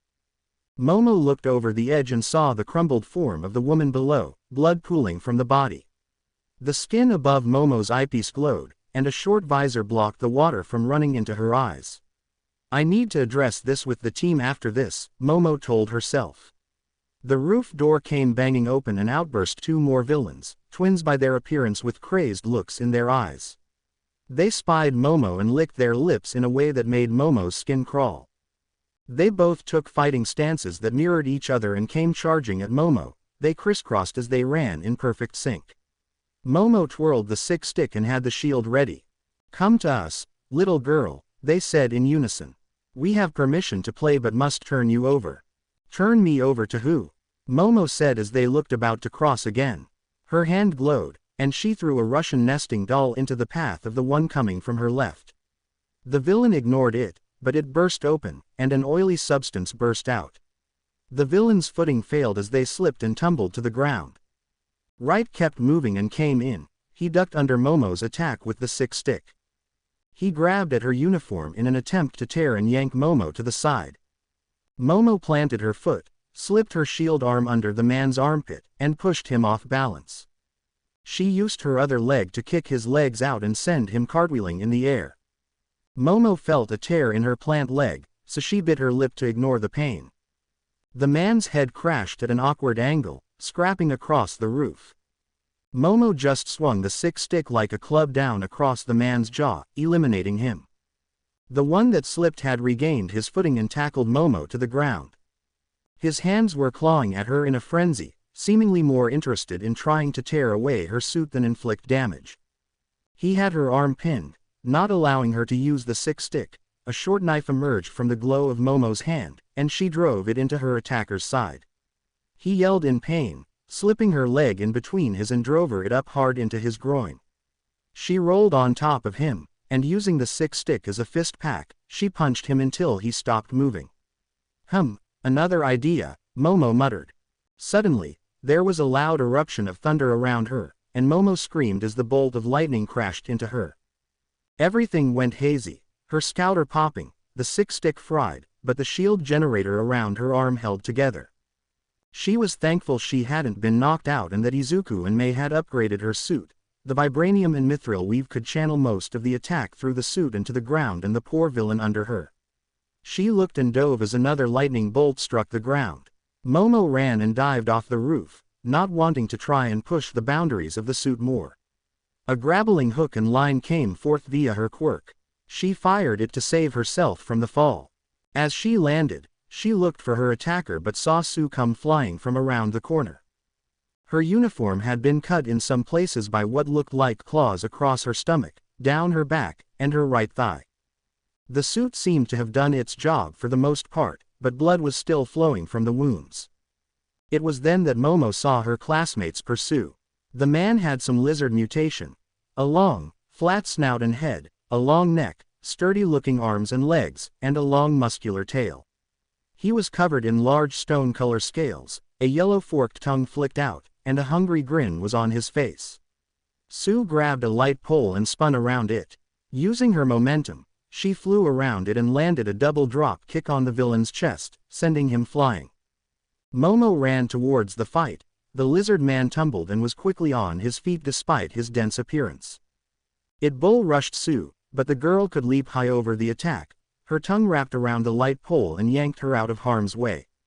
The lizard immediately turned its attention to Momo, and with surprising agility, it leapt at Momo to attack with its long claws.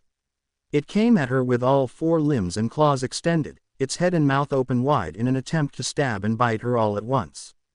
Momo noticed that it wasn't logical in its attack. It was almost like a feral animal.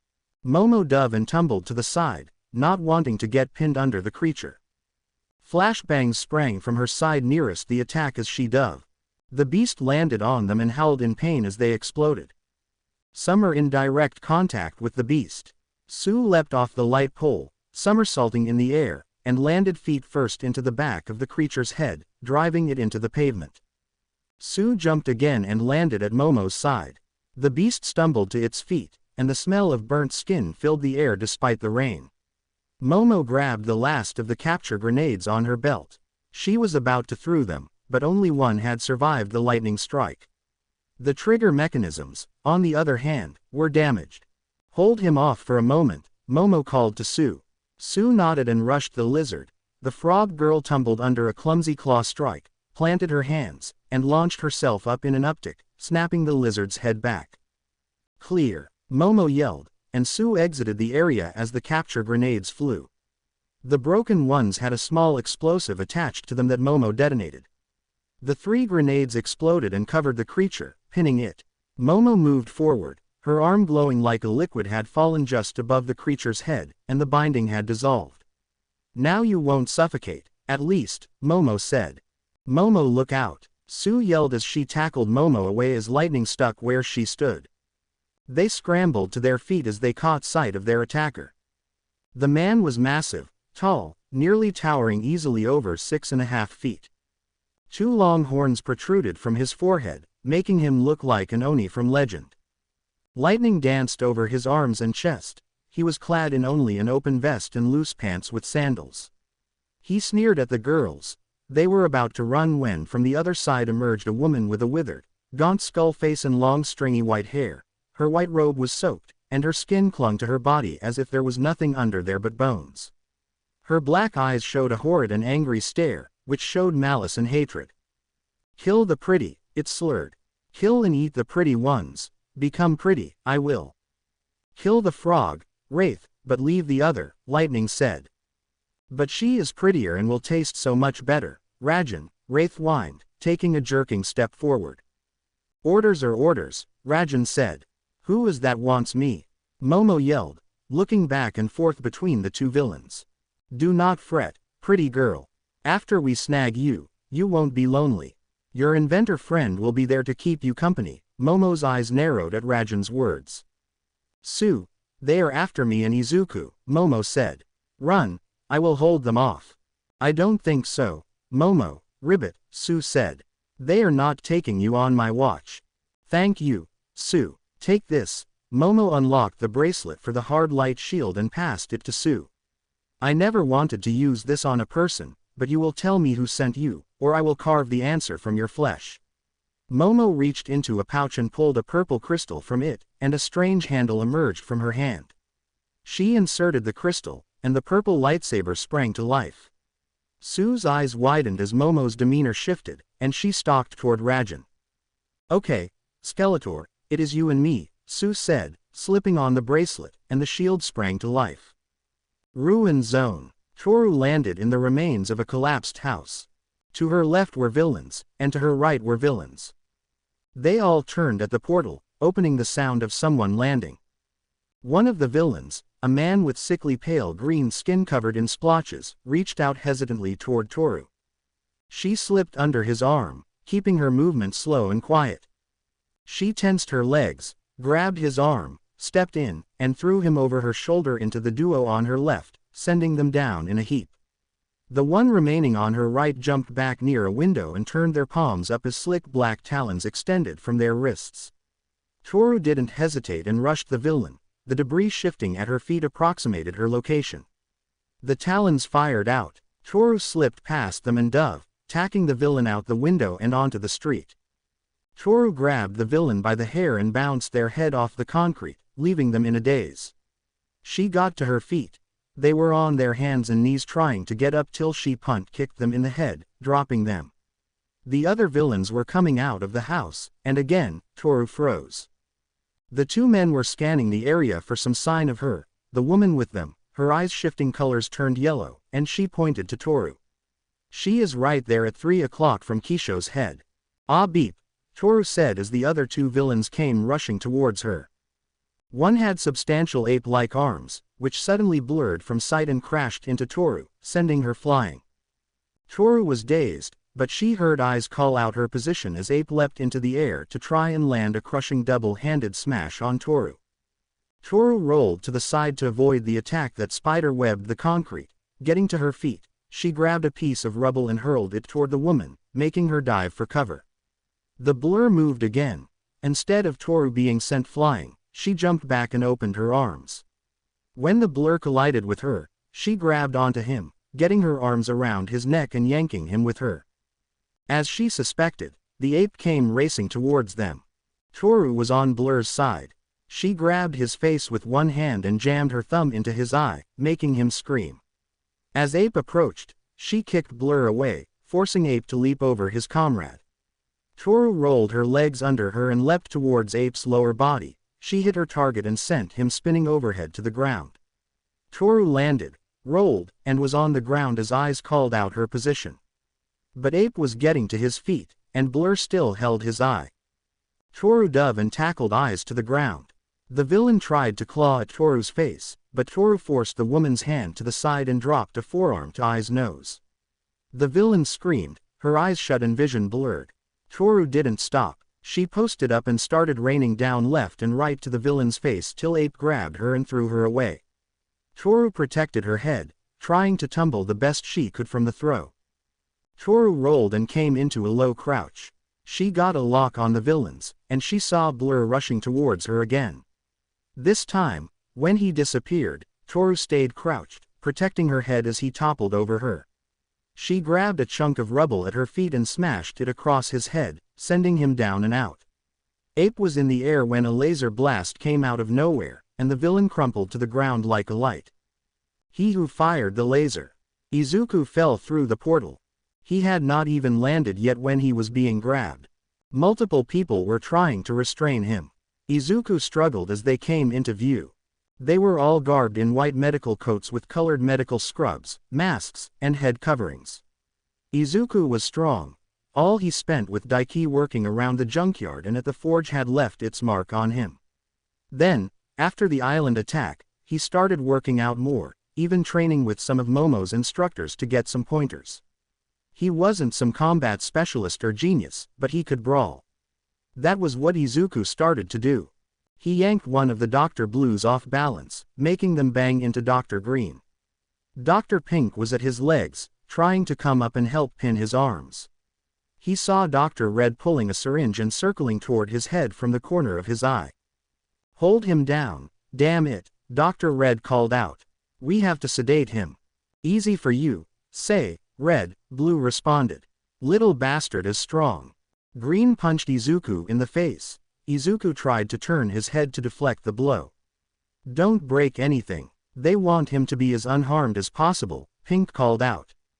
"A few bruises won't drop the price any." Green growled out, punching Izuku again.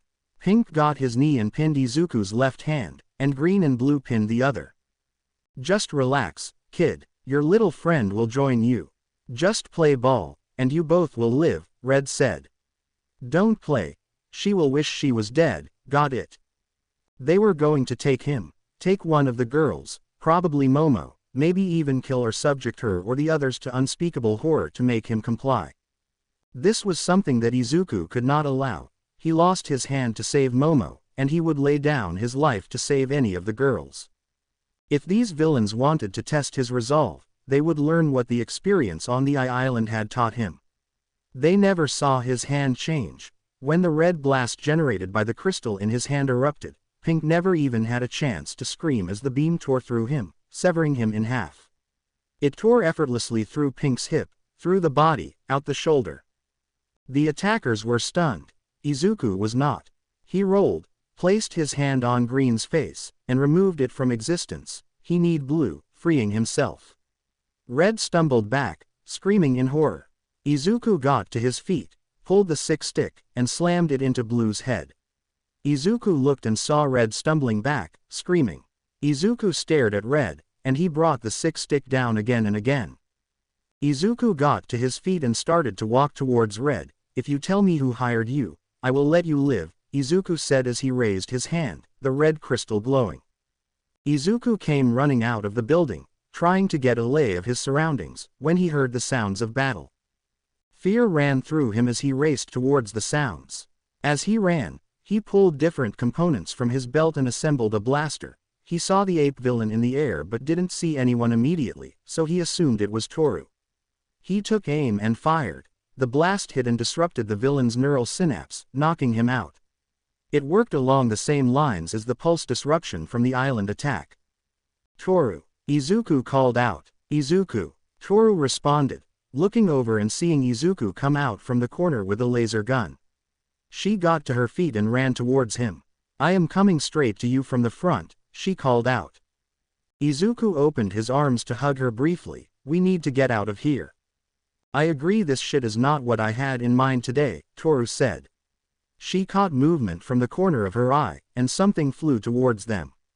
"Izuku, look out!" Toru yelled, grabbing him and diving to cover as a massive chunk of debris crashed where they once stood. Another was approaching them, and Toru tried to cover Izuku to protect him. She felt his arm wrap around her. She saw him raise his left hand, and this red energy blast erupted, destroying the incoming attack. They scrambled as a young man just a little older than them landed in from where the debris had been launched. The young man had black hair and eyes, and he was wearing a skin-tight white shirt that showed off his physique in blue jeans. Izuku and Toru tried to make a run for it when they came around the corner. Toru had to tackle Izuku out of the way as a massive metal ball came crashing where they would have been. The weapon wielding was tall, over 6 feet bare, and chested with broad shoulders, pants, and black boots. "God damn it, Wrecker, we need the guy alive for Beach's sake," the young man yelled. "Sorry," Wrecker replied, his voice betrayed a lack of intelligence. Izuku and Toru were on their feet, eyeing their attackers, when fog began to fill the area. "Relax, Pinnacle," they heard a woman's voice. "I will handle the invisible girl. I am sure you can handle one little inventor." "Shut it, Mist," Pinnacle responded. "We are in trouble, Izuku," Toru said, looking for the woman. "They know my quirk. The first group had someone who could see me as well. This isn't just some random attack," Izuku said. "If they planned for your quirk, I hope the others are all right. We can't let them take us. By now, an emergency signal has been sent. We need to hold them off till backup arrives." "I will protect you," Toru whispered. "That is what heroes do." Landslide zone. Denki struggled to his feet, blood seeping from the wound on his shoulder. Kyoka stood protectively before him, facing their attackers, her face bloodied, her fists raised.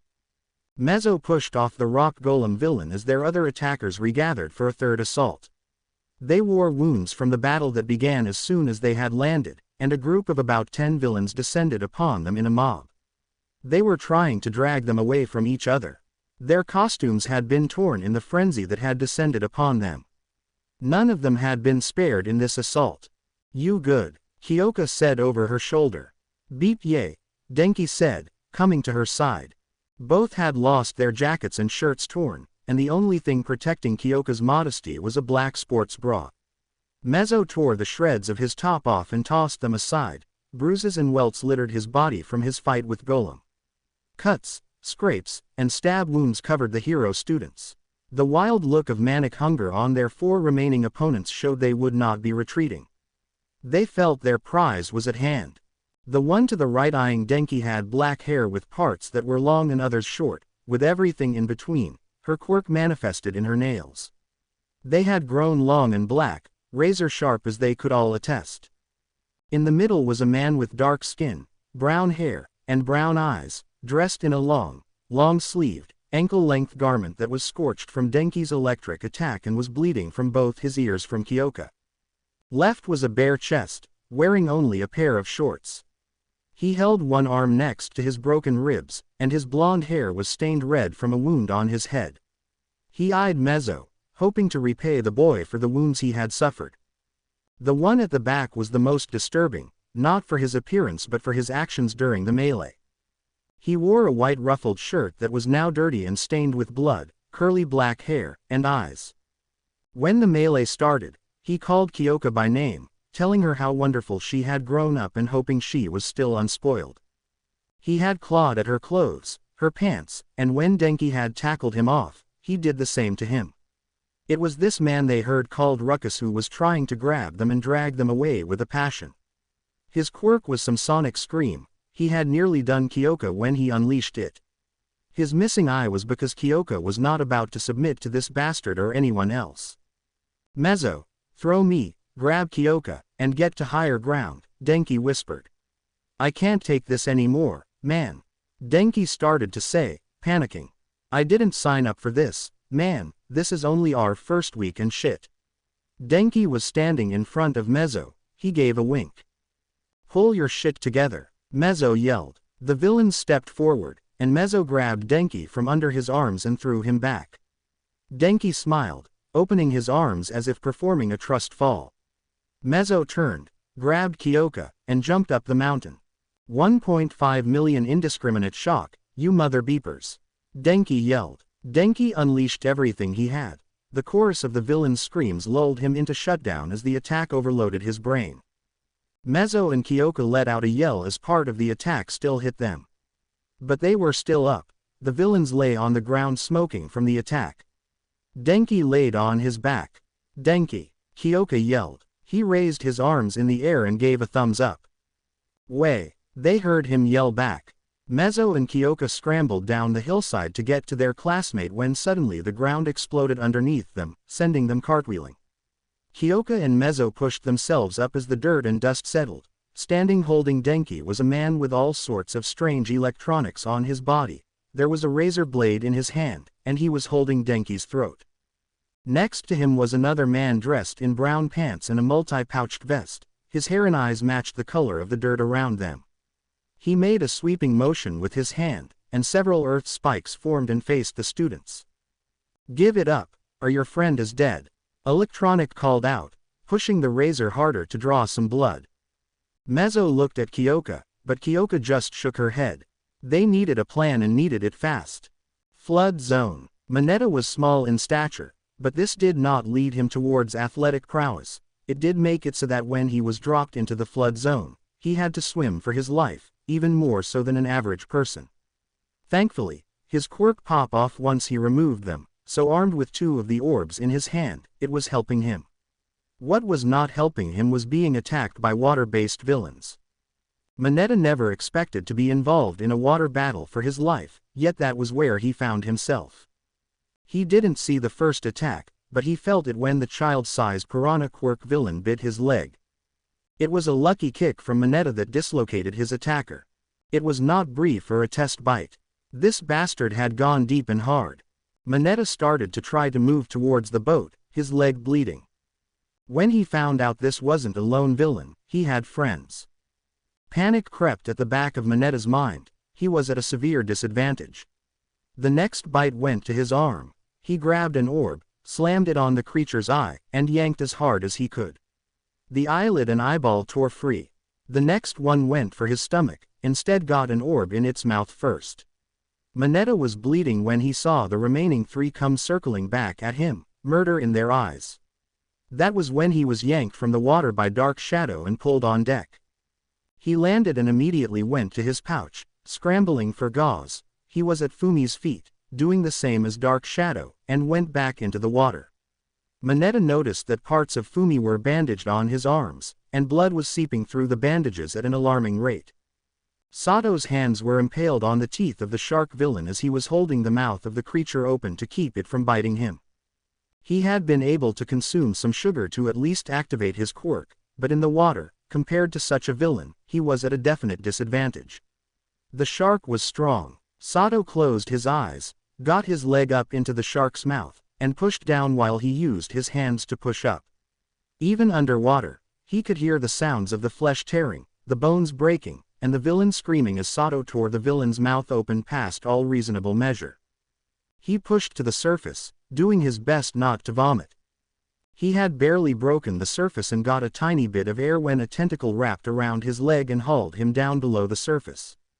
Sato's lungs began to burn immediately. He felt more tentacles grabbing him. He yanked an arm free, grabbed the first tentacle, and tore at it. Ripping it in half, he didn't stop. Another and another. Even when the villain let go, he still managed to grab a third and tear it free. His vision darkened, and he tried desperately to reach the surface. When Dark Shadow broke through and grabbed him, yanking him up and out, once on the surface, Mineta and Fumi got to work helping bandage his hands the best they could. "Thank you," Sato said to Dark Shadow. "None necessary," Dark Shadow responded.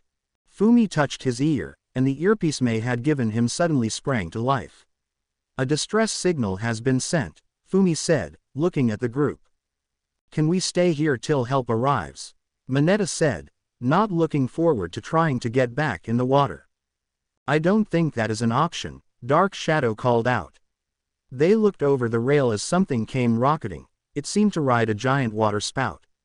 It landed on the mast above the boys. It was a scaled-looking humanoid. it resembled some ancient movie monster. Its scales were variations of blue and red eyes. Orange and red fins protruded from the creature's back, and arms, vibrant orange class, dug quickly into the massed metal from which it perched. On the back of the spout emerged a woman. She resembled some sort of water elemental. There was an ethereal beauty about her, suggestive curves, and her hair looked made of sea snakes as they danced about. "Drown," she commanded as the water spout crashed onto the deck. "Forest zone." Yuga dove to the side as the arrow went whistling past. How he could strike a pose and return fire while in midair was something that Ojiro would have to ask him about later. Ojiro quickly ducked under the claw strike of a bear Quirk villain and lifted his elbow under the creature's jaw, slamming it shut. The bear stumbled back, and Ojiro went low, using his tail to take out the villain's legs. Not stopping once the villain fell, he grabbed a hold of the leg. He planted his foot on the villain's kneecap and pushed down while simultaneously pulling up with sickening brutality. Koji Koda ran and tackled another villain into a tree, causing the wood to crack. A third villain came tumbling for another tree as the horde of squirrels leapt to safety. Koji, the villain he had tackled by the legs, swung him like a bat against the tree, eliminating him from the fight. Yuga got to his feet and managed to dodge another arrow shot, but a second one came and struck him in the thigh, sending him down to one knee. Yuga fired his naval laser again and rolled behind a tree for cover. Ojiro spun away from the bear villain as a club swung at him from some man garbed in furs. Ojiro deflected the blowdown and away, came in close, and landed a knee strike to the man's gut. Ojiro hissed as it felt like his knee didn't strike a person but a solid object. Thankfully, he had built up the skin and area around his joints with calluses. The barbarian seemed to expect the blow to do nothing and landed a headbutt that made Ojiro stumble back, his eyes watering from the blow. The club came after cracking Ojiro in the ribs. Ojiro fired off a punch, and again, it collided but seemed to have no effect. Ojiro pulled his hand back and slipped under a wild swing, but he was barbarian. Ojiro grabbed the man's arm and flipped him over his shoulder before he stepped back, holding his ribs. Koji turned in time to get his arms up to block an attack from a large, muscular villain. He resembled a satyr with long goat horns and legs, but his face was nothing like that of charming fairy tales. It seemed twisted, more bestial in shape. Koji swung back but hit nothing as Satyr leaned back and then kicked Koji, sending him crashing through a tree. Koji was dazed, and the woodland creatures rushed his attacker. As Koji got to his feet, he saw the satyr grab one of the squirrels and tear it in half, then stomp another.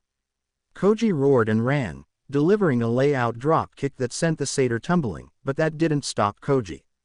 He was up in an instant. He dived and landed on the satyr in a blind rage, punching and clawing at the villain. Yuga peeked out from behind the tree. He saw the others fighting. He took a deep breath and rushed from cover, diving to avoid another shot. He peeked out and fired, dashing again to try and get closer. His leg buckled, and he fell and tumbled into the brush. He tried to get to his feet, his leg screaming in pain. Suddenly, his hair was grabbed, and he was yanked violently free and thrown into a clearing. Yuga sat up as an arrow whizzed past his head. He saw a blonde girl step out. She had an arrow notched, and her magenta eyes sparkled. "Got you, little brother," the woman said in French. Out of the bush stomped a massive specimen of a human being with a muscular frame, his eyes white and solid black, long black hair hung to the small of the man's back. Dressed in a black polo shirt and matching jeans, 2 large teeth stuck out from his lower jaw. "Did you have to grab me by the hair, ogre?" Yuga said, rubbing his head. "That hurt." "Only for appearances," Ogre responded with a smirk that said the opposite. "Quit your bellyaching," the girl said. "You did shoot me in the leg, Joan," Yuga responded. "I could have used my quirk instead if you like," Joan responded. An arrow of white and gold energy formed in her hand. "No, I am good," Yuga said quickly. He reached into a pouch and pulled out a flash drive. "Here is the information I was able to get from the computers. The girl is quirkless. It all comes from the suit. 2 first years made it, Izuku Midoriya and Mei Hatsume. I couldn't get much on them, different class and all." "Well, little brother, shall we continue the charade?" Joan said with a smile. "Yes, let's," Yuga said, getting to his feet. plaza. Aizawa was doing his best to fight through the swarm of villains when he saw the Kurogiri appear next to Shigaraki and the monster at his side. The two hadn't moved since the beginning of the fight. More villains had been dropped into the area after Kurogiri had reappeared, and the backup seemed much more capable than the initial attackers. They would swarm, driving Aizawa back and down. It was turning into a mad scramble. Aizawa was nearly swarmed when spheres came crashing into his attackers, using hard light shields as battering rams. Aizawa got to his feet as the monster. He saw his attackers get thrown aside like toys as the monster crashed into him and through him, sending him flying back into the wall. Blood flew out of Aizawa's mouth. The monster first rocketed towards Aizawa when two spheres dropped in between their shields deployed. The monster's fist hit then pushed through and destroyed the machines. Suddenly, the monster looked to the sky, and the area above the plaza darkened as a robotic swarm had arrived. To be continued. I hope you enjoyed this story. Also remember to subscribe and like this video. See you in the next video.